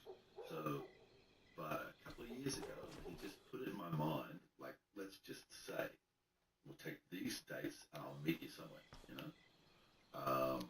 So the first time we did it, we met up in Julia. Peg up. And earlier this year, we met up in Marbella. But I've already booked a vacation for next year. I don't do that. But it's like, it isn't home and it isn't work. Having no agenda. Book, right, from beginning to end. Yeah. And without having to sort of put it aside, what was the protagonist doing again? You know? Yeah, it's very interesting. It's very interesting that I should be, you know, I'm getting this late life education from a British kid. That is funny that he's teaching you out. No wife taught you how to do that? I think there's a reason why people go on vacations. They're not all stupid. You know, there's a benefit to it. Yeah. I think. But see, I didn't grow up in that sort of family. We didn't have the money for that sort of thing. Right. You know, we went on one big family holiday in 1970 but we all piled into my dad's station wagon, and we drove from Sydney up to northern Queensland. But a cyclone came through on the way, so we had like 4 days of sunshine and 26 days of rain. So we were living in a caravan playing Monopoly. So it's not like I look back, oh, I remember the great vacations of my childhood. So it was like, you know, my dad used to run pubs, so you don't get holiday.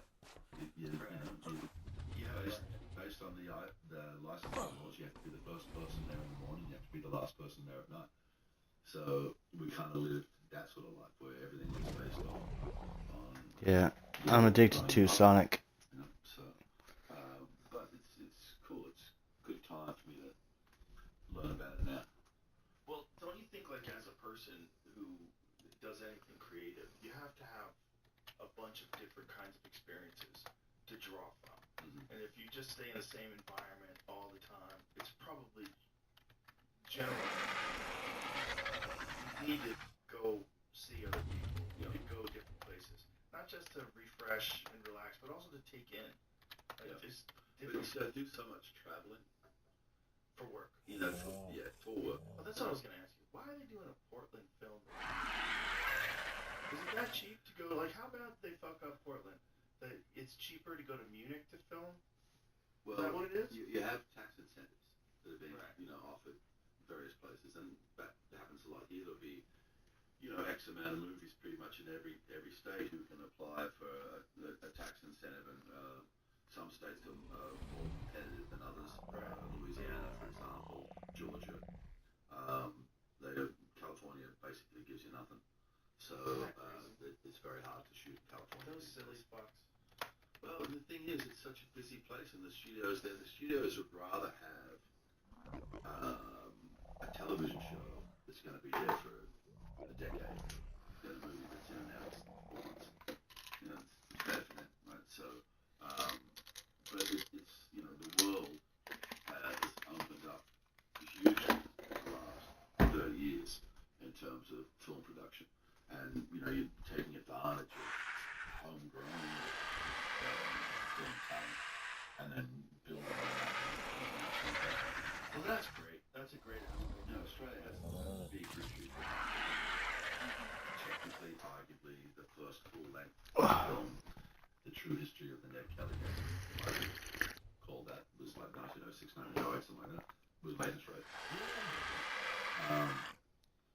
And, you know, all the way through the about 70s or whatever, you know, this sort of new generation of Australian filmmakers who are actually making stories that reflect I got the somebody current here. I culture. need to turn the TV from And I think that's sort of happening YouTube to back worldwide as well. Have you so I seen can look at Talk chat. They said somebody chatting here now.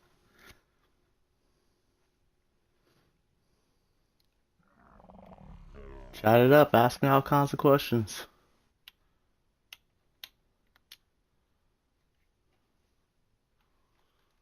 I got a motor mouth once you start me going. Chat it up. Ask me all kinds of questions. Ah, it's playing through the TV.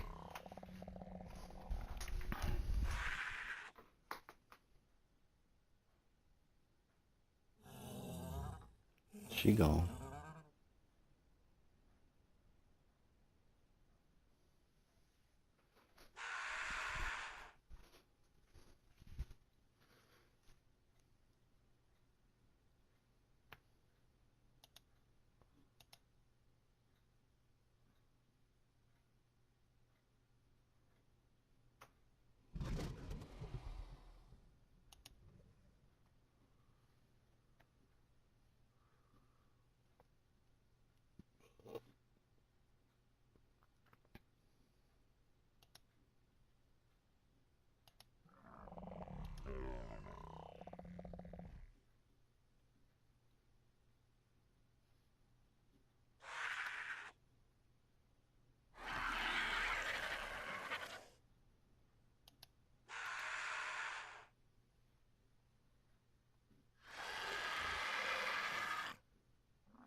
was doing commercial.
If I have the TV on, I have 4.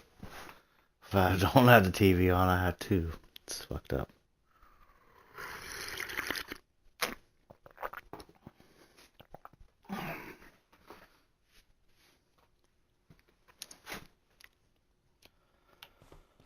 Back to building the gotcha thingamajig.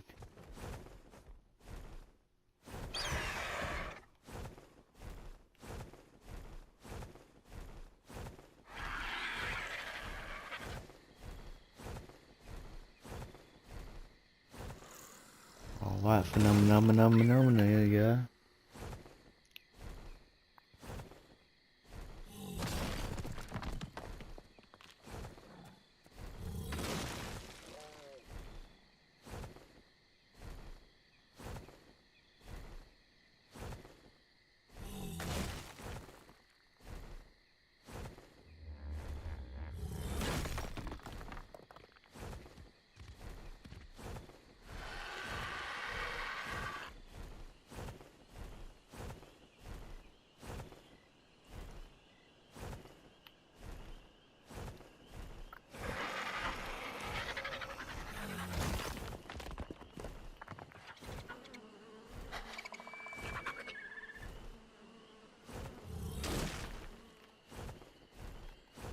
There's no bee running around here. Bee always attacks me here.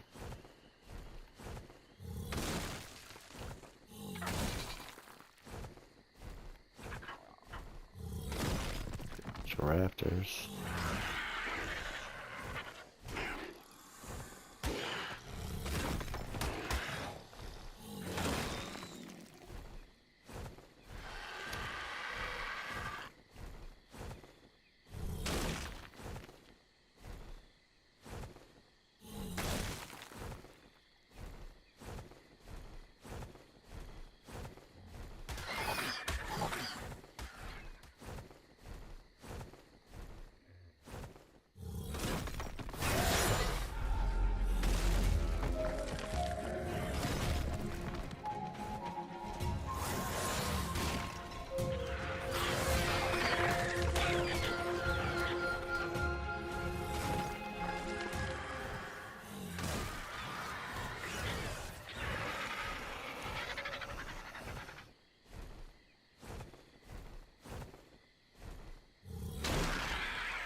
Getting them rocks.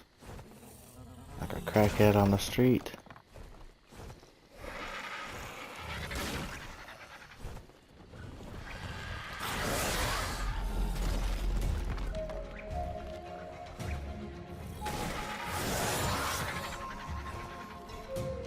Freaking Troodons are just trying.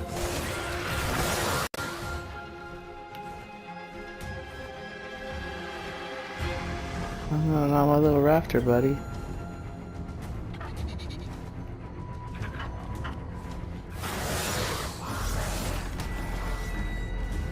Doesn't hit more than Troodons. Druidins everywhere. Let's get out of there.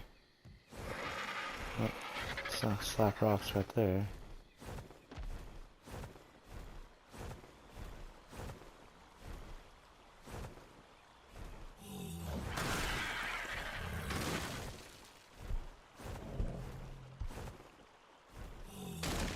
Look at that gigantic fish.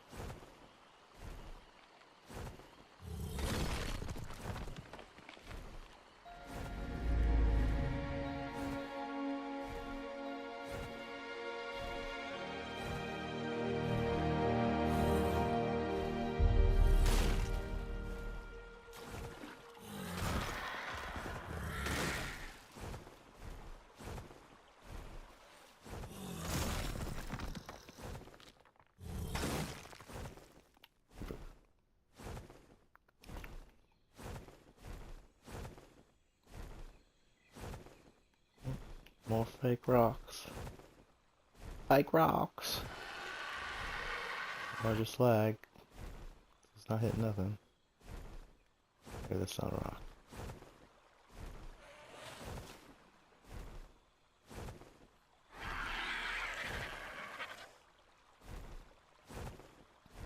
Oh, okay. Freaking DC, aren't I?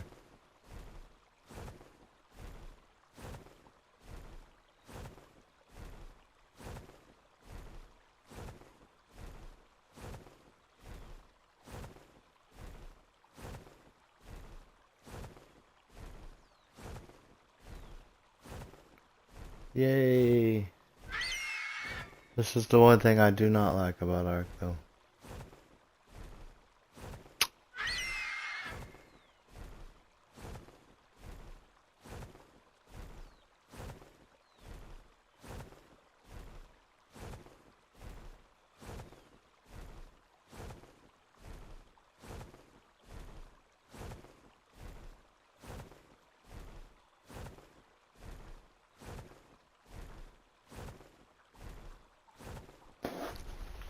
Well, since we're going to DC, let's take a ad break.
There, it finally kicked me.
So wasn't that far up.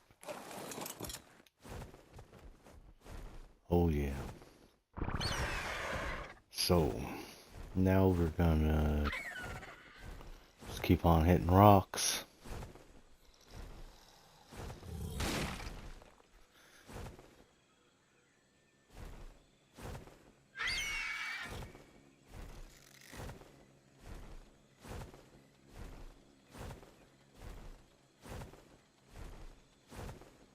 so I train them until they drop, you know, getting on bicycles and taking them to the bush and things like that, just to sort of like keep the balance, you know. And this one particular day, and I had it in my mind that I was just going to absolutely smash them. I was going to get into this situation because this is one road, you know, and I was just going to get so far in front of them, psychologically damage them, you know. So, just envious. Just had a conversation with my mom, and she was like, "Oh, darling, I'd really love to have a cat." And I'm like, "Mom, we live in this privileged situation. We've got sulfur-crested cockatoos, rosellas, king parrots, all these beautiful birds. And the worst thing that we could do for them is put a cat into that. So you can't have a cat, you know." Call her working man's guy. That's just Have a cat. been through my career. Tell his mama she can't have a cat. Cause I got all them birds. Building a fence. I'm riding through the bush. 25, 30 k's in at this point, right? I'm getting to the top of this hill. I'm looking down. I'm seeing these boys struggling. Quite some distance, probably about a kilometre and a half away from me, you know. And I'm going, I'll just have a little rest here. And I just hear this little noise. And I'm like, so I just take 3-4 steps off the road. You know, probably about 7 or 8 minutes ago, I was coming around this corner and a car was there on the road, which is kind of unusual for the state forest in that particular area, right? So I take these 3 or 4 steps in, and there's a little kid sitting in the bush. Like, the hell? So I pick it up, it's warm, you know, I can't leave it here, so I put it in my backpack, right? And I complete the ride, I get to the top of this hill where this trick station is, and everybody's standing around like, oh, I found a cat. You know, so I bring it out, everyone's all these big boxes go, you know, keep looking. So I took it home to my mum. I said, okay, here's your cat. And the way that I reasoned it is like, this is me saying to my mother, you cannot have something that will make you happy. And then the universe goes, listen to your mother. So that cat hated human beings for the rest of its life. You know, the only person it got on with was my mum. And we used to have like 4 bells and that to give the birds enough warning. So it didn't cause too much damage. So it was a feral cat then? I think. Or was it tossed out of that car? I think so. Yeah. Oh. It was too clean and too warm for it to be lived. But that's what people do. They have a problem. They have a cat that has a litter. They don't know how to solve it. Pet stores don't want it. Their friends don't want it. So they come up with the concept of just chucking it into the bush. Well, didn't it start out when they introduced cats to try to eliminate some other animal? We have such a history of stupidity in that regard. Have you heard of the cane toad? Yes. It's just so fantastic, right? So, you know, we're growing sugar cane in Queensland, and there's a particular flying creature that they want to control. So they start looking around. We always blame the British for this, because it's usually a naturalist, a British naturalist or scientist that comes up with the concept. And so they look through all the islands, can't remember where they found it from, but they found this toad who seemed to have this appetite for this particular insect, and they would feed it, and it ate it. They were great, so we'll introduce the cane toad to get amongst the sugar cane and lessen that creature. When they were checking if the cane toad would eat the creature, they were feeding it dead ones, right? It's a flying creature. Toad doesn't have a tongue like a frog. Can't catch this thing if it's flying. So it was of no use at all in trying to lessen that population. Oh my goodness. However, it became like a dominant species, and it was in Queensland, but now it's starting to come in New South Wales. So they're basically marching south, and it's a problem now. It's like a serious problem. They secrete poison, so if a dog gets interested and the toad gets afraid, the dog can sort of like sniff or lick its head, then get poison, and that's the end of your dog, you know. But there was a period of time there where there's actually a documentary from the 90s called Cane Toads. It sort of just points out how crazy people were getting. People in small country towns walking from their house to the pub, taking a cricket bat and just smacking the cane toads off the road as they went. It's like all these people becoming like, crazed with the idea of getting rid of the cane hasn't affected them. They just keep growing. How much is the population now? How big is it? So big. And these things, Jamie, can you do me a favour? Look up the weight of the largest cane toad that they found, because it's always a surprise. I mean, these things grow, and if they're in the right environment and things that they can eat and feed on, they just get bigger and bigger and bigger. Whoa. Look at this thing. Look at this thing, mate. Whoa! That's like an English bulldog. Howdy doody, it's bigger than my dog. Oh my Bigger than god! my dogs. Look at his head! What is the weight on that fucker? What does it say? That's crazy.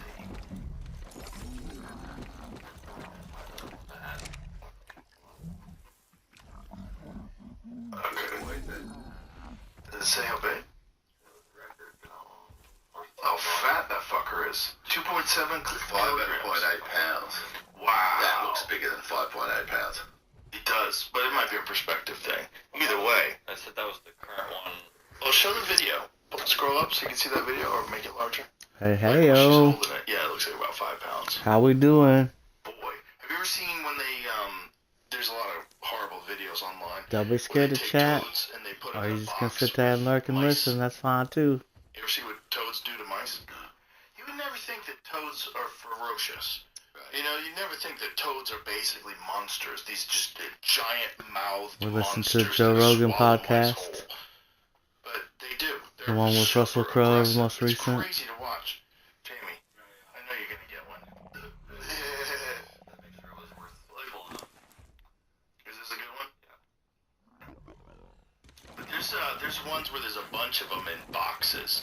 See, this one is kind of weird because he's not freaking out yet.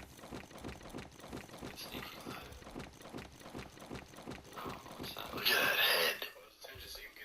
Look at his head. Oh man, that's a big old head. I mean, if that thing was giant, like that was hippopotamus shaped, Yeah. chasing after you. Oh, Look how quick that is.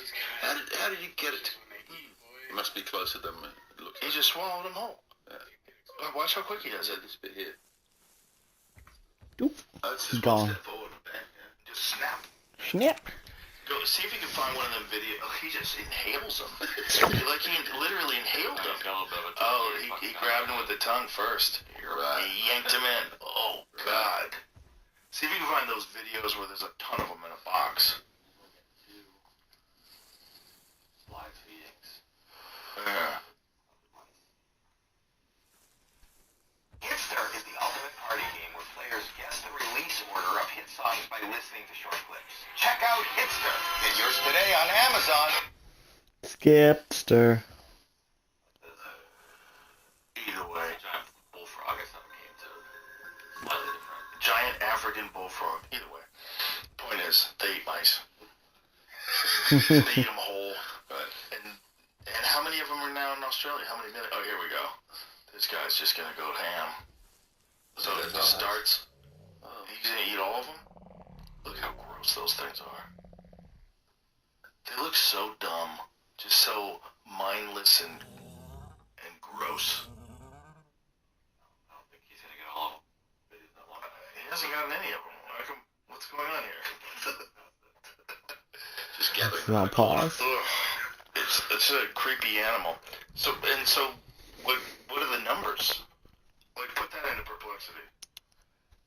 Cane toads? Yeah, how many cane toads? Ask our sponsor. How many cane toads are in Australia?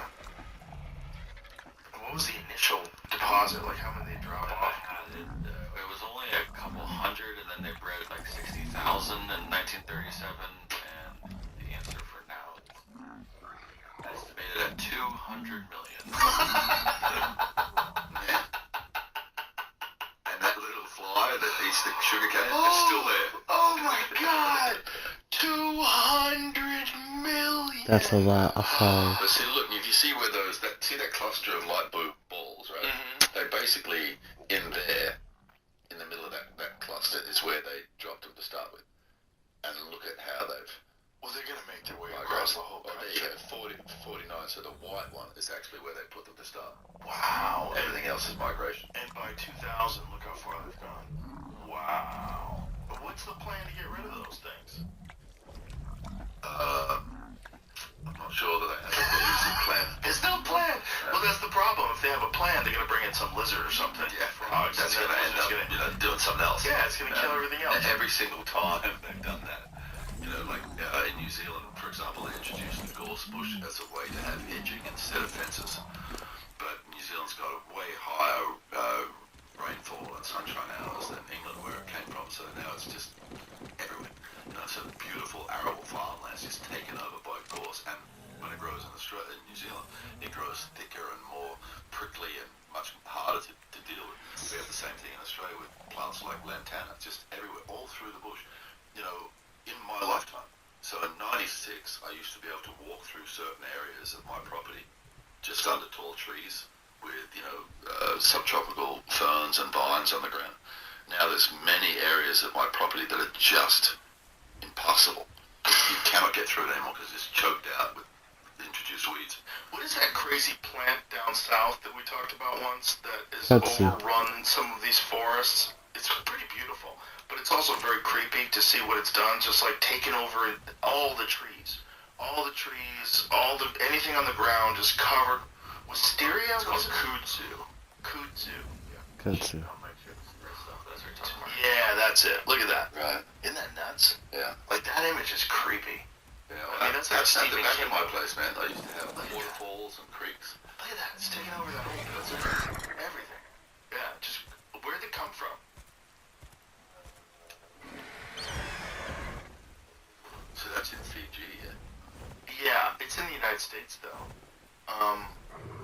So what was it? How's it brought in? Oh, did people bring it in on purpose? That's where it's originated from. Sorry. Right. History of U.S. introduction. Introduced from Japan in 1876. World's exposition. That's where I heard there's a lot of it.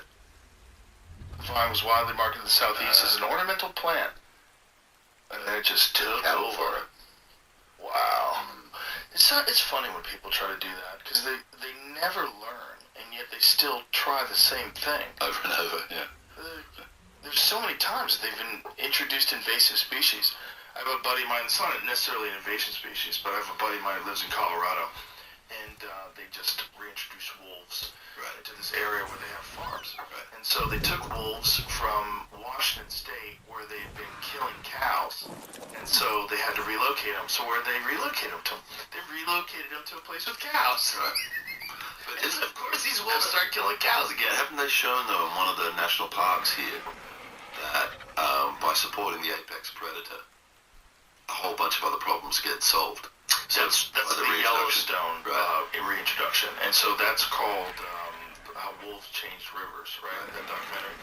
There's a lot of people that push back against that. I think you definitely need predators, because there was at one point in time an overpopulation of elk in Montana, to the point where they were having winter rifle seasons, where they would issue a lot of tags. So in the winter, they're stuck in deep snow, and you just go pick them off. And it was because they had so many that it was actually detrimental to the herd itself, to the health of the herd itself.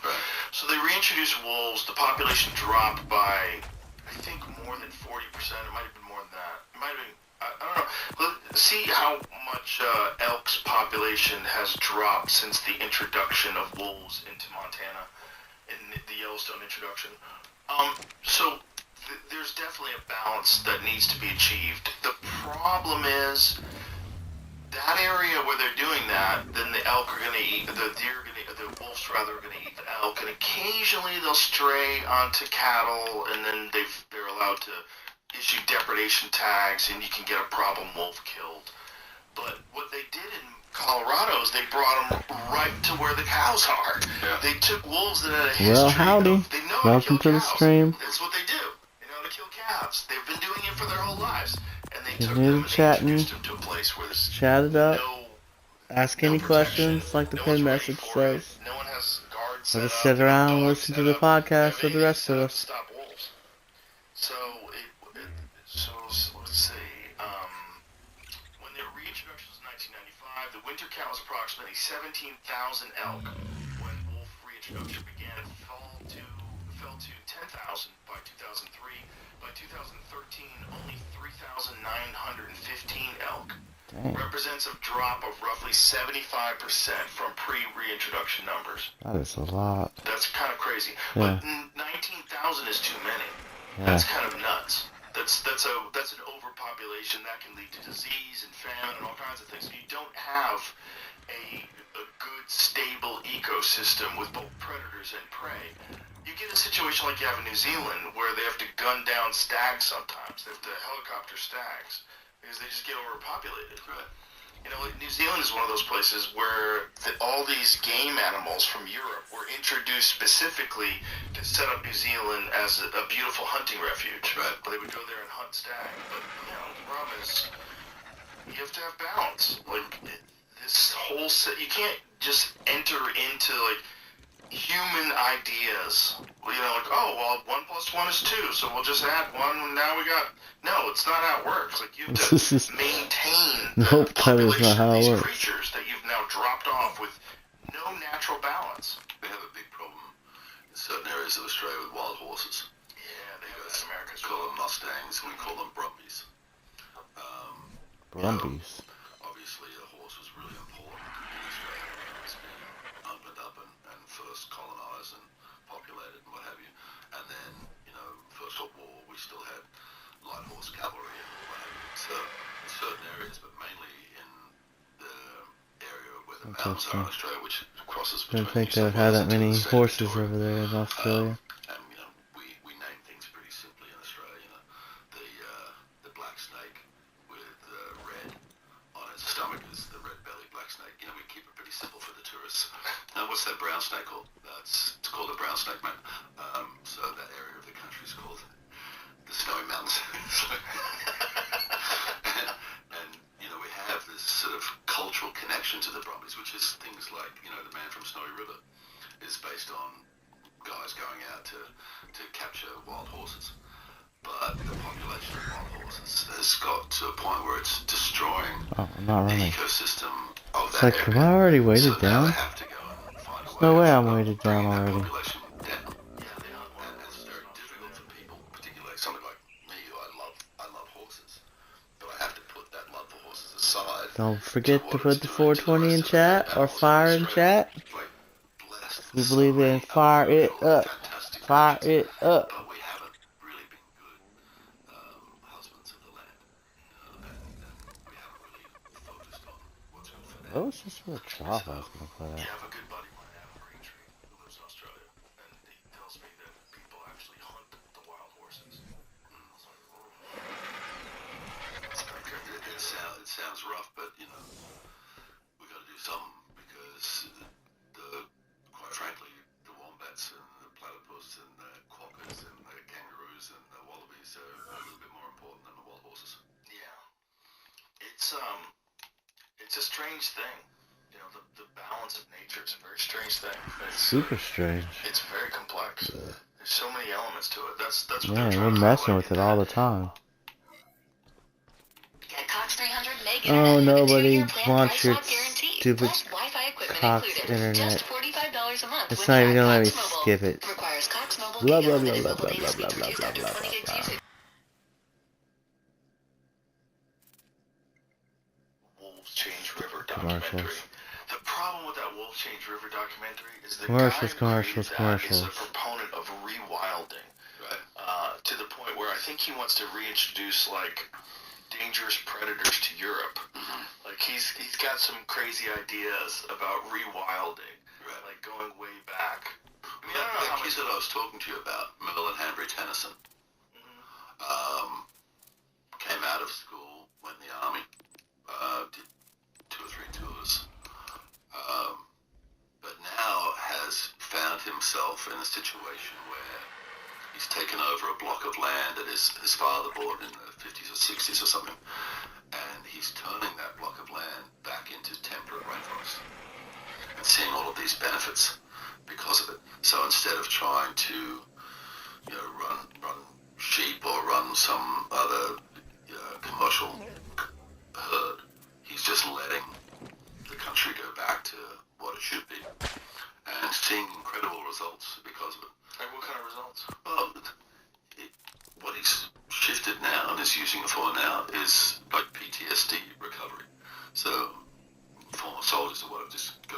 noise and Look at all the find biotoxin. a new balance because they're in that sort of natural environment.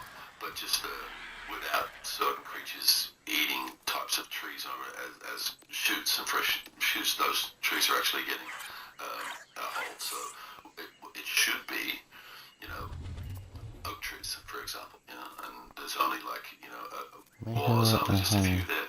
But by taking out the non-native animals, who's seeing those trees increase. Good thing I grow mijos. If you could look it up for me, Jamie.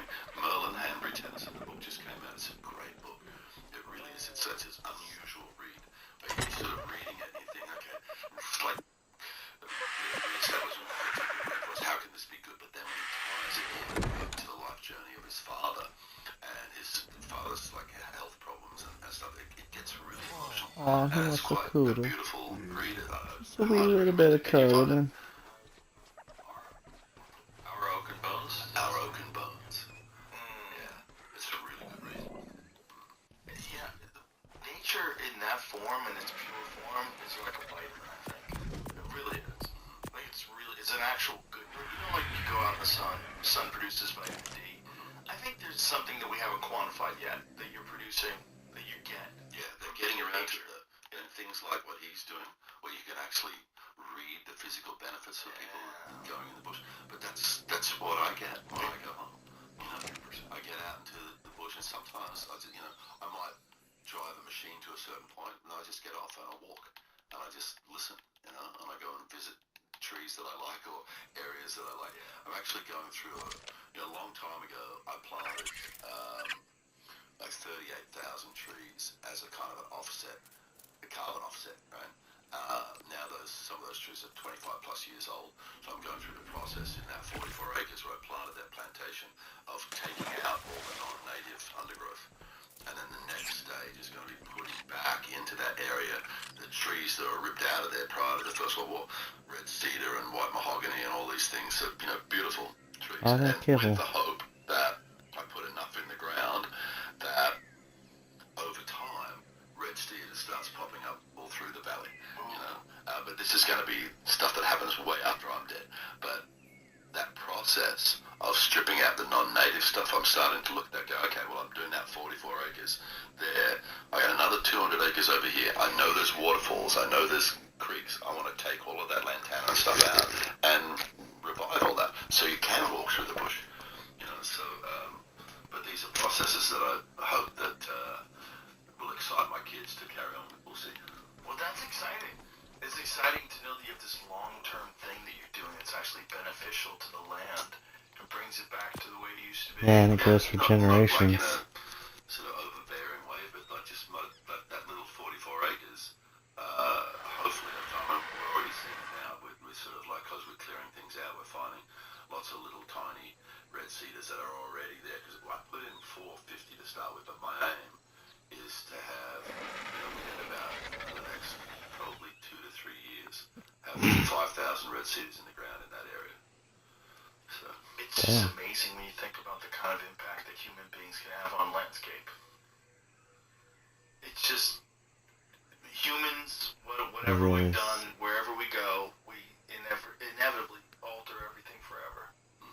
And if you could just take a little bit of it and put it back to the way it was and start contributing to these plants regrowing again, there's a balance to that. It's very cool that you can achieve that. It's also exciting. It seems like a cool project. It thrills me. But for a guy that has the kind of pressures that you have and the work that you have to do and the intensity and the long hours on sets, having something like that is a godsend. Yeah. Hey, your 32-year-old self, whoever it was crazy. He nailed it. I look back and it's just, how did I know? Because at 32, I had a little bit of fame in Australia, but it was nothing compared to what I would have to deal with after that. So having that sort of forethought is interesting. Very cool. Is there anything that you ever always wanted to do, like a type of film that you've always wanted to do that you never got a chance to? Well, see, there are definitely guys in my business that covet. They go, I want to do this kind of role. I want to see like that, But for me, that's not what I pursue. I pursue character. should go get some you know, it's very practical. fertilizer. I don't get to choose from everything. I only get to choose from what's sent to me. So from what is sent to me, I always try to look for fresh meat.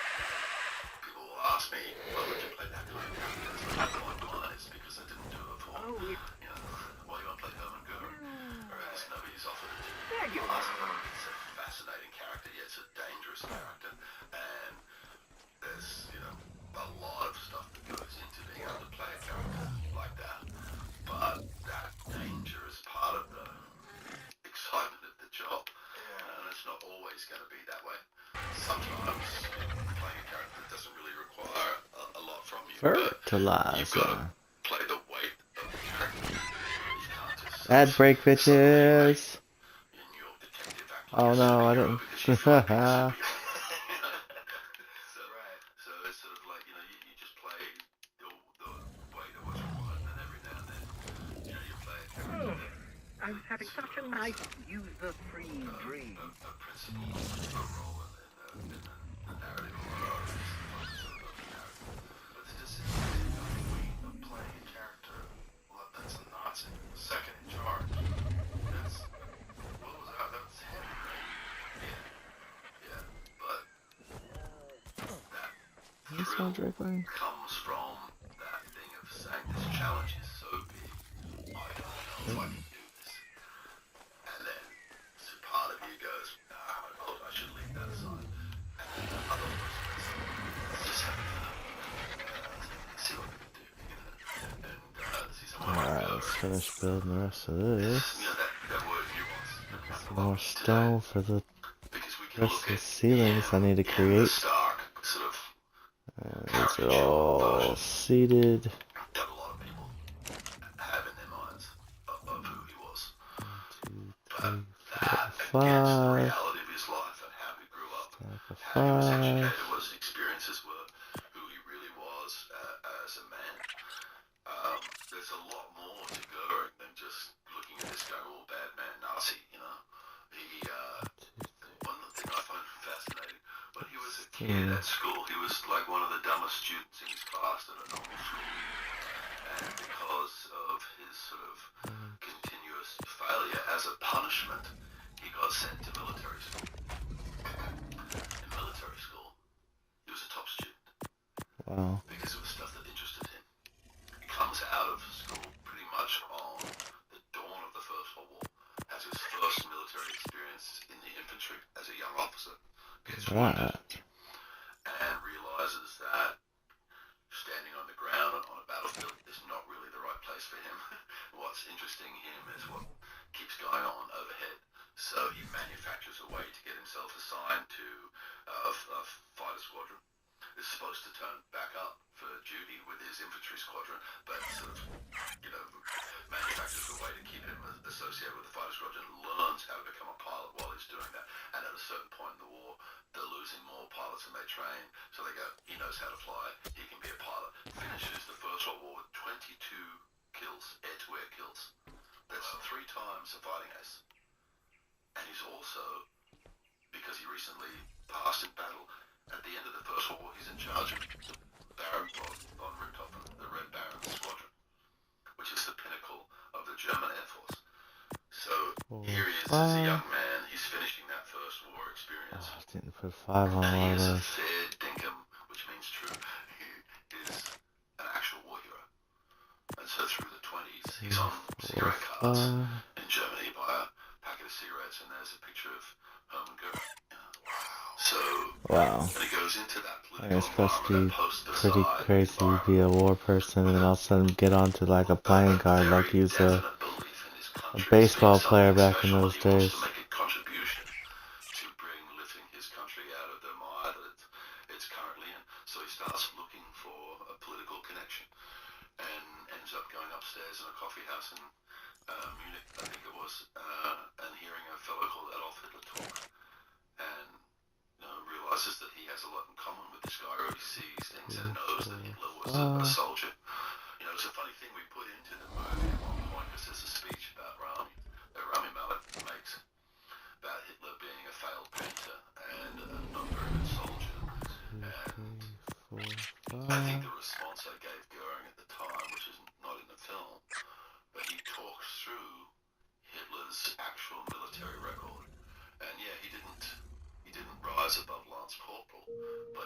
and down promotion 3 different times. He won an Iron Cross in 1914 and then a Please, Silver let me out. in 1918, and doing things that were showing such extreme courage that he was awarded the Iron Cross, and he delivered messages on the battlefield. He would take the messages from headquarters, take it to the frontline troops, and then bring their response back, things like that. So, one point in time I had Goering say, you could call him a failed painter, but maybe he got to a certain point in his life where there were more important things to address than painting. So, nuance. I thought it was also fascinating that you guys delved into the fact that he was an addict. Yeah, we only touch on it a little bit, but it's crazy. There's a really good book. Blitz. I don't remember the name of it. Norman Old Blitz. Yes. Yeah, which gave me a lot of information, because when Goering was arrested, he had something like 40,000 pills on it. 40,000. 40,000 pills. A habit of 40 to 50 a day. What? So you look at it and you can see it when you know that fact and you start looking at photographs. You can see him. He must feel like some of them street junkies. Where he's just off his tits all the time. From about 42 onwards, he doesn't really have adult gear anymore. Goebbels, Himmler, Heydrich, they've all taken those positions. The things that he promised he could do with the Luftwaffe didn't actually come off, as strongly. They didn't know it at the time, but that's the Enigma machine, everything, the code's being broken, so no matter what they did, they were always being second-guessed. Always. So, Hitler's trust to him was adjusted a little bit, and I also sort of liken it to him knowing he's going to get stabbed. So he just doesn't bother going to the place where he would get stabbed. Oh, So he does a whole bunch of other stuff, and he keeps his authority, but he's not We're gonna get this thing built. the center of things. Eventually.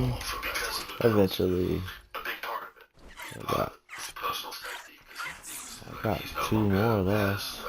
the definitive ear and trust I of don't know who the his leader. hell the other beetle is, The if it pills died or take his whatnot. lifestyle, and he decides to, interest himself in other things for the greater good of Germany, like the collection of great works of art, things like that. But there's a lot of things in this story that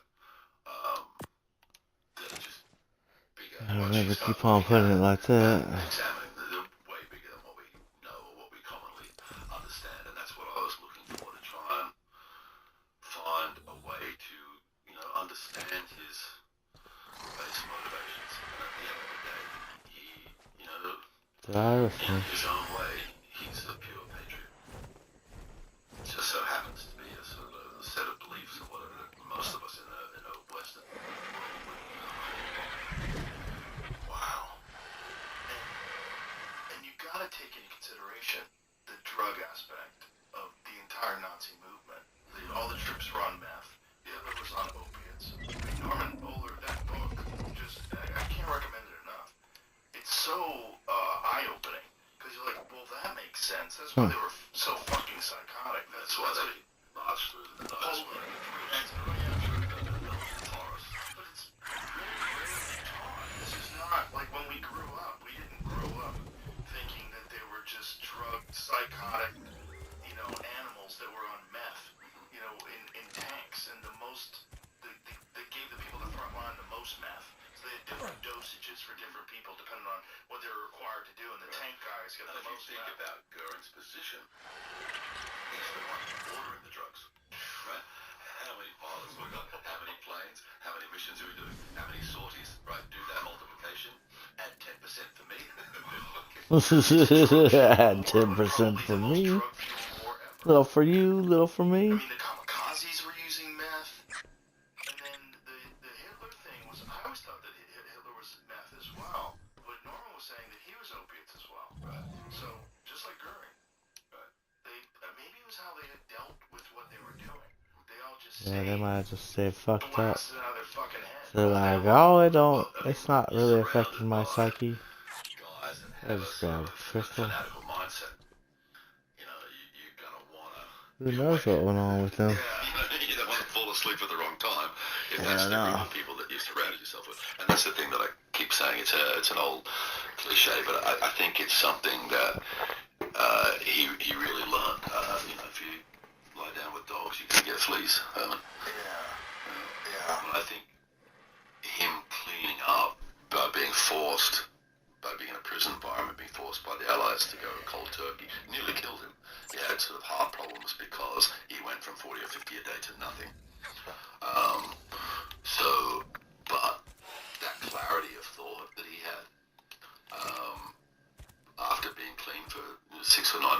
trial starts, that became dangerous because now he's sort of got his faculties back, and he's intent on breaking down this whole idea of international law as being ridiculous. That, you know, he's a man who served his country. He's still in a uniform. He's still like a military guy. So he's, quote unquote, following orders. Yeah. And, you know, they were a democratically elected government who then, step by step, dismantled democracy once they were in power. Oh, it kind of sounds like something else we're going through. Would be anything like that now, would it? And the fascinating thing about this character and the way you play him, How you doing? he seems like a guy. See another person jumped in? So relaxed about everything. You know, it's like he doesn't seem to be caring. Feel free to write in chat. What's happened to him. And for you to put in We talk about anything. If you want to hear a different podcast or listen to somebody else, just write it in chat. I can see it. And that's got to be a weird place to be.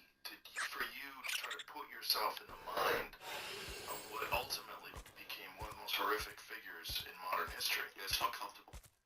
It's not comfortable. But that pain's part of the gig, you know? Yeah. It really is. And there's, you sort of learn to accept it. I say this to people quite a lot. Because they, you know, the big question is, how do you turn off? You know, when you've been a Nazi for a day, what do you do to relax? Definitely don't do method. You ask anybody, and you would be in this for a little while. The podcast is over for the day. Doesn't mean that that's the end of your job. Doesn't mean you're just gonna turn off and never think about it again until you obviously, you know, anybody has a passion for the thing that they do is gonna continue the process. 5 o'clock might be when the office closes, but you're going to go home, you're going to have dinner, you're going to think about the deal that you're currently doing, the presentation that's ahead of you, or whatever it happens to be. You're going to keep processing, and that's what happens when you're playing a character, because you might have delivered X amount of dialogue today, but you've got X amount tomorrow too, so you've got to keep that process going. So you're just thinking about it all the time, 24/7, all the time. There's no, it's relentless. But one description of making a movie is that it's a train journey. It's not like a car, you know, where you can pull over and have a wee on the side of the road. It's a train journey. Once you get on that train, you stay there until it gets to its destination. And you've just got to accept that. I mean, and there's, you know, good and bad. Forgot to tell her to pull out. A saying that goes with this, you know, the Every best thing single and the one worst of thing these. about the job that I do is that one day it's going to finish. Always finishes. You can be having the worst time of your life, but it's going to finish. But you can be having the greatest time. You have an incredible relationship with the crew and the cast and the director, but it's going to finish. And you have to get used to that. You have to understand that. How much time did you prepare for, and how much time did you film for? So, like, how much time were you actually in the head of this Nazi? Well, I signed on in 2019. So you started thinking about it then? I thought I was going straight from Loudest Voice, which finished shooting around April or something like that. And I thought by the end of that year we'd be doing, you know, we would have shot that film. So that's when you started researching it? Yeah. And then, as it turns out, it got set up and collapsed 3 different times. And so I had 5 years. 5 years of, you know, scratching around, trying to find little bits of information to humanize him in my mind, but also for me to try and understand it, and understand the, you know, what he got to, because it doesn't make a lot of sense when you read about his history and stuff, and where he gets to doesn't make a lot of sense. He was a mountain climber. Right? When he was a young man, there are traverses in the Austrian Alps that Hermann Goering was the first person to do that traverse of that peak. You think about the mentality required of a mountaineer to stand at the base of a big-ass rock and look up and say, I'm going to keep going until I reach that summit. That says a lot about who Hermann Goering really was. And he was Bavarian, right, so from southern Germany. What over here for? And once, because I didn't know he was a mountain climber, once I knew that, then I started looking around for, what does that mean to be a mountain climber? You know, prior to the First World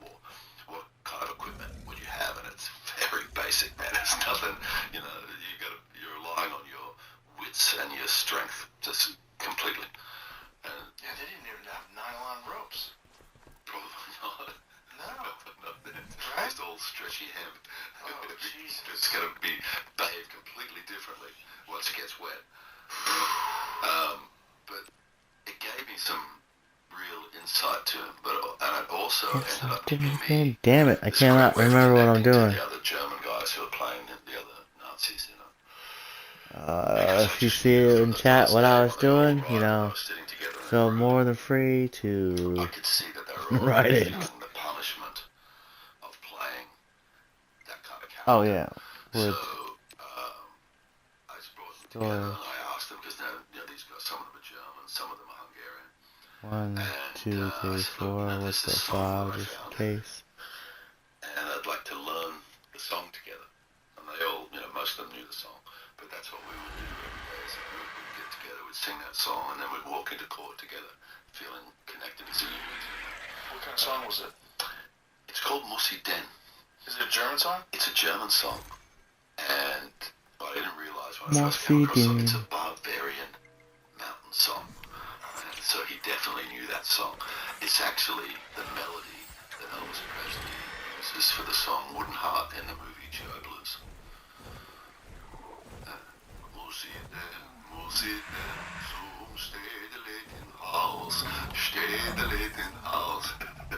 That's, but I don't have a wooden heart.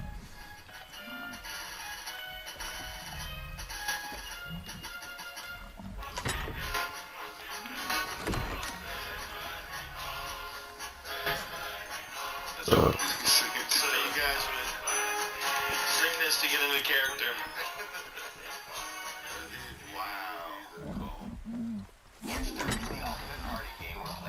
Release order of hit songs by listening How to to short clips. Check out do Hitstar. that. Get yours today on Amazon.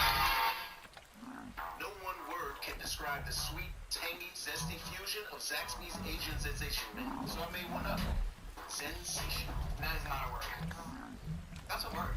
You heard the lady. The Asian Sensation Man. Good shit. Yeah, so there's just a little thing just to remind that particular group of guys that we're just actors, we're just playwrights. And, this will finish. There's a lot of people that don't want to show a human side of a monster. And which I think is very dangerous and quite stupid. Because it gives you a complete misunderstanding of what a monster is.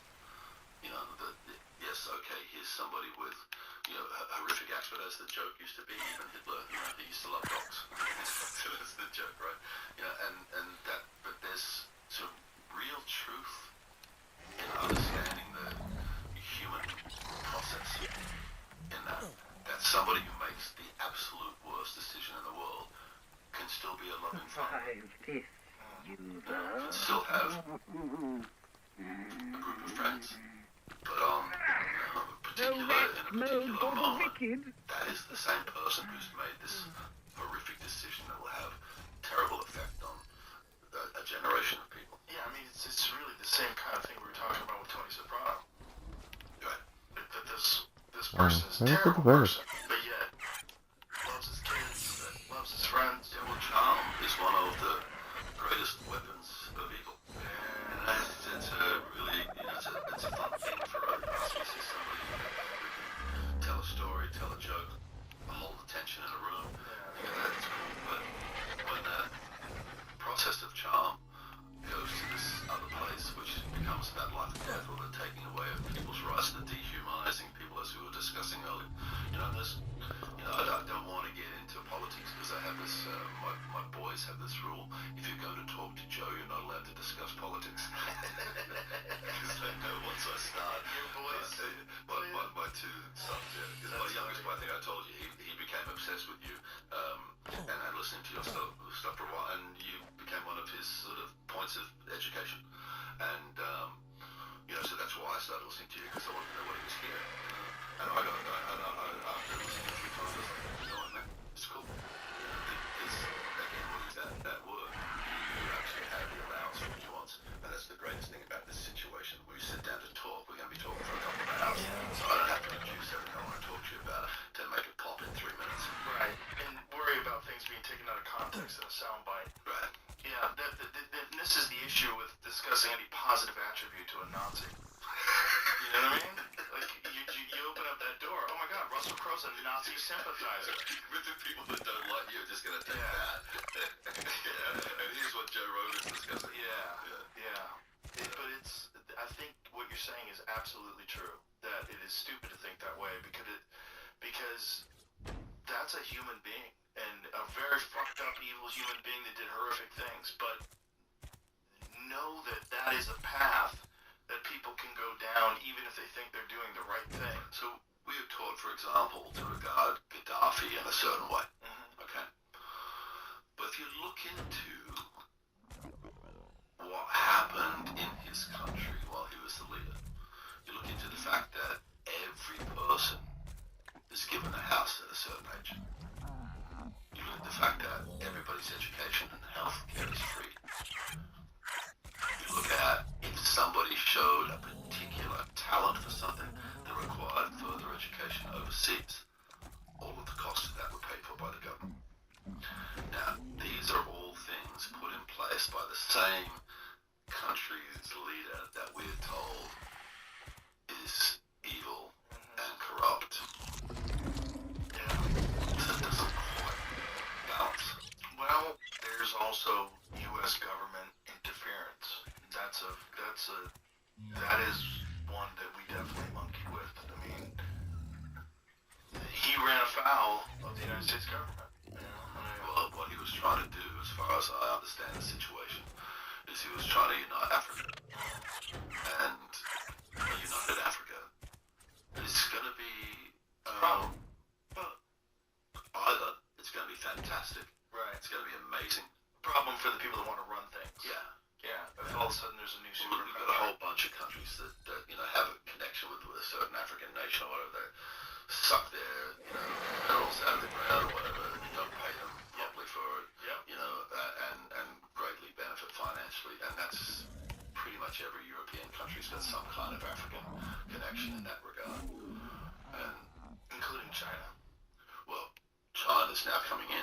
Yeah. Because it's able to offer a slightly better deal than they've been used to, But people have to understand the population of Africa is enormous. Yeah.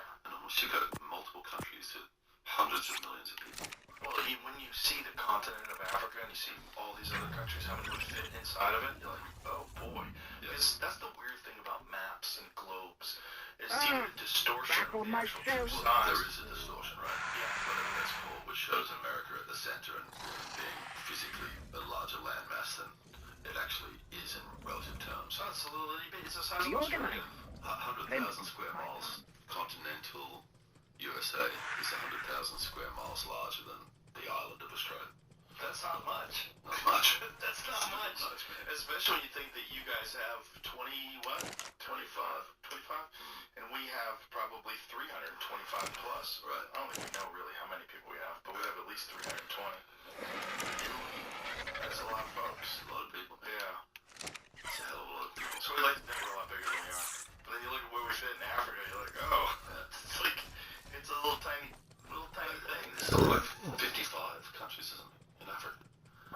I don't know. Probably. I mean, it's also Egypt. That's the other thing.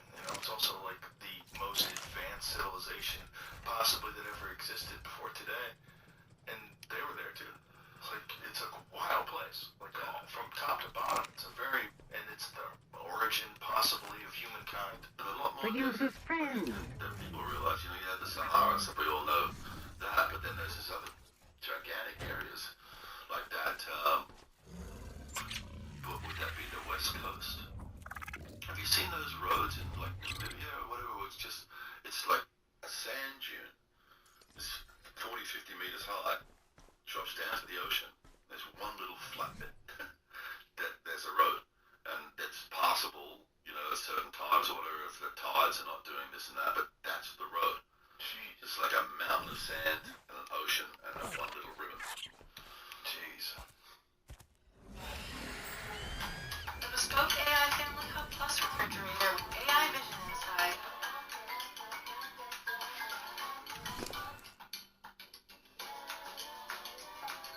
Even smarter with smart things. Shop Black Friday deals now. Hey guys, what's going on? My name is Brian, and welcome back to the Duplicolor Garage. This is season 2 of the Garage Boss. Now we have an exhaust manifold sitting here that we removed off of an engine that we just painted with Duplicolor engine paint. While that engine is drying and looking beautiful, again, we have one manifold sitting here. Phil,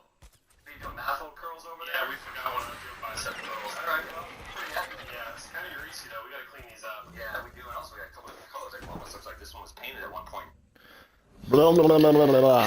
You know, the United States is one of the weird things about us is that we're a country that thinks mostly of ourselves and hardly ever leaves. You know, some people leave, but I bet there's a solid percentage of people that never leave the United States and maybe never even leave the city. Right. And your version of the world, you're relying on other people to give you the story of what the world is until you go somewhere. Until you go to Thailand, until you go somewhere where you're like, wow, there's a totally different way of living out here. Yeah, I've even had people, come down to, like guys that come down to train me in some weapon or other or whatever, and they do a lot of traveling, but it's all within the continental USA. Yeah. And they come to Australia and they realize that other people have opinions. You're not going to find a heck of a lot of agreement to, some very basic tenets. If you're sitting in an Australian bar, you'll find a whole bunch of people go, that's fucking stupid, mate. Yeah. But it's still, to me, it's the greatest country in the world is the United States of America. Absolutely. Greatest country. Are all here.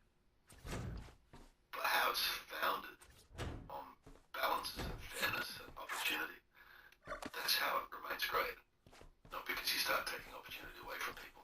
Right. Because you are affording them opportunity. And, just keep that in mind, ladies and gentlemen. Yes. Because nothing's finished. Nothing's done. We're just in the process. And it can all get better. At least most of me made it. Yeah. And it's the rare country that is almost entirely founded Shuffle your junk around for you? over time. Yeah. It's all immigration. Yeah. Which is the strength, and also, the problem with the last 4 years was that they were just letting anybody in, and they weren't vetting people, and they were inviting people in. And the problem now is they're grabbing people with their productive citizens, and they're grabbing them and taking them out because they don't have the right paperwork. So neither one is a good solution, and both of them cause huge problems. Yep. And Causing all kinds of scary problems. things. But you do have to be aware, too, that a lot of the information that we know about that is coming to us from a motivation that we don't necessarily read. Right. They want us to think of things in negative terms. Sure. Both sides. On both sides of the issue. Yeah, 100%. Yeah, we're constantly being manipulated. I had Representative Luna on the podcast, and one of the things that she said that I kind of knew was probably true, but I didn't want to believe it. She was like, there's a lot of problems they never solve on purpose so that they could campaign against them. That's why they keep these things in play. That resolutions could have been reached, problems could have been solved. But these politicians are so self-serving that they don't ever want that to take place. These people that run these two individual parties want to keep that banter back and forth. They want to keep the argument going. You see how absolute they are.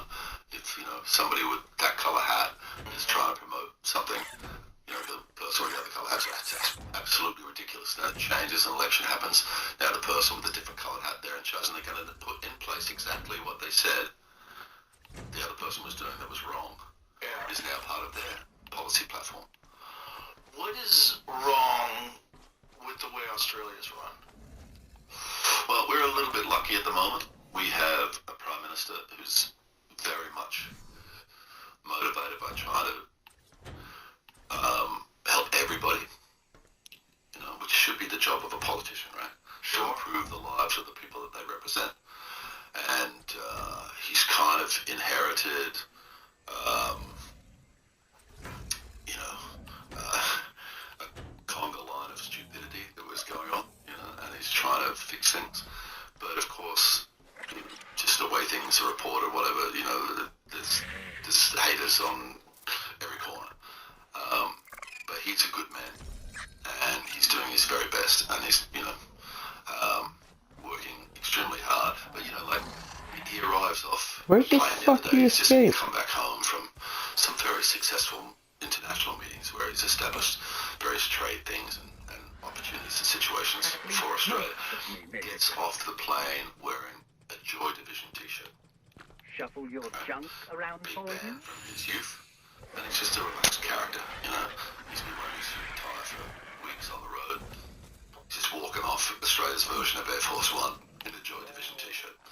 So the member of the opposition wanted to point out, and did so in Parliament, that Joy Division is a Nazi term and comes from a section of a particular camp where the women were prostituted, and that's why it was called the Joy Division. And it's like, okay, what's the point of that?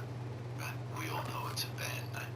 We know it's a band name, right? And just because you like the Rolling Stones doesn't mean that you want rocks to be falling on people. What are you fucking talking about? You know, this whole stupidity, and that's what you're facing all the time.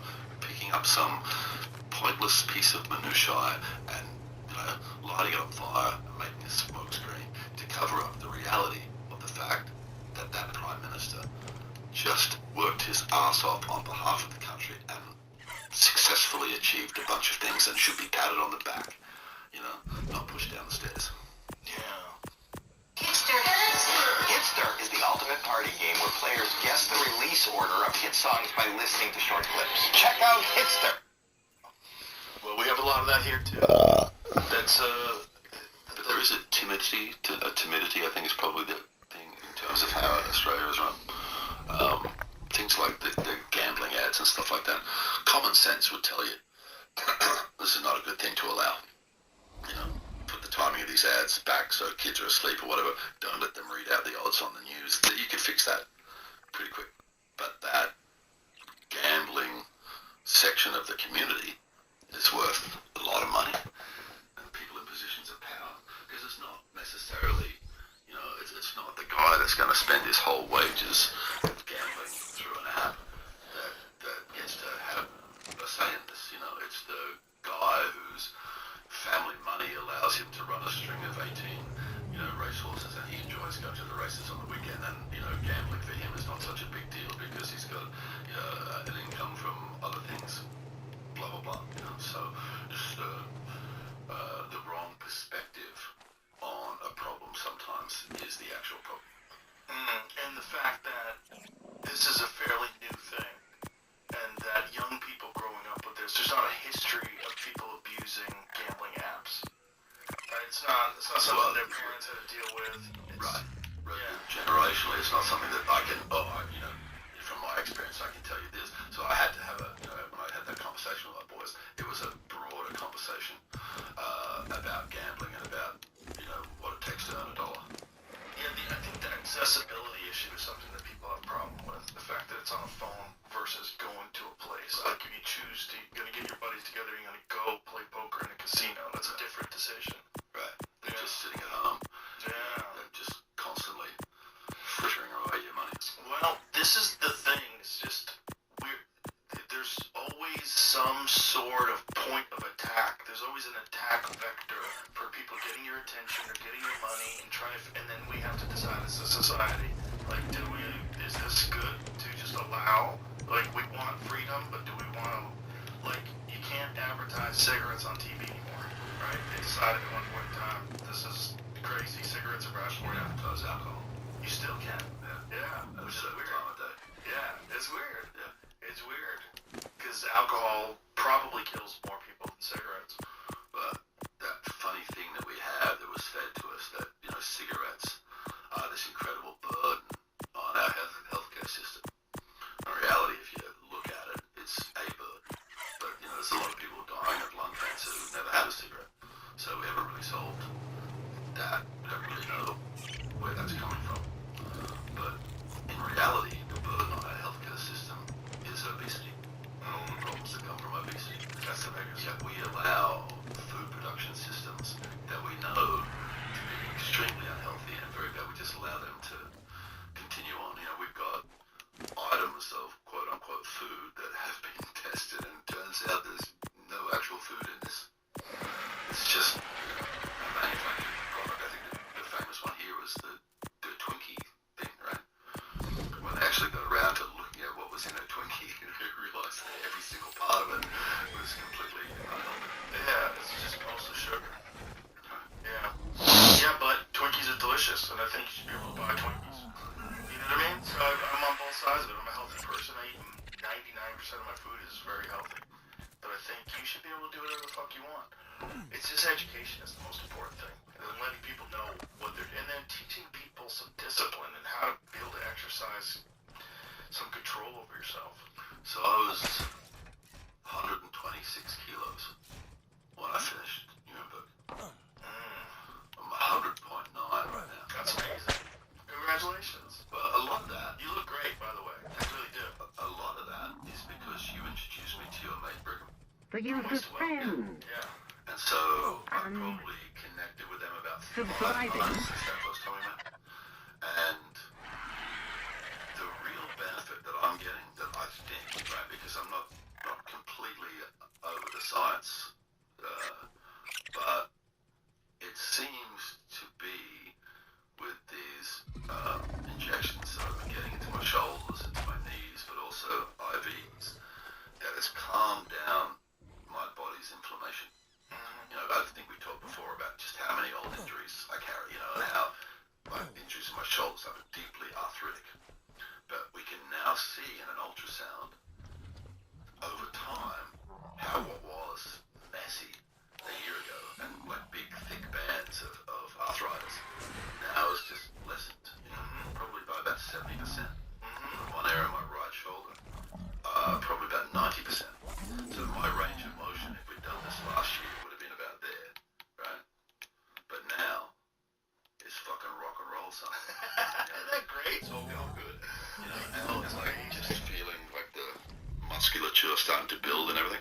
I'm taking it really slowly. And that was one of the things I was worried about with Highlander, because jumping into that role with the shooting day coming, it was like, man, I gotta do 3 workouts a day. I gotta, you know, and that for me is a bad recipe, because yeah, I can do that for X amount of time, but once I stop, I'm gonna stop completely, you know. And what I want to do is I want to make all these changes and make it a long-term situation.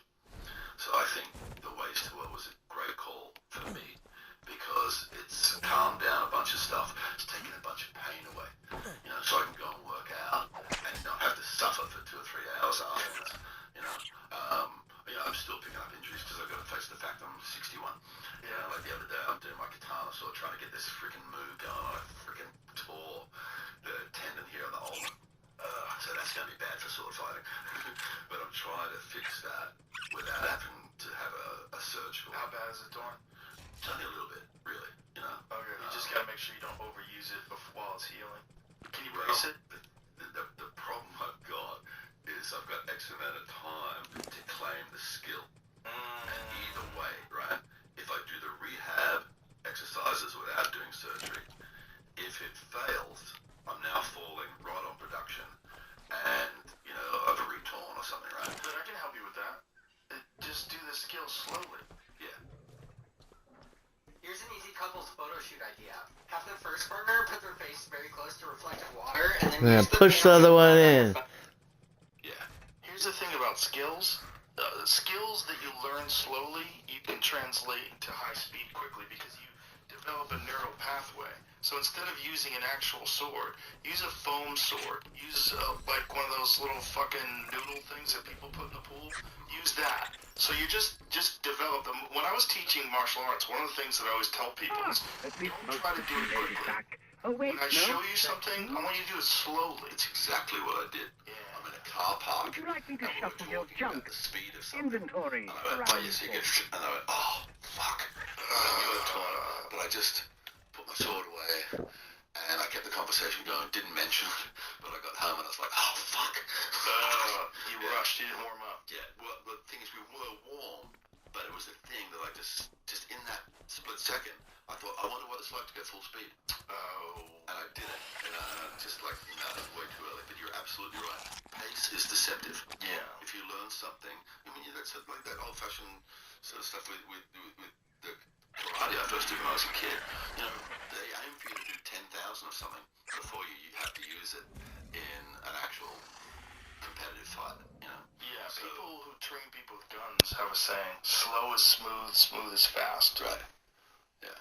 Yeah, you want the herky-jerky movements, and with martial arts, and specifically sword fighting, there's very specific movements that you're learning, and if you learn those movements slow, as you speed up, you'll be going along the right pathway. And when I would teach people kicks in particular, because it's a weird thing to learn how to kick something, like you've got to do it slowly, because if you try to muscle it, you're going to develop a bad habit that's going to keep you from achieving full power, because you want a proper technique. Yeah, and you have to process where your balance is. Yeah. You know, how you're pushing your force, but how you retain the ability to reset. Yeah. Jiu-jitsu as well. People that learn by drilling, they get way better, way quicker by doing it flowing and doing it more easy and play. Like the Gracies always say, keep it playful. Yeah. The thing is, I know all this stuff, but I was in such a point of weariness. I was just trying to please people, and so I mucked myself up. And but I've got a bit of time now for it to heal and for me to start and actually do what I need to do. Have you visited Brigham while you're here? Yeah, I just saw him. Okay, great. Yeah, he's looking great. Yeah, he looks great, right? He's looking good. He'll look young. The new place. And here's the thing, when we talk about this, and your listeners are probably, it's expensive. No two ways about it. So it's possibly not at everybody's grasp what the sort of things that I'm doing. But I think, I'm not sure if this is absolutely right, but I think, one of his sort of fervent ambitions for him is to make it more available. Yes. Because this is cutting edge medicine. Yes. We can sort of write things in our bodies with an injection as opposed to an operation. The problem I had in my left shoulder, I go and see my shoulder surgeon who fixed it while I was doing Cinderella Man. So I did 2 operations with this guy, one in 2001 and then the second one in 2004. But it's always had a sort of problem, and he did say at the time after the second operation that he had to cut a few corners and it would probably cause me problems later on in life.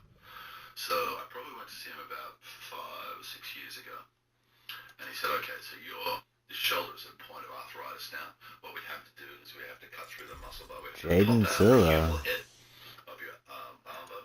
We have to shave off the top of it, and we have to put carbon fiber To see you first time in, make sure you follow. Ask away with some questions if you got any questions. Anything's fine. And if you had to, think of something. Make some. That's a comma.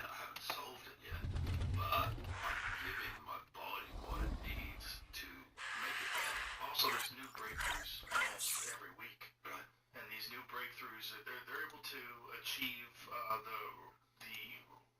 they're growing actual cartilage on people that were bone on bone. So they're developing new methods to regenerate tissue. That's the cushioning in between your knees and your elbows and all these things that were and shoulders that were requiring people to get those horrific things. Where they're putting an artificial joint in place because everything's so arthritic. That's one of the things that does trouble me greatly for this country. Yeah, the health of this country is like absolutely horrible. Systems to benefit everybody. Something has perverted here, where the drug that I might need that I can buy for $50 for a month supply in Australia is $2,500 for a month. What's going on? It's crazy. And where's you got all these elected representatives here in this country's got it's a lot. That's what you should be working on, man. Yeah, but they can't. Because everybody's got their hands tied. Yeah, they're all got including the media. That's the crazy thing. So the amount of money My they spend media. on advertising for the media that really just serves the purpose of now the media can't criticize the pharmaceutical drug companies. Yeah, it's interesting because I get back here as my girlfriend's from New Orleans, and we're sitting and watching TV here, and she's now seeing America from the outside because she spends most of the time traveling with me, and we don't spend that much time within America. We live in Australia, but I've been working mainly in Europe the last few years, so she's now about coming back to a country where she's got fresh eyes. And she's sitting there the other night, she was watching something. She came out and she said, I've just watched like 12 ads for drugs. I just one after the other after the other. Oh yeah, don't forget to chat. This tiny little problem. Even y'all over there on Kick. If I can say it in a certain way that make you think that you've got it, bang, I got a drug for it. Bang, bang, you know. And yeah, I mean, I wish I could see who the last subscriber was. Or follower. But I appreciate you on Kick. People will go bankrupt in Australia because of their medical bills in the next 12 months. Zero. Yeah, it's one of the biggest problems we have. You know, and the idea that you would let that happen and not do anything about it because you're bought and paid for by these enormous companies. Thanks for the sub. It's insane. Yeah, and Rainbow, if you're here, thanks for the sub. You know, and RFK Jr. is Awesomeness. trying to do something about that. It's I appreciate it on Kick. Yeah, and you know, socialized medicine is probably the largest Western economy is punishing its citizens in that way. Yeah, just beggars belief. That's crazy. Healthcare is a principle because if we're not looking after ourselves and aiming for what's the point of human existence kind of thing, you know what I mean? Yeah. So that should be a principle. Everybody's health should be a principal focus of our elected representative. Well said. Russell Crowe, Well you're the fucking said, man. Russell Crowe. Thank you for being here. Joseph. Let's see. We want to listen to good old Theo Vaughn, or what's we got? Billy Bob Thornton, Brett Weinstein, Brian Redband, Jeff Dye, Gavin. Oh, Adam Carolla. Yeah, we definitely gonna listen to some Theo Vaughn on the Joe Rogan show.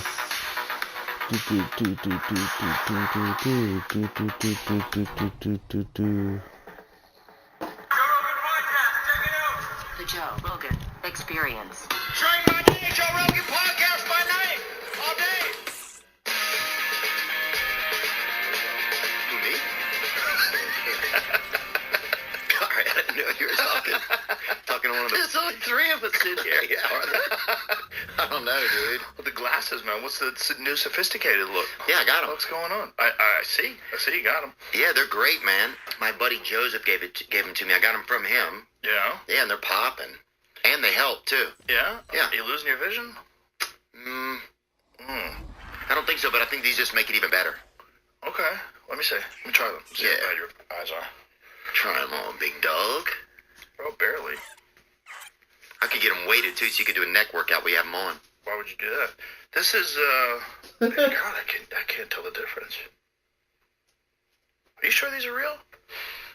I think they are. I don't think these are real glasses, dog. Let me see. I don't think they... Jamie, put these on.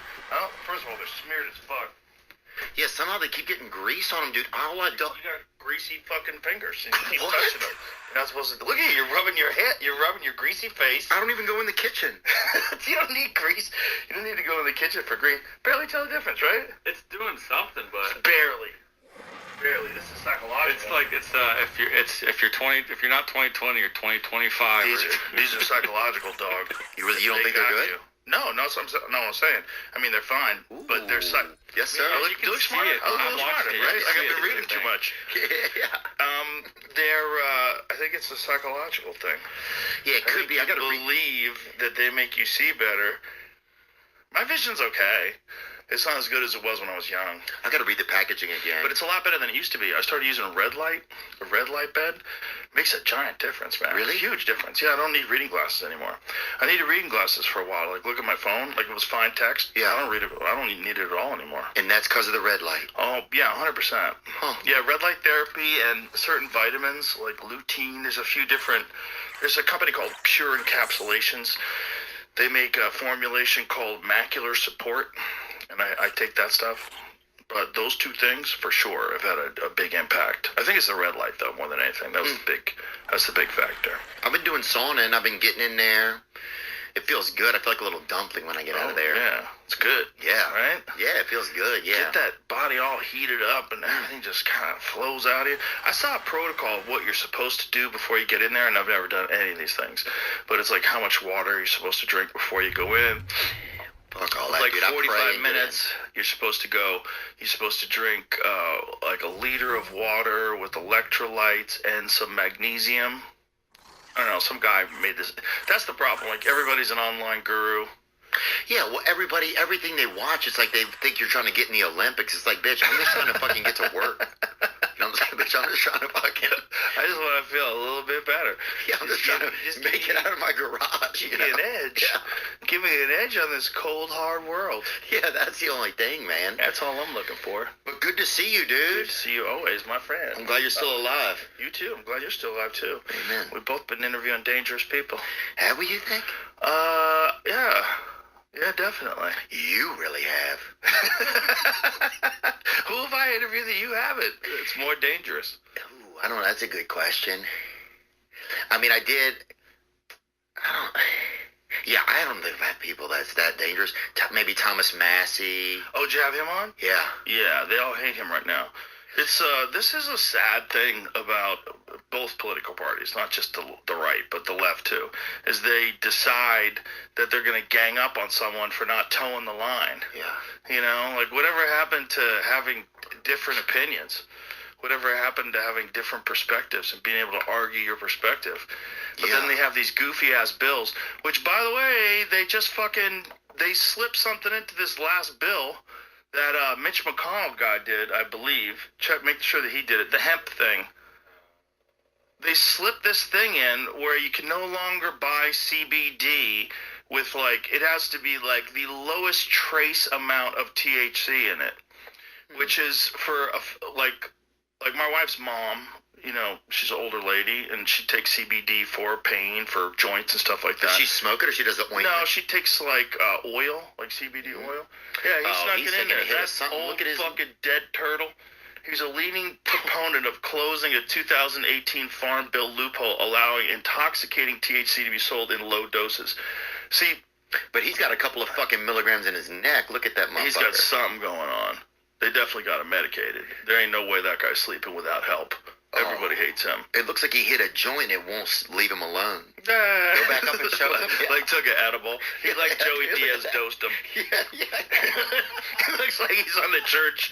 He's on the church of what's happening now. And Joey Diaz, Joey Diaz and Lee are just staring at him. They gotta change that. That's really bad. Why is it bad? Because of what they... Because for people that are getting benefits from CBD, the THC along with the CBD, and by the way, we're talking super, super low amounts, but there's something about how CBD and THC work in a synergistic way for people that are in a lot of pain. I know a lot of people, like I said, my wife's mom, she says the stuff with the THC in it works better, and it's not getting her high. Like, this is the misunderstanding. This stuff's not going to get you high.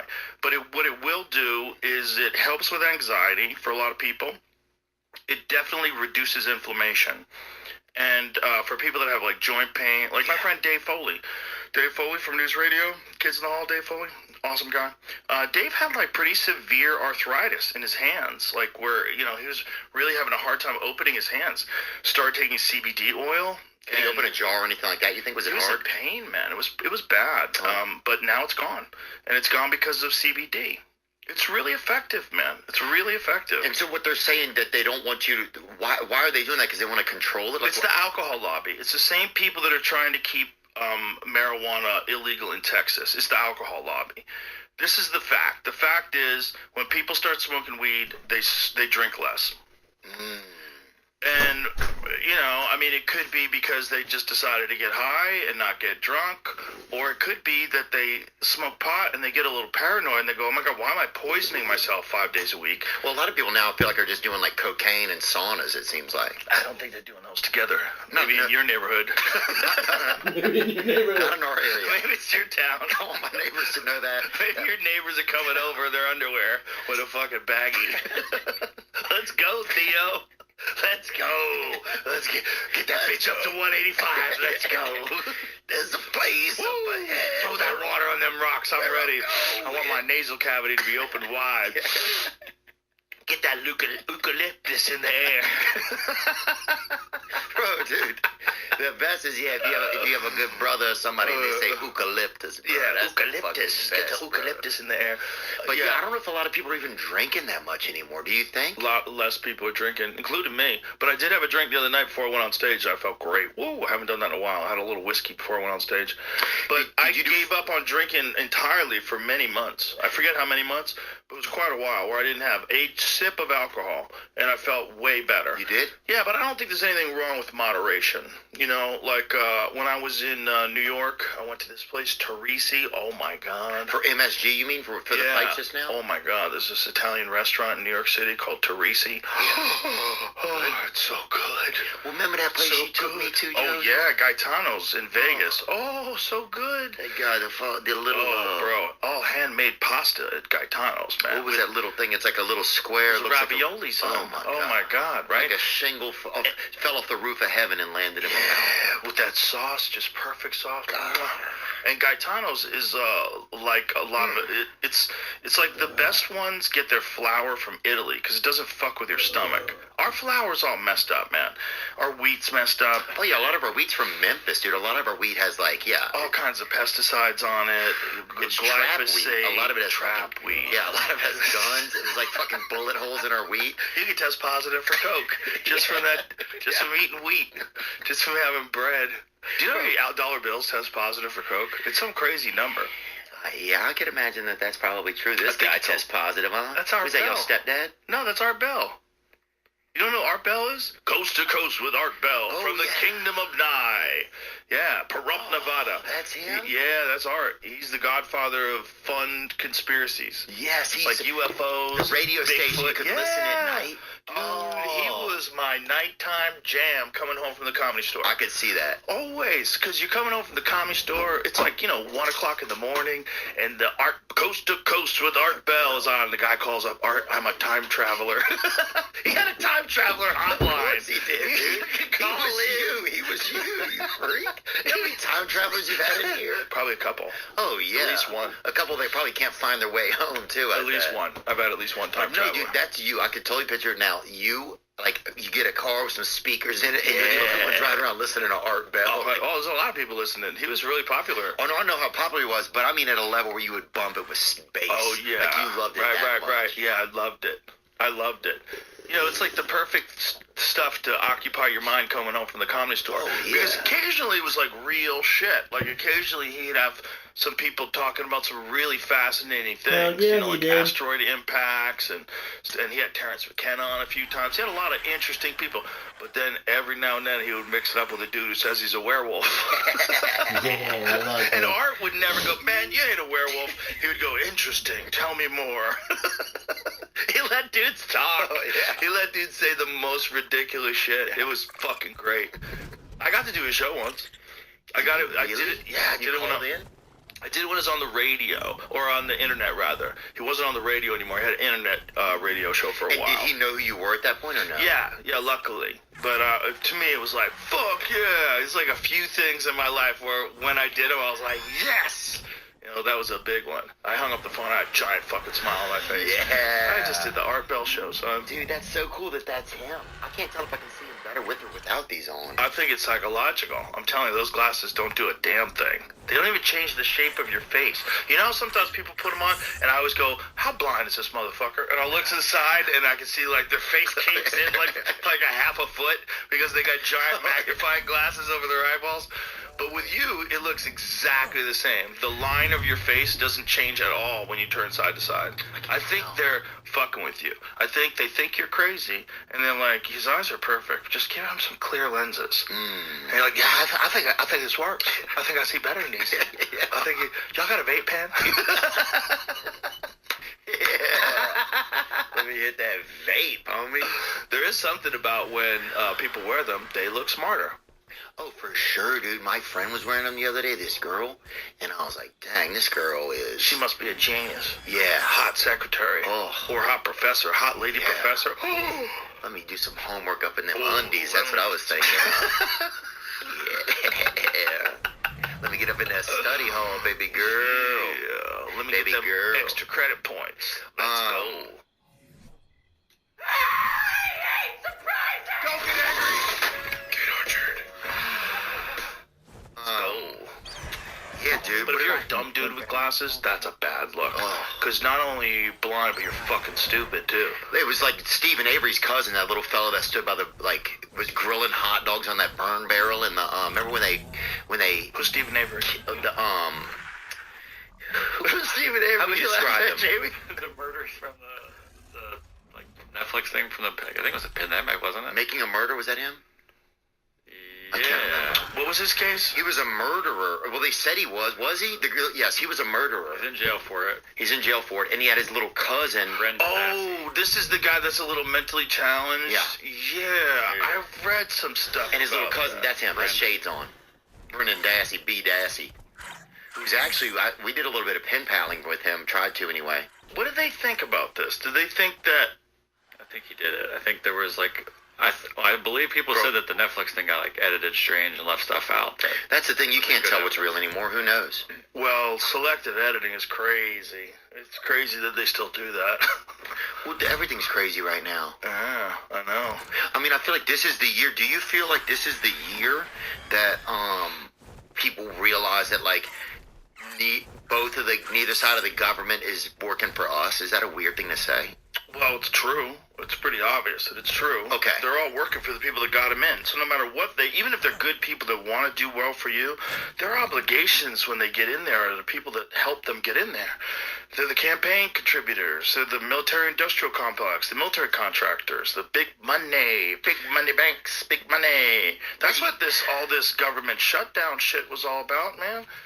It's all about health care, right? So it's all about how much money is getting funneled through these corporations. If you really think that what they're trying to do is make sure that people get health care, you're fucking naive. Yeah, you're ridiculous. What they're doing is they are protecting some kind of slush fund.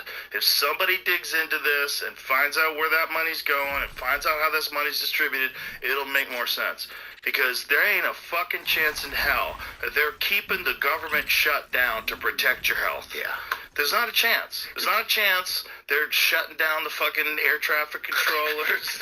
Not a chance they're shutting down NASA because they're worried about you getting the flu. That shit is not happening. That's not what's going on. But I think everybody's starting to realize that. Dude, I went to the post office. Have you been to the post office recently? I have not. Okay. Not since I voted. That was the last time I was at the post office. Okay, well, it's over.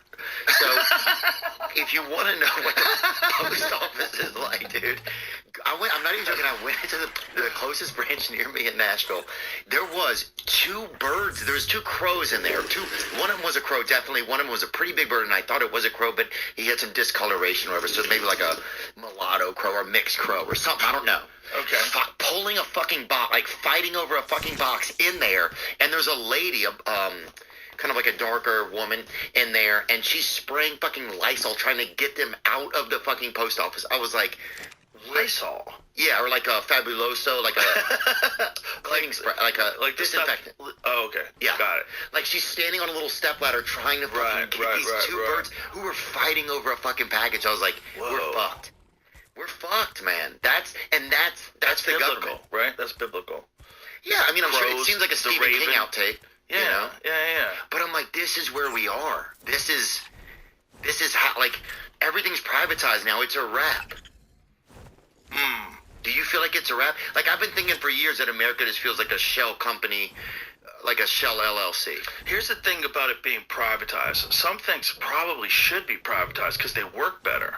Okay, well, like FedEx came along, UPS came along. Right. So those came along. But the post office still does a good job, man. No. You know, I'm going to disagree with that. I'm sorry. I never disagree with you, I don't think.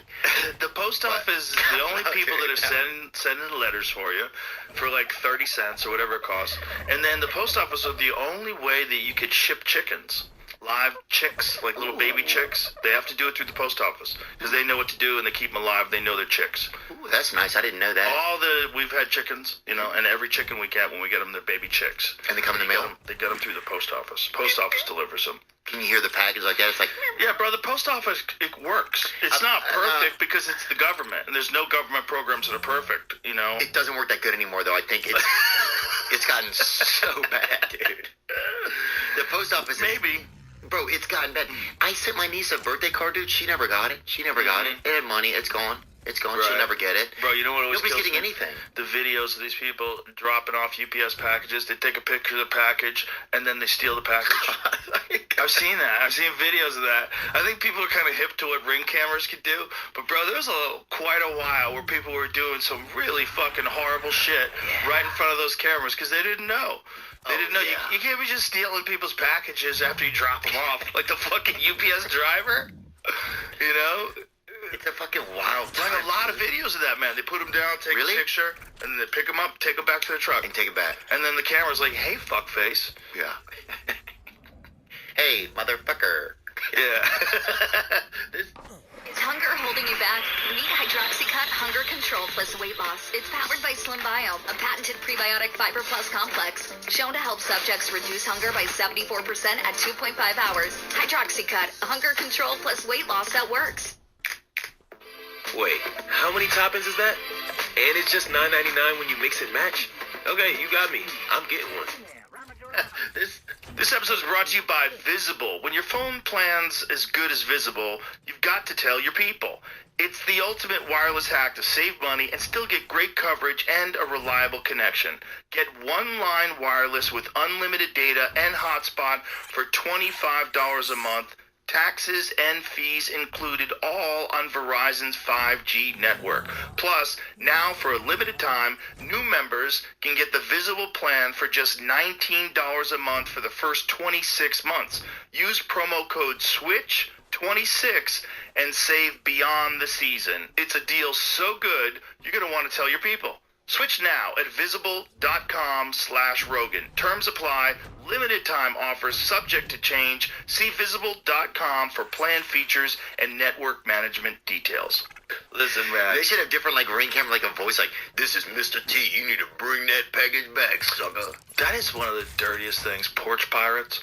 People that are just stealing shit off your porch. To get that close to somebody's house to be right there. Yeah. That's one thing I like about living in a state where there is the ability to express something. You're talking about guns. Bulletarily, that's how I like to say it. There's the ability to express something bulletarily to somebody if you disagree, if their behavior is illegal. Yeah. Yeah. You gotta be Same here careful in about Florida. that, though. The laws are different in different places. Like, even if someone's stealing something, you're not allowed to kill them. Yeah. A guy just got in trouble because some dudes, I think there was 3 dudes, broke into his garage, and he went into his garage, and they went after him, and he shot them. And he killed one of them. And now they're bringing him up for manslaughter. Because I guess they're saying he didn't have to shoot them. He could have just scared them, or he didn't have to kill them. He could have just retreated back into his home. Like, in California, they're literally telling you... Oh, just scared him with a gun, I guess? I guess, but, like, you don't know what they have. You don't know what's going on. These are split-second decisions you're making with your life in danger. Yeah. And then if you have a wife and children, bro, you're going to shoot first and ask questions later. You're not going to make a mistake that's going to have your kids killed. You can be like, are you scared or what? You can't say that kind of shit. No, bro, it's scary. If someone's breaking into your home, you have no idea what they have. You have no idea if they're there to kill you, if you have no idea if they're there to rob you, if they're going to duct tape you and torture you for a week. You don't know what the fuck is going on, and if you have a gun, you're most likely going to use it. You're going to shoot them. And the fact that these people broke into his house, they were committing a crime and defending his property being and like, you gotta come pick up some dead bodies. He's getting charged with manslaughter. That's ridiculous. This is the problem with liberal politics. And this is where we get really confused, because I'm like, I don't know what they're trying to do, but if I was going to try to destroy civilization, that's how I would do it. Yeah. I would keep letting violent people out, Keep saying it's racist to keep them in jail. Keep saying, they're a victim of systematic racism. And just, let the violent people stay being violent. And then when people defend themselves, lock them up. Have everybody scared. If you wanted to destroy society, you would do it exactly this way. And I don't understand that. I don't understand. I understand being a kind, compassionate person doesn't believe in gun violence. Absolutely. But if that's the case, there's no better deterrent to gun violence than someone who has a gun and you can't get to their house because they'll fucking shoot you. Yeah. Okay? That's a really good deterrent. Unless you're going to have police everywhere and you don't. So, who's going to protect people from bad people?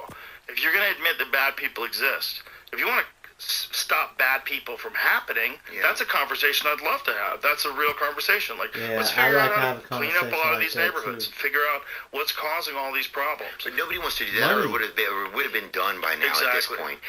People just want to kind of keep these higher powers. They know what they're doing. It just starts to feel like the experiment, like we're just really seeing the experiment, It's almost like, say you were playing the game Mario or something, right? And one day Mario, instead of just going this way on the screen, he fucking turns and looks at you, and he's like, I see what you're doing.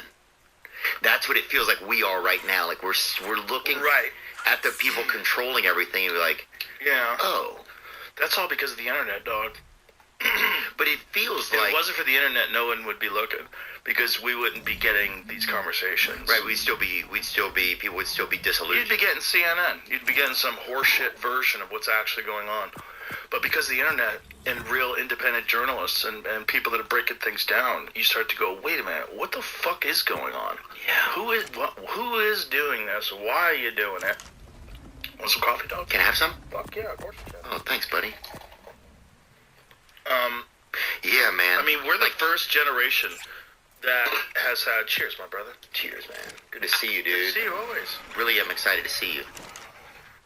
I'm excited to see you, too, always. And I'm excited to see you a little clearer than I did. I don't think you are. I think they got you. I think they're fucking with you, man. I think they're giving you placebos, too. Oh, yeah, really? Yeah, I think they gave you... Let me take some whatever pills they give you. Let's see what happens. No, these are 15s, I think. These are good. 15s? What does that mean? Twisted Tea is a refreshing, hard iced tea made with real brewed tea. Keep it twisted. What does that mean? I don't know. Ooh, you fogged up. You fogged up from the coffee, gotcha. Well, you fucking gave me this molten coffee, dude. Black Rifle in the house. Is it? Always. That's all we drink. Dude, I went, oh yeah, well I'm just at the journalism now. I know this is too hot for me right now. It's not that hot. Look, I'm gonna need glasses for my tongue after I drink this, dude. No, it's not that hot. No, it's an illusion. It's warm. It's decently hot. Right. Nice. Ooh. Nice. Yeah. Refreshing. Good. Yeah, refreshing. Not like ouchie. Why can't Starbucks figure that out? Because I don't even think that's coffee anymore. It's almost become like McDonald's. It's just It's burnt. It's a taste. It's just a I thing. drink black coffee. That's what I drink. That's what I like. Yeah. I got into it a while ago, like years my shit ago. Like Rick Ross, bro. Yeah. Like Rick you know Ross when I got into it, Jamie? Remember when we had that guy Peter Giuliani on? That was the coffee connoisseur. That got me into. I started drinking black coffee from then on. That was a long time ago. At least 10 years ago, right? I had a real coffee connoisseur on. Yeah? Because I wanted to know all about coffee. It's like a sommelier, kind of? Yeah, man. Dude, it's fat. He brought in a bunch of different coffees. We were tasting like these Ethiopian blends that almost was like lemony. He was like, you taste the hints of lemon? I'm like, I do? Did you know all coffee comes from Ethiopia? Yes. Some of it comes, I know, from, there's Kona coffee, isn't there? Right. But it all originated in Ethiopia. That's where the plant originated. Oh, wow. Yeah, so they moved it into South America. So, they started making it in Colombia. They make it in Hawaii. Has bomb diggity coffee. Kona coffee is some of the best coffee in the world. I guess probably the soil, something about the We were also in volcanic. Hawaii. If I fucking drink my own piss in Hawaii, it's a little better than if I'm drinking it in fucking outside of Akron. You know what I'm saying? Akron, smokestacks in the background. Shit, you're drinking a liter of piss before you get in the sauna with your neighbor. Yeah. Before I get a little bag for my... Someone's got a urine therapy protocol you have to take with your cocaine. Dude, yeah. Bro, even a hot batch of piss in Hawaii tastes way better. That's so true. But I drink it in America. I used to order Kona coffee. Yeah. But yeah, I mean, before I went Black Rifle exclusive. Yeah. Well, I met the guy from Black Rifle, Evan. Evan, right? He's a good friend of mine. Nice guy. I love him to death. Yeah, he took me around whenever I was there. He's one of my absolute favorite people. Oh, I'm wearing one of his shirts. Look at that dog. He treated me super well, dude. He's the best. Dude, Candace Owens sent me that thing. It was You got notes? She sent. You brought notes. There's things I wanted to talk about. I just want to forget them. Okay. It's been hard for me to remember stuff. Okay. So. I'll help you out. You will? Yeah. Yeah. You get some Alpha Brain. Take some. Do you ever take vitamins for your brain? No. It works. I will take some. Yeah, you should. There's some. a bunch of different kinds. You should try what you like. But another real good one is this company, Neuro Gum. They make Neuro Gum and Neuro Mints. I've heard you talk about it. That's really good. There's a one called True Brain. They make like a little shot. That's really good. Magic Mind, I know, has one that I think is pretty good. That's a different one. That's a different kind. They use mushrooms, but that's a good one too. I think synergistically they would all work well together. But there's legit vitamins that work on your brain. Yeah. Yeah, they work on your memory. Yeah, I wanted to. Yeah. Yeah, I would like to try. I'll give you some before we leave. I have some Alpha Brain Black Label around here somewhere. Yeah, I definitely have a few bottles in the kitchen, but that's the best. Alpha Brain, I've tried them all, even though I know I'm associated with On It, and I'm probably lying. I'm not. I tell you about all the other ones, I don't make a penny off of them. But Alpha Brain, I think, is the best one. It's the most effective. Yeah. And it's the only one that I know of that did 2 double-blind placebo-controlled studies with the Boston Center for Memory. Alpha Brain? Yeah. So we did that because a lot of people were saying it was snake oil. The Boston Center for Memory, like, how many hits did Euclid have, buddy, in 2001? You know? What year did the Sox make it into the series? Dude, one time I was going into a show. We were outside of Boston. We had a show outside of Boston. It's like a theater. It's like 15, 20 minutes away. And I'm walking in late. Everybody's already in there. I think the show had started, so I'm coming in. And a guy and his wife were walking by with pizza. They're heading in. And the guy's like, Dorothy, give him your fucking pizza. The guy's starving. He's late for work. And I'm like, I'm fine. And first of all, why don't you just give me your pizza, dude? He's like, Dorothy. This kind of big bag lady. She said that is muffling down a piece of pizza, dude. He was trying to get you to give her pizza? His wife to give me her pizza. I'm like, but not his pizza? Yeah. Interesting. Like, that's a bad relationship. He's like, Dorothy, can't you see the guy? He's running late for work. He's trying to tell his wife he's fat, and he's doing it in a subtle way. Well, he was using me, so I'm like, he was using Dorothy, I'm fine, you know? Yeah, he was using you. But it was just like just Boston thing. Or he was just trying to have some conversation. It might have been that. Maybe we're looking into it too much. Dude, I had a dream you were an EMT, dude. Have you ever had that? Really? You had a dream I was an EMT? Yeah, I've had it 2 times. That really? I was like tending to car accidents and stuff? Yeah. Really? Mm-hmm. And I think it was in Boston. I think it's what even made me think about it. I could have gone down that route in life, maybe. If things had been different. That's possible. I could have saw that. That could have happened. I almost joined the Army when I was 18 for their Taekwondo team. There was a dude, I think his name's Clay Barber. He was one of the national competitors that I looked up to when I was on my way up, and he was in the Army, and he had the Army paid him to train, and I was like, oh shit, you could join the Army and they'll pay you to compete. You know, because they had an Army boxing team. Like, I believe Ray Mercer was on the Army boxing team when he fought in the Olympics and won the gold medal. Do you have to be, but do you also have, do you have to do service as well? Is that him? No, he was a black guy. Oh, see the Taekwondo? So it says right there, to the right? Yeah, the one on the right where it says his name, right there. Click on that. The one that your cursor's over, dog. Clay Barber, right there. Yeah. So he was really good in I guess it was probably 86 or somewhere around. I was 18, so it had to be 85 or 86. Ooh, baby girl. But that's the dude right there. He was an elite national competitor in my weight class. He'll kick a fucking whisper out of your mouth. That dude's a gangster, huh? Yeah, he was really good. But he was competing for the Army team, and so I was like, maybe I should join the Army. And then I thought about it. I was like, I don't want to get shot. Like, what am I doing? Like, I don't trust anybody. Did you even try on the clothes at home or anything? Did you do anything? No, I didn't try on the clothes. I saluted in the mirror a couple times. I was like, no, we're good. Yeah, dude. Yeah, I guess I don't know if I could see you being in the Army, but yeah, it was just a dream. It was just I think it was like you. Honestly, I think it was like you and Goggins. I think were maybe like EMTs or whatever. That sounds like something Goggins would do. But y'all did not fucking. You guys did not deal with anybody's bullshit. Like, you guys showed up and you were like, get the fuck up. You're like, what the you fucking pussy. I don't even think you had any, like, I don't think you had even a step. You had like a whistle. You're like, bullshit. You know what Goggins does that a lot of people don't know about? He smoke jumps.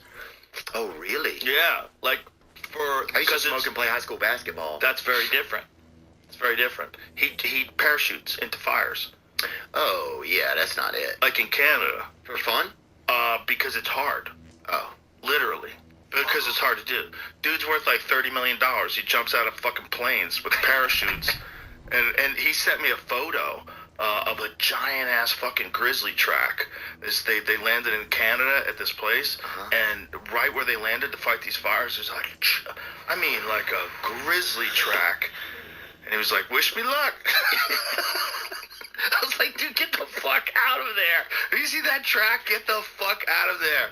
That's a 1,100-pound wild dog. Wow. And he just does it because he wants to. Because it's hard to do. You're landing just in the smoke. Yeah. Now, when you get in there, do they have a plan of where you're going? Is it fire? Yeah. It's firemen and firewomen in there?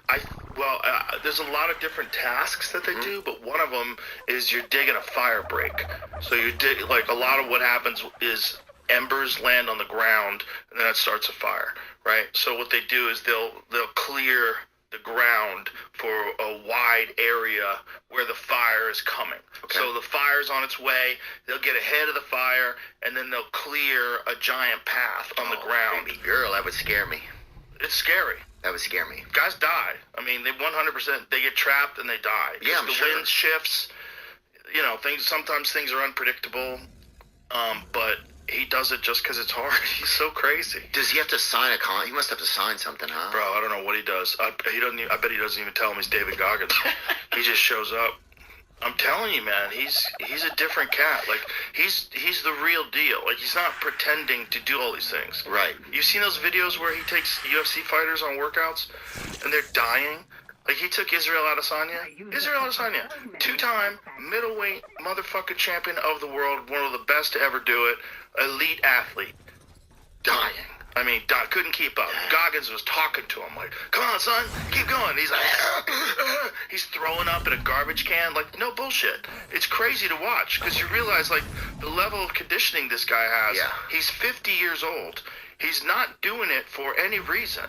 Like, he's not getting ready for the World Series. He's not in the Super Bowl. What do you think, he's proving it to himself? What is the book you couldn't keep to yourself? I didn't know who would even care about my book recs on TikTok. Chaotic Science Energy. Turns out it helped an entire community of people fall back in love with reading. You gotta read this. Read it! Now you can get Zaxby's Asian Sensation flavor on a salad, their famous chicken fingers, or in a giant wrap. Hey, buddy. Hey, sauce! You sauced out. Have an egg roll. The Asian Sensation menu. Who's got the sauce? Zaxby's. Self? You would have to ask him. I mean, I guess the he challenge says of he's doing learning things. I'm downloading lessons. Yeah. It's just, he's that guy, man. Like, there's a lot of, what is that? What is it? Track. The grizzly track. Oh, show me. I sent it to you, right? Yeah. Put the headphones on. All right. Check this out. Show me, buddy. Remember that song? Yeah. The one that makes me scream. Yeah. Yeah. The Cure. The Cure, yeah. They were good, and they passed away, huh? Did they? I think before they, yeah. I don't think, well, there's multiple members. Did that guy pass away, the lead singer of The Cure? The Cure, rather? What's the matter, Jimmy? Well, I had it on my phone. I didn't have it on my computer. Oh, that's right. Yeah, and You jumped the gun. Dude, if you were... Why don't you send it to me and I'll send it to you? And you'll have it on your computer. I found it on... Dude, if you were an EMT, that'd be sick, huh? I think it's a bummer, man. I don't even think you'd get out of the vehicle. You'd pull up and be like, get the fuck up. You know? I'd probably be... And then Goggins sad. would go help him. Goggins would be like, get the fuck up, you little pussy. Well, just send it to me and I'll send it to you. I have it. I just can't make here it it is. bigger. Here it is. That's good. Give me some volume. Look at that. This Grizzly Bear Prince, man? Look at these motherfuckers, dude. They're as big as my foot. This is a massive fucking grizzly bear. Look at that, dude. Massive fucking grizzly bear. Look at that paw. That's crazy. How wide it is. This is fucking a massive ass grizzly bear. And as you see, Where's it going? he walks right through there to those woods. So Probably over the mountain. we are in big time grizzly bear territory. Bro. That's so sketchy. That's cool. That's so sketchy. He sent me that. Yeah, because I was like, what are you doing? And he sends me that. This is what I'm doing. Other people are like, I'm watching football. Right. Yeah. He's like, I just fucking parachuted into grizzly country. Oh, man. There's nothing scarier than big animals like that.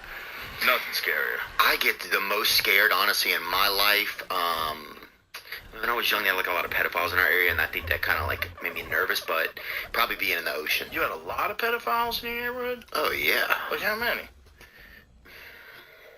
I mean, I think at least 3 is enough for like a small area. 3's more than enough. Yeah. How come nobody did anything about it? They did. I mean, they put them in our neighborhood. Or, like, I mean, how come nobody arrested them? Oh, they've been arrested. Yeah, these were guys who were like, they were released. Yeah, they used to have this thing. Remember when they had this? Well, I wonder when that rule was. It was like the pedophiles had to go around door to door. Oh, and let everybody know. No, there were pedophiles, right? Right. That was a law that they passed. You had to alert people that a sex offender had moved into the neighborhood. Well, our mom worked all the time, and we were just at home all the time. So you'd have pedophiles literally come to the door and let you know. Yeah, and they'd be like, "Is your mom home?" And be like, "No," and they're like, "Well, I'm a pedophile." You're like, "Well." That's a problem. Yeah, come back after 6, you know. But so it was just crazy, like, you know. But then at least you did know who the people were.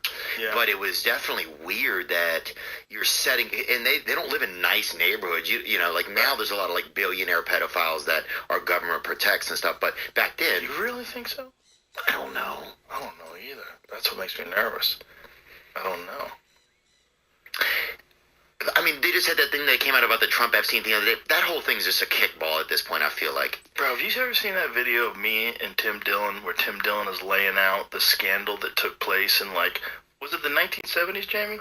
The Franklin scandal? Mm-hmm. What year was that? Bro. Were y'all dressed up like astronauts, or was that the one? Me and Tim Dillon? No. Yeah. Well, no, we're dressed normal. Okay. I don't even think he had the crazy glasses on back then. That was before he was protecting his eyes.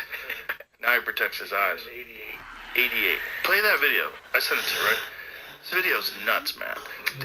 Tim laid this out quite a while ago, and I kind of forgot about it until it popped up on my feed. I was like, oh shit. And then I said, I could send it back to you if you Thank God for Tim Dillon.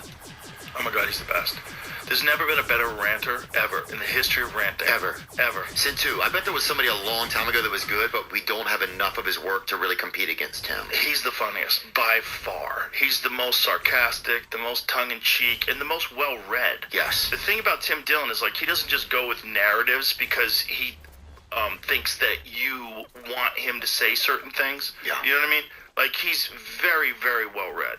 And he forms his opinions based on facts. And then turns it into humor. Yeah. He's the fucking man. Play this. Scandal was a scandal out of Omaha, Nebraska, the Franklin Credit Union, where there was a guy who was embezzling money, and then he was being investigated for that, but they said he has all this money because he's running an interstate pedophile network, and he's pandering kids to, you know, people in Washington, D.C. and New York, and there was a headline in the Washington Post or the Washington Times that were like, call boys get a tour of the Reagan White House. Unidentified White House aides in the Carter, Reagan, and Bush administrations now are being investigated for using the services of a call boy ring. The paper reports that 2 of the male prostitutes were given a late-night tour of the White House last year. And, you know, this was a scandal with real victims who wanted to testify, and then people started dying. You know, the private investigator they hired, his plane broke up. One of the girls that testified was found guilty of perjury and that she was put in solitary confinement. They had to use 2 grand juries in Omaha to get rid of this scandal. And it's not as sexy as like a Pizzagate or something because it happened in the 80s and 90s, but this shows you the blueprint for the government, you know, marshaling resources to silence people that were victims of this stuff. This is not new. Congressmen, senators, blackmail being used by intelligence agencies, none of it's new. It was pioneered by the mafia. You having sex with somebody who's underage, then they own you forever if they have photo, audio, video of you doing that. Book versus TikTok search. Which is faster? Cooking edition. A cookbook for you and TikTok for you. This is going to be easy. What internal temperature should a steak be at? Audio, video of you doing that. Wild. So if that existed at all in the 1990s, okay, that Mitch McConnell guy was around back then, you know? A lot of these Nancy Pelosi type people, they've been around since this. There's photos of Nancy Pelosi with JFK. Think of that. That was before we didn't go to the moon. Yeah. It was 1963. That was before Israel didn't kill him. You think so? I didn't say anything. I heard you say Israel killed him. You did? That's what I heard. Maybe did you put something in this? They didn't. The glasses, they didn't do it. Oh, before Israel didn't do it. Oh, I see what you did. I think. I didn't say anything. I think Lee Harvey Oswald acted alone. Lee Harvey Oswald went to my middle school. Do you know that? No. Yep. What? No shit. Was there a plaque? No, we did have a thing. There was a thing. What everybody recognized? LHO, yeah. And they LHO? Lee That's Harvey what you Oswald. guys called him? Yeah. Like L. Ron Hubbard? LHR? They all salute L. Ron Hubbard, salute LHR with the big... Ever see Tom Cruise with the big pie plate medal? He got a medal for being the most awesome guy ever. He did? Yeah, from Scientology. And he salutes the photo of a science fiction writer. Bro, it's the cookiest thing. You never seen pie plate? Bro. Does he even... You've never seen those Scientology awards? Nuh-uh. I can see him eating a lot of desserts, really. They're amazing. healthy. They're amazing. I didn't even know that. Look at that pie There are plate. the times. Look at this. Okay? These are the times we will all remember. Were you there? What did you do? I think you know that I am there for you. And I do care so very, very, very much. What is this about? Is this a Marie Callender's ad? Bro, what this is amazing. Just watch Okay, this. sorry. Here's what counting on you. To LRH. To LRH.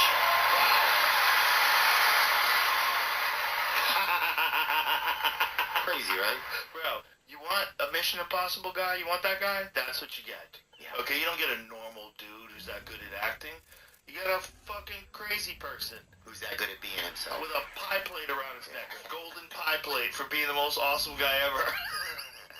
And he salutes a science fiction author who's, by the way, one of the worst writers in the history of writing. L. Ron? I've done the thing in New York where they try to electrocute you and see if you care about him or whatever. Oh, I got that. You know what I'm talking about? I did that in San Diego. You did? Yeah. When? I was filming a TV show down there, and we were in the middle of a break while we're filming, and they had like a conference table set up. Yeah. It was like free personality test, and I was like, "What is this?" And I kind of knew what it was. I knew it was Dianetics, which is Scientology. Mm-hmm.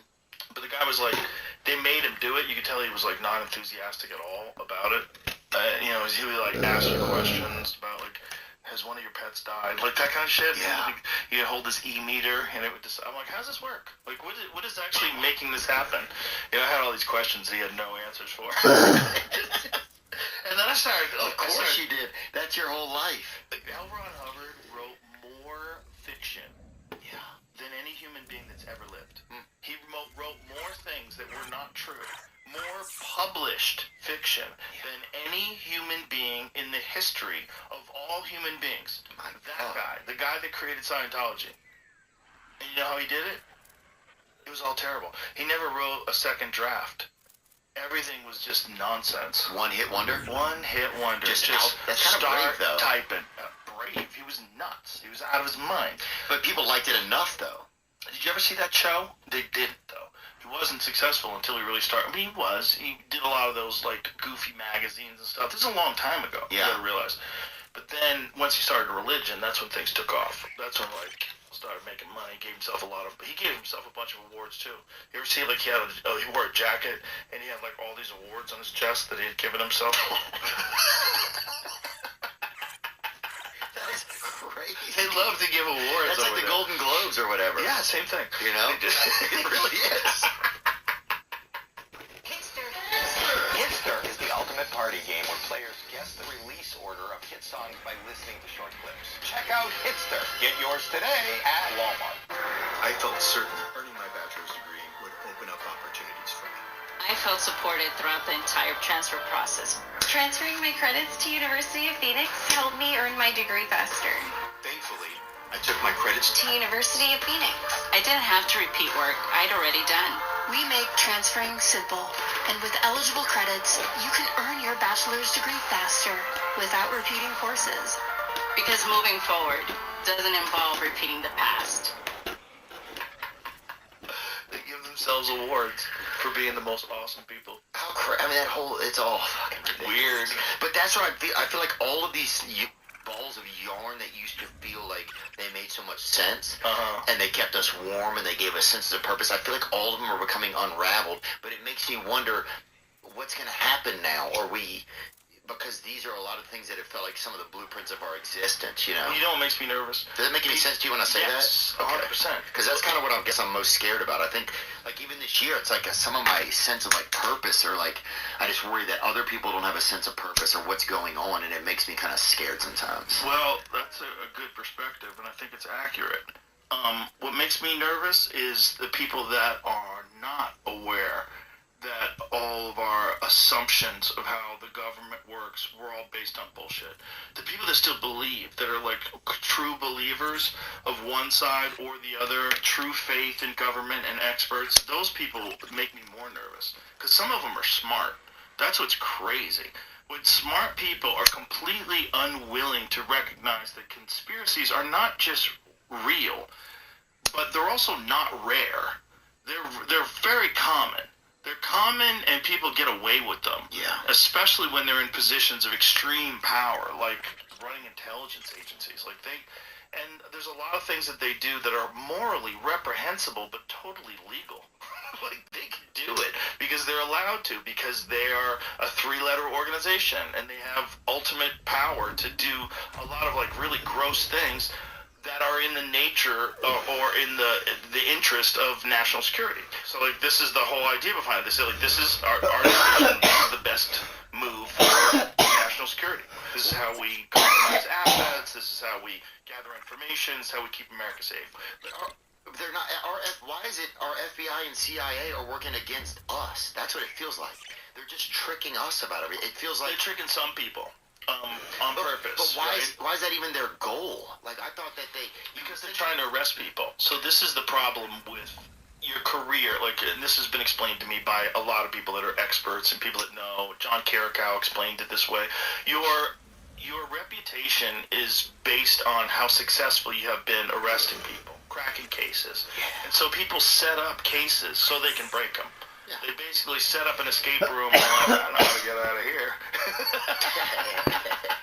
And they pretend that they're just like a regular wizard that stumbled into the escape room. No, you set the whole thing up. Yeah, that's what it is. Well, it's the same as like a bunch of those stories.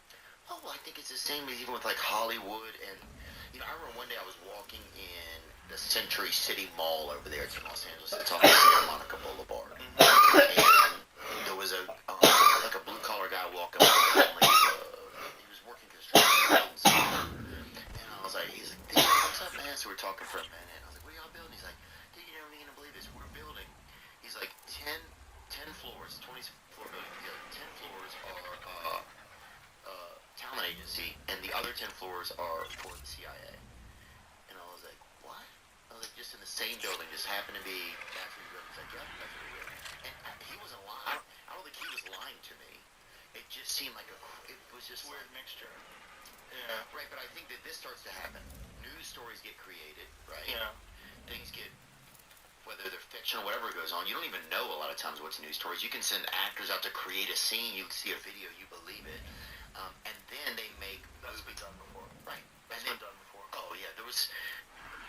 But then you see movies and stuff come out later about it, so it's like you're almost creating your own news to then make like a based on a real story. Oh, you know what I'm talking about? Yeah. Like it's all just I guess. Yeah, like they let the talent agency know they're about to do this, so you start casting, the dramatic. It makes sense because it's like then you're. God. But it's just like, what do we do? Well, they've been doing this forever. Yeah. And they've been shaping our views of war, and that's one of the reasons why they started making all these war movies. Do you know that? Okay, so in World War one of the problems that they had was people didn't want to be over there killing people. Yeah. And so people were shooting, but they weren't shooting at the actual enemy. They would shoot over their heads or shoot to the left of them or to the right of them. They didn't want to kill people. And they realized that you take people, just regular people from the city and from the farm, and put them in a uniform and tell them they have to go kill people. This is no YouTube back then, no television back then, right? So their ideas of what's right and wrong are all based on their life, their actual life. And so then they realized, well, we've got to do something about that. And so after that, they started creating all these really patriotic war movies where the guys are heroes, they go over and they shoot all the bad guys, and then they're awesome. So then the next group of people that go to war are all going to be indoctrinated with these films. And these films are that America's the best, and we're number one, and we're going to go over there, and this is how you get all the girls. You be a fucking hero and go over there and shoot those Germans. And come back and play with a tit. Yeah, exactly. Yeah. Come back and get ridden like a fucking cowboy. Woo! Tits will be here when you get off the boat. Baby girl. And that's what they did. They and I mean, makes sense for sure. Because it's almost your advertising. The CIA and various federal organizations have a say in how America's portrayed in movies, right? It's like if you're going to get access to, if you're going to do some film on the Pentagon or something like that, you bet, bitch, this better make us look good. They're not going to let you make them look like a bunch of bumbling fucking retards that are just doing it for their career. No, you better make us look good. You can't fake what the Pentagon is, bitch. And you're like, okay, sir, tell me how you'd like Mr. Cruz to talk about his work. And you'd make them look like the most awesome human beings that have ever been. So that way, you want to support them, you want to fund them, and you want to listen to them when they're talking on the news. Well, in a lot of the projects, I think they have to have people from these organizations that come and oversee how the organization is presented, right? Mm-hmm.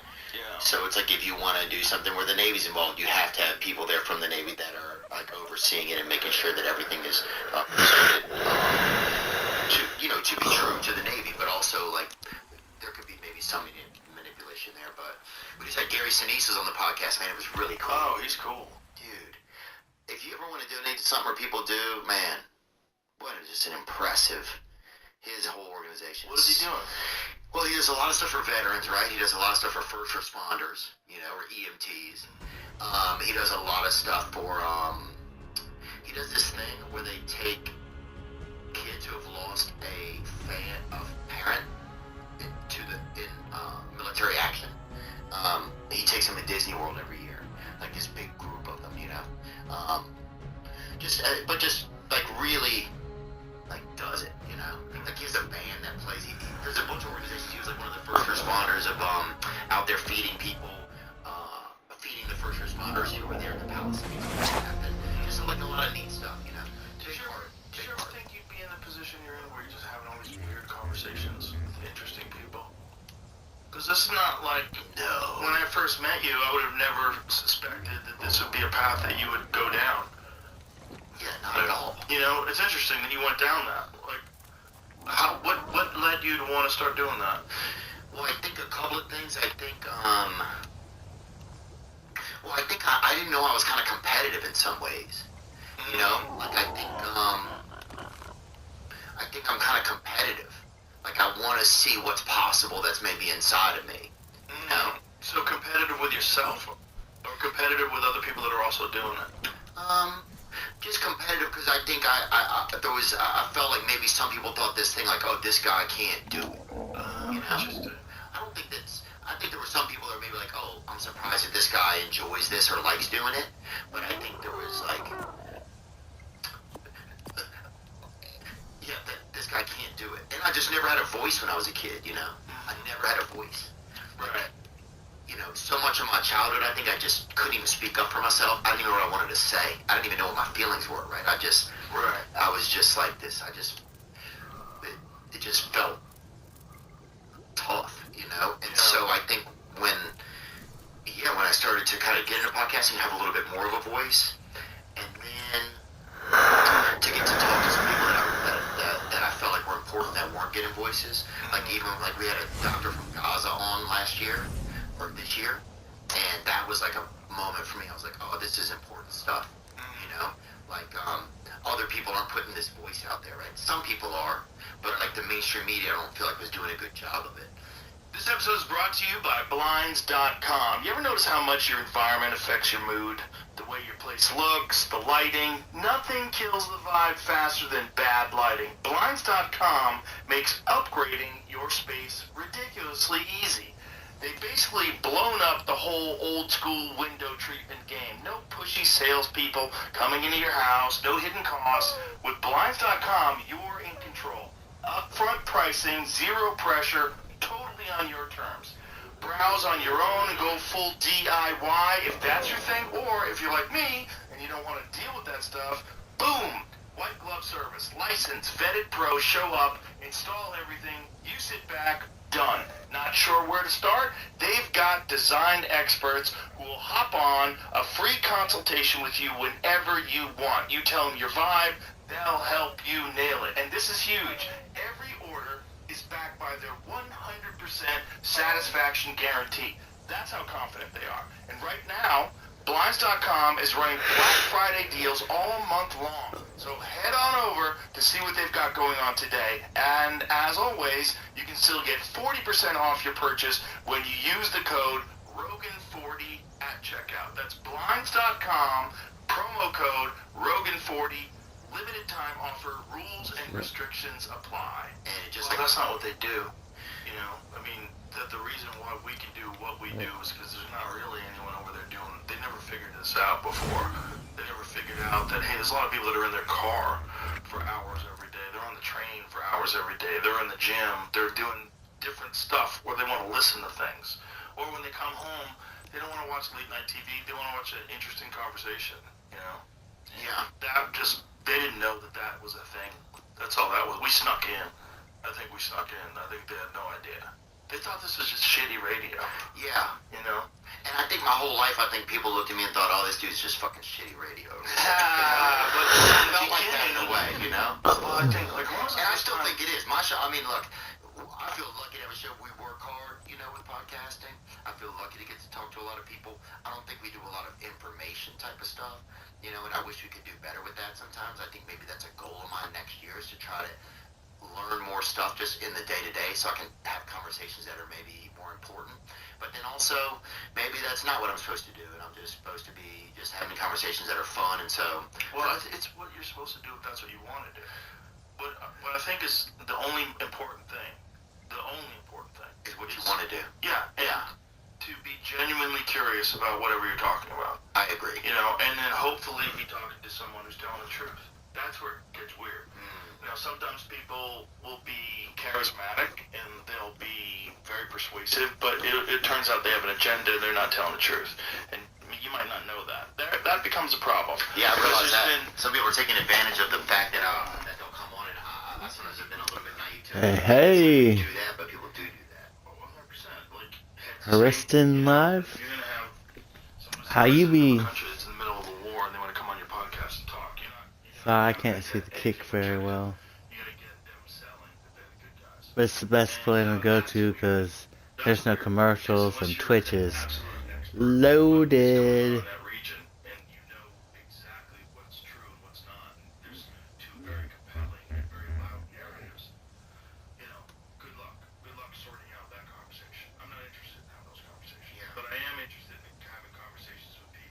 How y'all doing tonight? Looks like there's 2 other people's in here with you. Looks like you're the only talker. Chat it up, bro.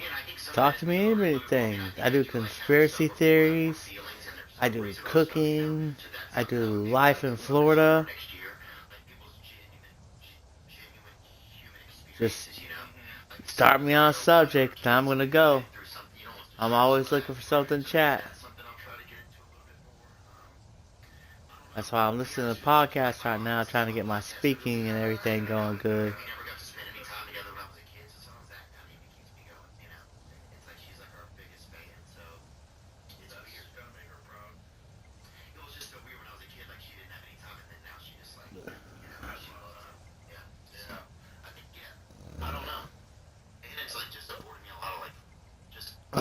trying to build this gotcha thing, and I keep forgetting what all stuff I need.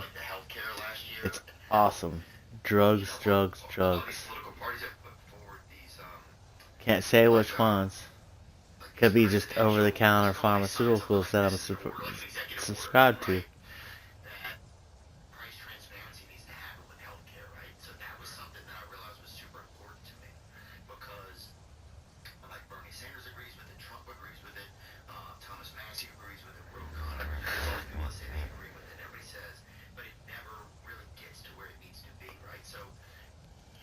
Thanks to anybody who's followed tonight.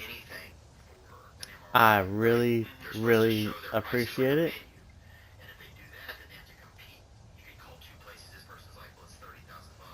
YouTube, I had the hardest time looking at what's going on. Absolutely sorry if y'all been writing.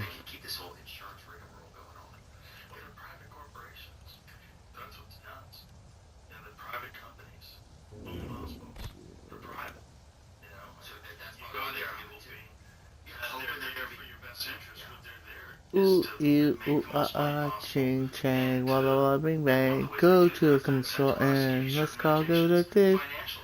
Uh-oh, couple more minutes. 4:20 CST.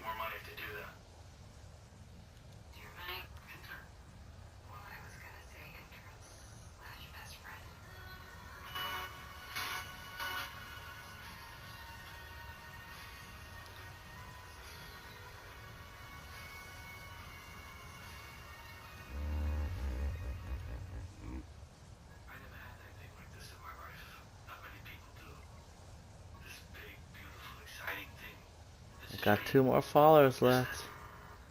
Definitely need some subscribers. Once I get some subscribers,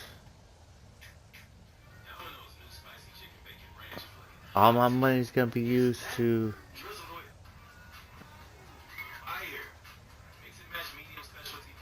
get this more and more.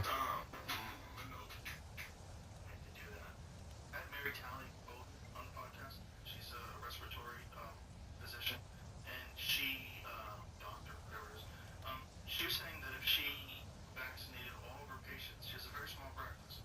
She vaccinated all of her patients for COVID, she'd have made $1.5 million. Wow. Like that's motivation. Like that's not for sure. Someone's not gonna. They're not gonna give you objective advice. Got one follow tonight. Thanks for the follow on the Twitch. You know who you are. I can't really read your name, but you are awesome. Made my night. Don't even know if you're even still here. Jadenzilla.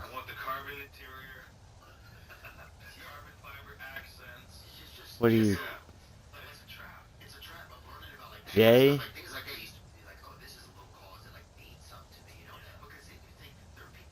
That's the only other person I know with Jaden. Elder name? Nope, not the J I know. What's up? It's alright, you can chat. I don't bite. I'm pretty goddamn friendly. Smoke too much weed to be angry.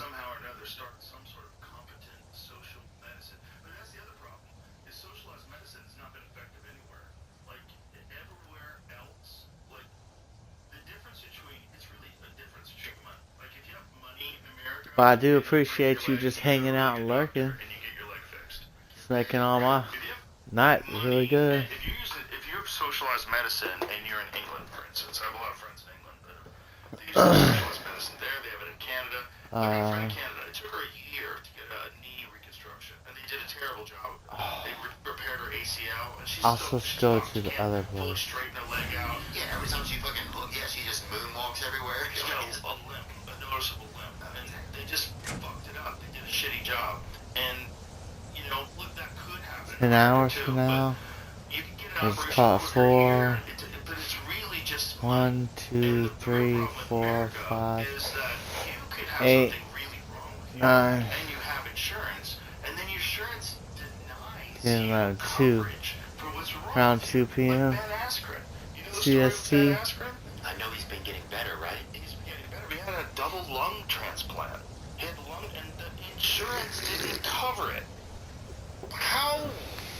how could you not cover that? The guy gets sick. It turns out he's a very rare, like I think it was like a staph infection or some kind of bacterial infection that was eating his lungs. So they had to put him on a respirator. He was on a respirator for a long time. Then they had to give him a double lung transplant. And insurance companies didn't cover it. Yeah. It's like, what are you even there for? And then the stress, imagine his wife probably, or him, he is in and out of consciousness. He has to call them probably. And just the stress of like, we can't do it, can't fill out these forms. Just, it's almost like they just want to kill you with the stress. It's just, they just want to spend the least amount of money possible and make the most amount of money possible. But when does it all United Healthcare, there's something about United Healthcare that's attached to this government shutdown bill too. The reason why they were shutting down the government, there's something about the flow of money to United Healthcare, which is, you know, that company where that guy got assassinated. Everybody cheered, because Luigi's kind of hot. Good-looking guy. I didn't see it. You didn't see Luigi? No, yeah, I thought he's looking pretty good. I mean, he's fine. Yeah, I like women. A handsome hero. Yeah, but still, handsome guy. I'm not saying you don't like women, but you know, I'm not saying you fuck alligators, but you know what looks like. Yeah, you're right about that. And I ain't gay, but I'll hold it in my mouth. You know, if I told you, if I told you it's an alligator, you wouldn't be like, bro, I'm not gay. Yeah. You would say, yes, it is an alligator. You might be, oh yeah. You know what I'm saying? Like, I'm saying Luigi's handsome, and you're like, I'm not gay. And I'm like, that's not what I asked. Right. I asked you if you can see things. Take those fucking shitty fake glasses off. Maybe you can tell Luigi's a handsome man. Helping or not. You know, a lot of people think that Luigi was like some dumb MK Ultra thing. That they tricked him and hypnotized him and got him to go in and shoot that guy. Well, I think there's a lot of that going on, and yes, I did have dinner at Candace Owens' house recently, so, you know, there's definitely, you know, a lot of conspiratorial foods on the menu over there, you know. I don't know if I'd say that. I mean, they had like an unvaccinated quail with like an mRNA demi-glaze, so maybe, you know, kind of, you think? Bro, they're trying to vaccinate cows. You know about that? They're trying to give cows mRNA vaccines. Are they really? Yeah. They're just trying to use the technology to make money. If you really think they're doing it to protect the cows, you're out of your fucking mind. Any of this stuff is just about money. Cows are fine. There's nothing wrong with the cows. The cows How are they even doing fine. that then? Let the cows eat grass. They'll be even better. That's what they're supposed to be eating. Let them all eat grass. They'll be fine. But occasionally some cows will get sick. Brucellosis is real. It's when bisons and cows intermingle. You know, bisons give cows brucellosis and it kills a bunch of them. But other than that, fucking relax. Yeah. Relax. Well, it just never ends. It feels like there's everything. There's just always a problem with everything. I don't know. Maybe well, the worry that people have. I don't know that stuff's gonna get into you. You're right, probably. Yeah, they're right. Because they've already talked about somehow or another getting mRNA vaccines into vegetables, so that you wouldn't even have to get vaccinated. You can get it from your diet. Yeah.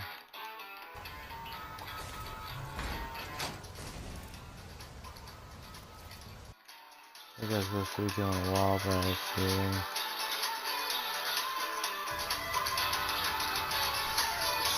Uh-oh.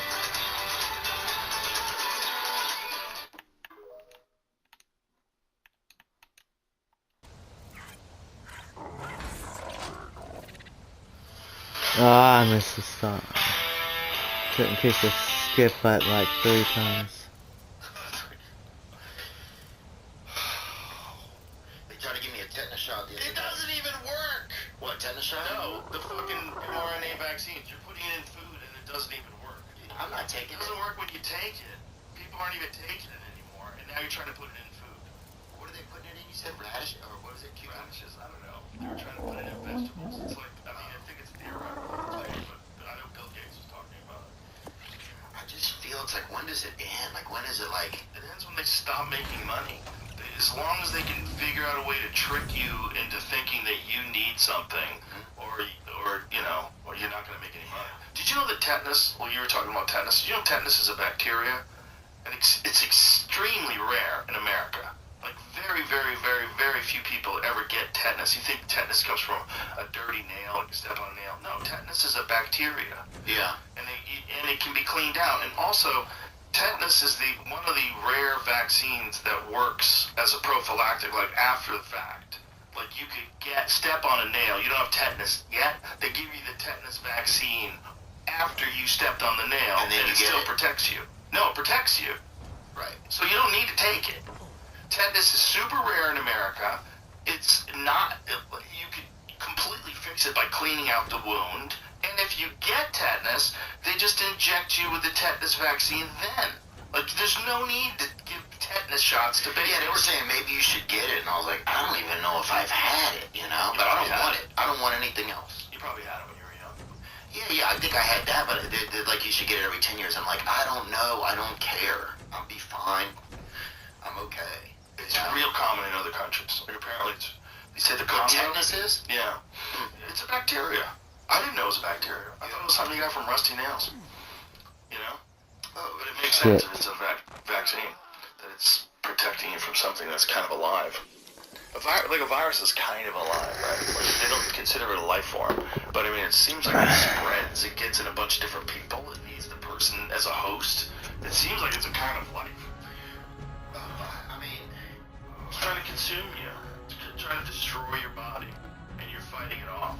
Yeah. And it hops from you to your kids, to your neighbor, to, you know, it's all kind of alive.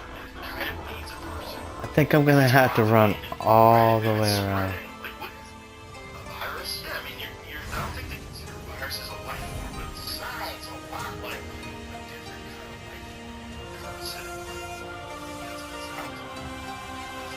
you know, I'm not saying that it's bad, right, a virus? No, I don't think they consider it a life form. But do they consider viruses a life form? Put that in perplexity. We have a sponsor. We have an AI sponsor. I use Perplexity. It's really good. But let's find out if they consider, put that shit in there. Let's find out if they consider viruses a life form. Because I don't think they do. I think it's considered something different. Whoa. Dude, I'm so Here we go. Is a virus considered a life form? Viruses generally not considered life forms by most biologists, primarily because they cannot carry out the basic processes of life independently, such as metabolism, growth, or self-sustained reproduction without a host cell. However, this status is debated in scientific circles due to viruses' ability to carry genetic material, reproduce inside host cells, and evolve through natural selection. Ooh, yeah, folks. It's a life form. It's a weird life form. And here's the crazy thing. If you think about it that way, then you got to think about gain-of-function research. Gain-of-function research is like taking a grizzly bear and go, that grizzly bear should be on roids. And you take a grizzly bear and you jack him up on tren, and you give him testosterone and cocaine, and then let him loose in the woods. That's what gain-of-function research is. And our government was funding that. They were funding making more evil life forms. And that's where COVID-19 came from. It came from our tax dollars that goes off to this lab where they're working on making a life form more vicious to people. What do they want? It's a fucking weapon. That's what I think. But didn't they just use it against us?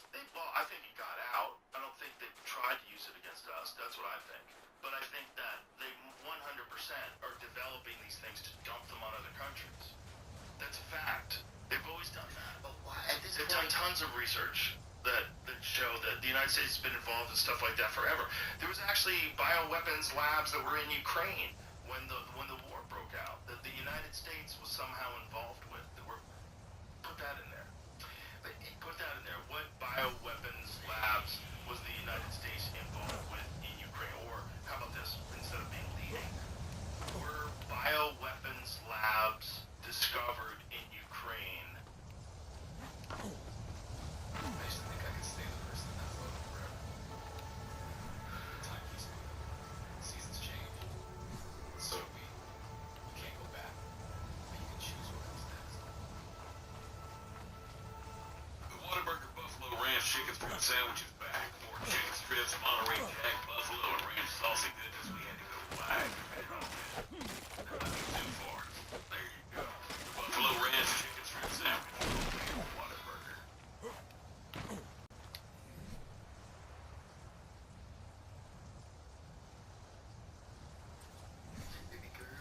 Let's put that in first and see what it says. And then I'm going to ask it, were they funded by the United States? Can I see it? No bioweapons labs have been discovered in Ukraine, according to the United Nations, the U.S., Ukraine, and multiple independent experts. The allegations made by Russia and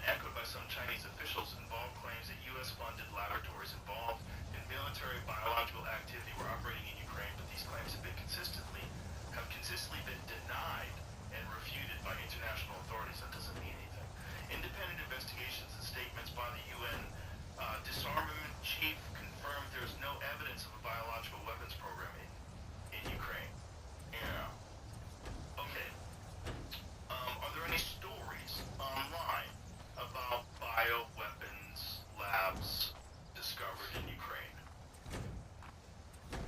The allegations made by, yeah, but we don't know that that's true. So here's the thing. If the United States is running or funding bioweapons labs in Ukraine, and it doesn't become a national news item, you think they're going to come up and say, "You're right, we did it"? No, they're not. But if you're gonna fund bioweapons research in China and a lot of other places, are there stories about the discovery? Let's see what it says here. Stories about the alleged discovery of bioweapons labs in Ukraine have circulated widely, primarily promoted by Russian officials and state media. But these claims have not been substantiated by independent sources or international organizations, nor could they be. Like, what are you going to do? You're going to get in there and fucking rat everybody out in the middle of a war that's going to kill you? Like, Yeah, they wouldn't let that out. Chinese foreign ministry and various conspiracy theorists have also amplified these stories, including claims of 26 biolabs and illegal research discovered by Russian forces. I would hate to work in one of those places. Right. Yeah. Okay, here's the problem here, right here. International news organizations and independent scientists, including the BBC and experts at King's College London, have reviewed the alleged evidence and found it lacking, noting that the pathogens and documents cited by Russia are consistent with public health research, not weapons development. Okay, public health research is one of the ways that they do weapons development. They do it under the guise of public health research. That's the whole original premise of gain-of-function research. We're doing this so that we can figure out how to heal people.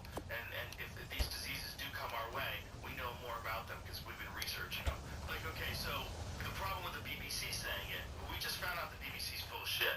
That whole thing with Trump where they took his speech and they edited it and put a part more than 50 minutes later in the sentence to end the sentence. Like, they completely changed what he had to say. The head of BBC had to resign. This is a giant scandal. So I don't trust that. But I don't know who's telling the truth or who's not, because if I was Russia and I had invaded Ukraine, I would also say, we found bioweapons labs, and maybe there weren't any. You know, maybe it is a lie. What's the same with like the weapons? It's just so hard to know what's real, you know, at our level of just like being a consumer. See if you can find online a story, so we can pick apart the story that says bioweapons labs found in Ukraine.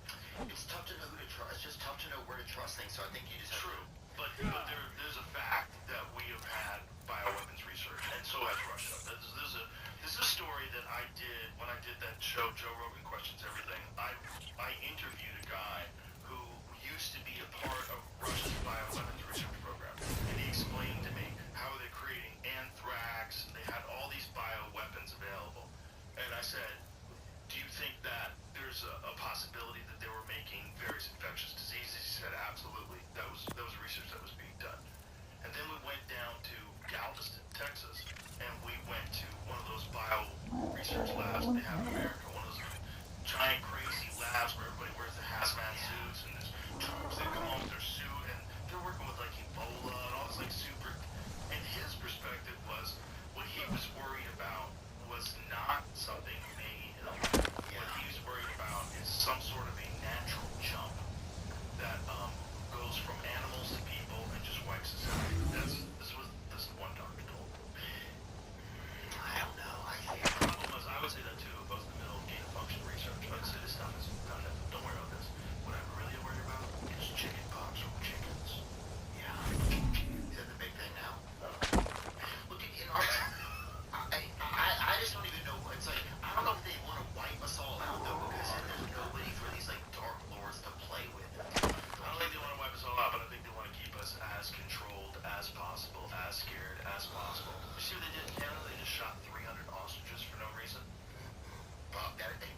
Jaden's still in the stream.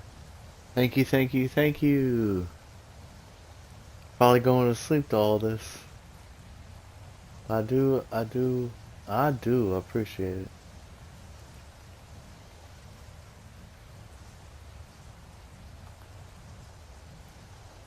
Alright.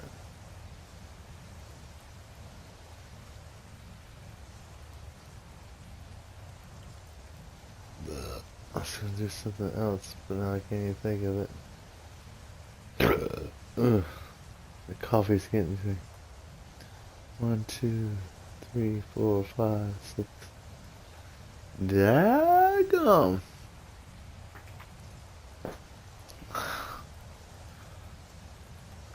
Yo, Jaden, do you got a turbo? So if not, I'm sorry for you, but you can go over to YouTube or Kick, and there is no more commercials.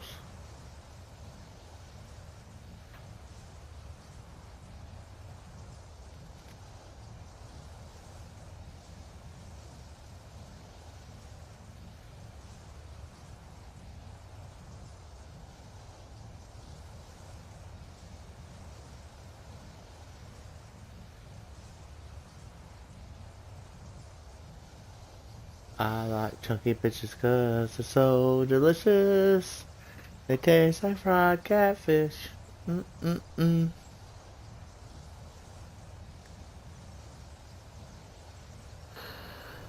You got a funny joke?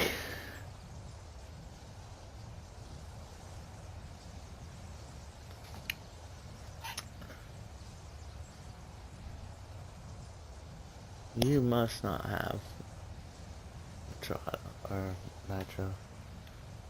Alright, let's go.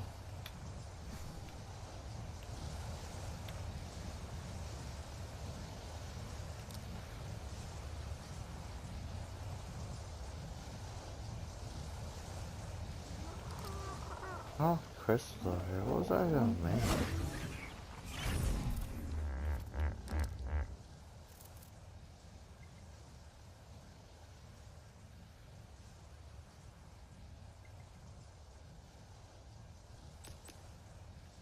No canteen.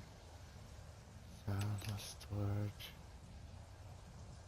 23 though.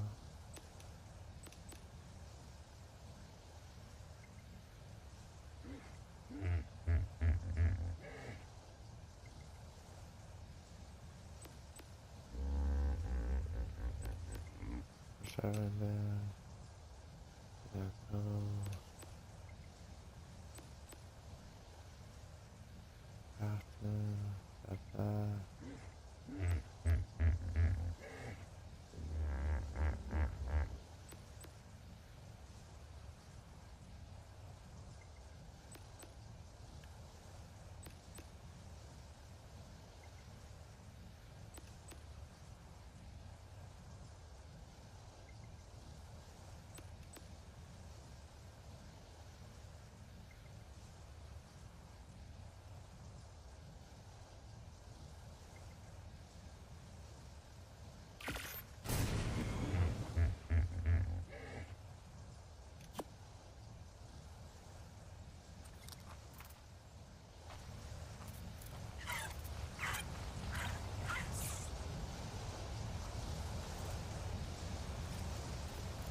Okay.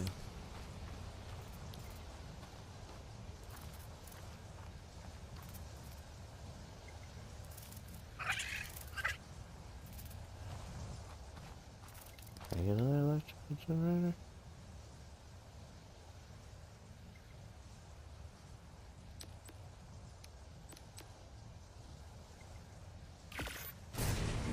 yeah, okay. 3, 4, 5.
Oh, there we go, the generator.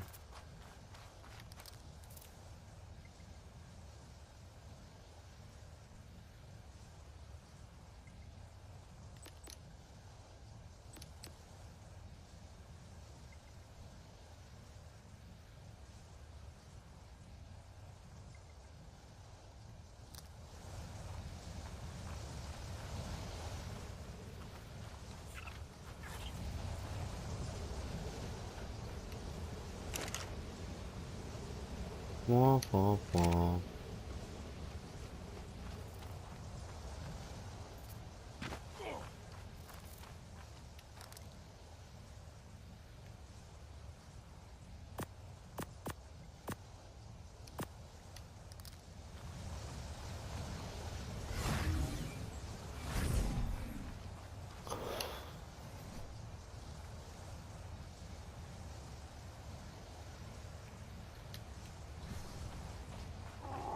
What was I getting? What was I getting? What was I getting? What was I getting? What was I getting? What was I getting?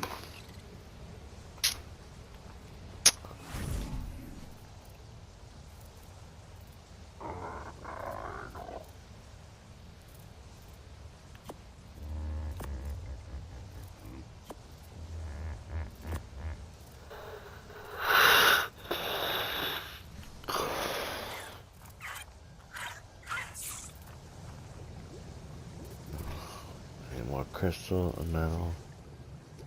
There's no metal.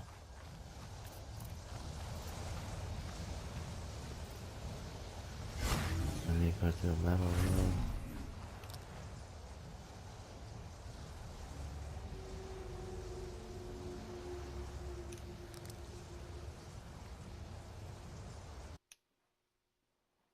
Uh, 50, 41.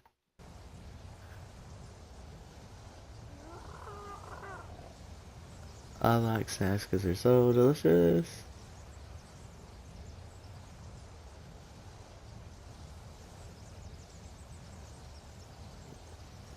1, 2, 3, 4, 5. What got locked up? This one? No.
Every now and again, I gotta delete these things.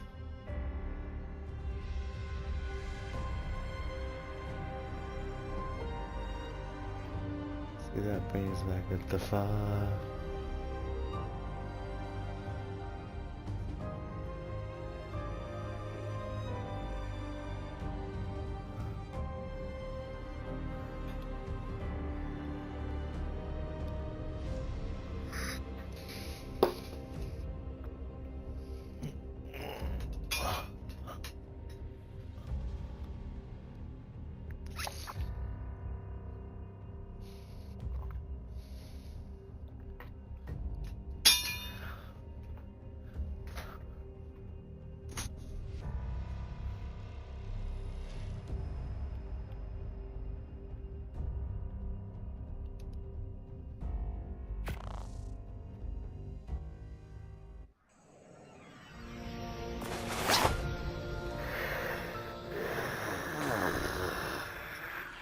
Okay.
Oh, it's you. There you are.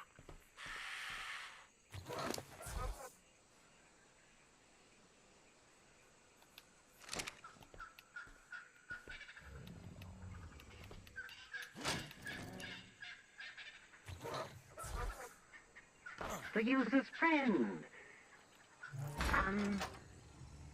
Still surviving?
How you doing?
All right, all right, all right.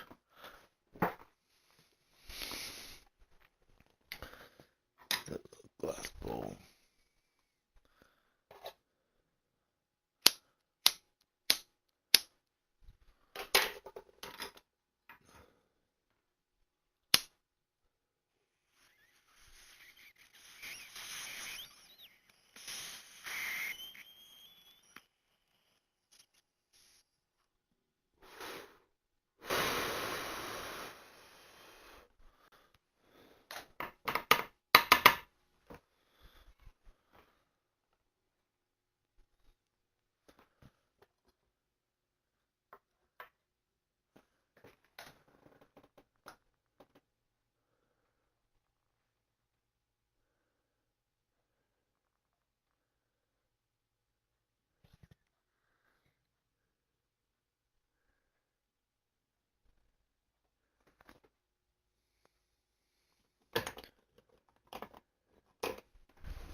Ooh, ooh, ah.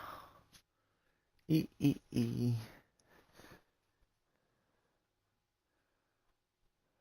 I don't remember what I'm gonna do or be.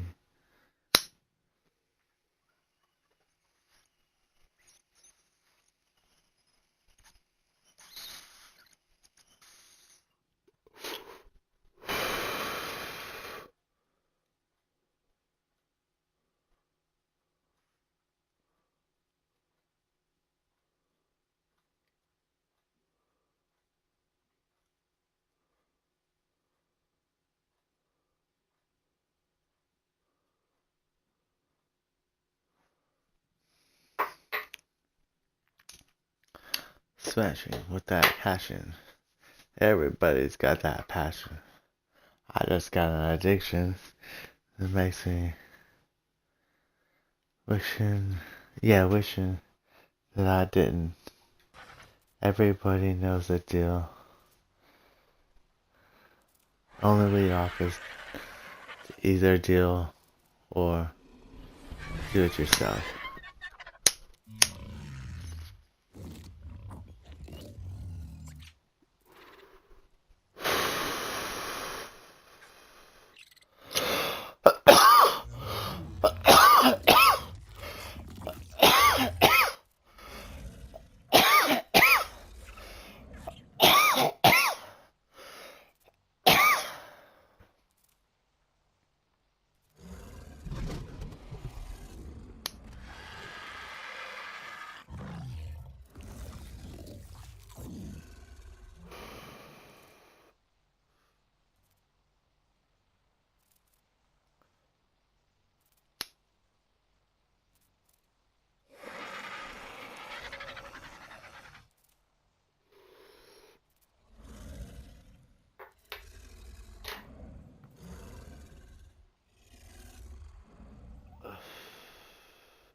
Cool.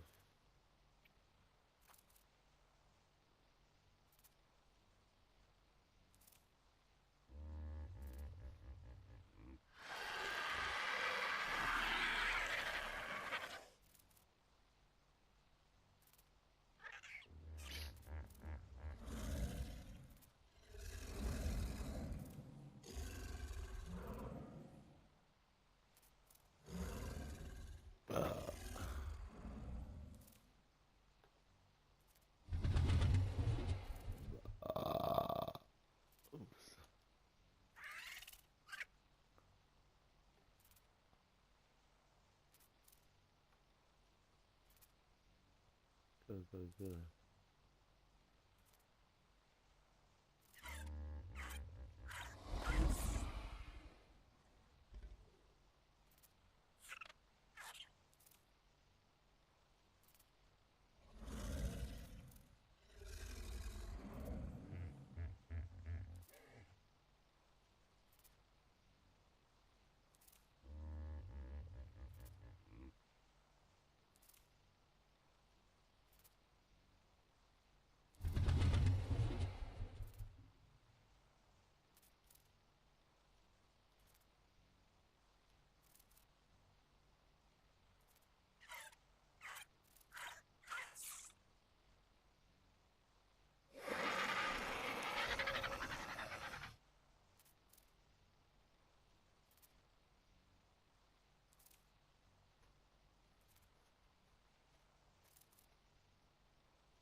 Grinder, grinder, grinder, grinder.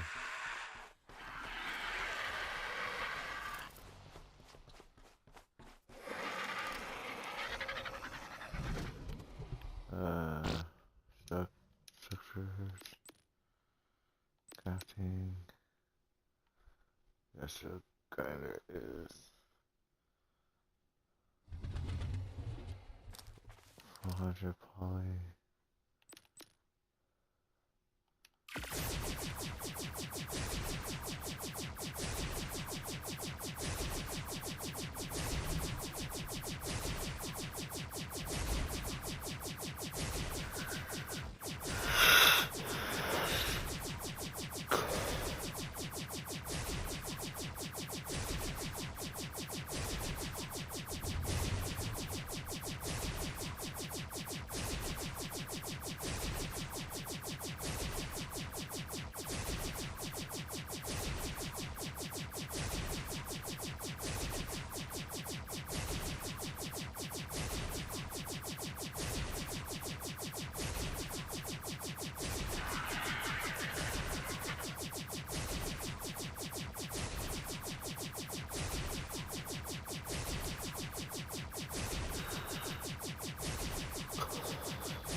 Unfortunate that this wildlife preserve was stocked with such grotesque creatures.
6 out of 12. I got enough time to go pee.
Ugh.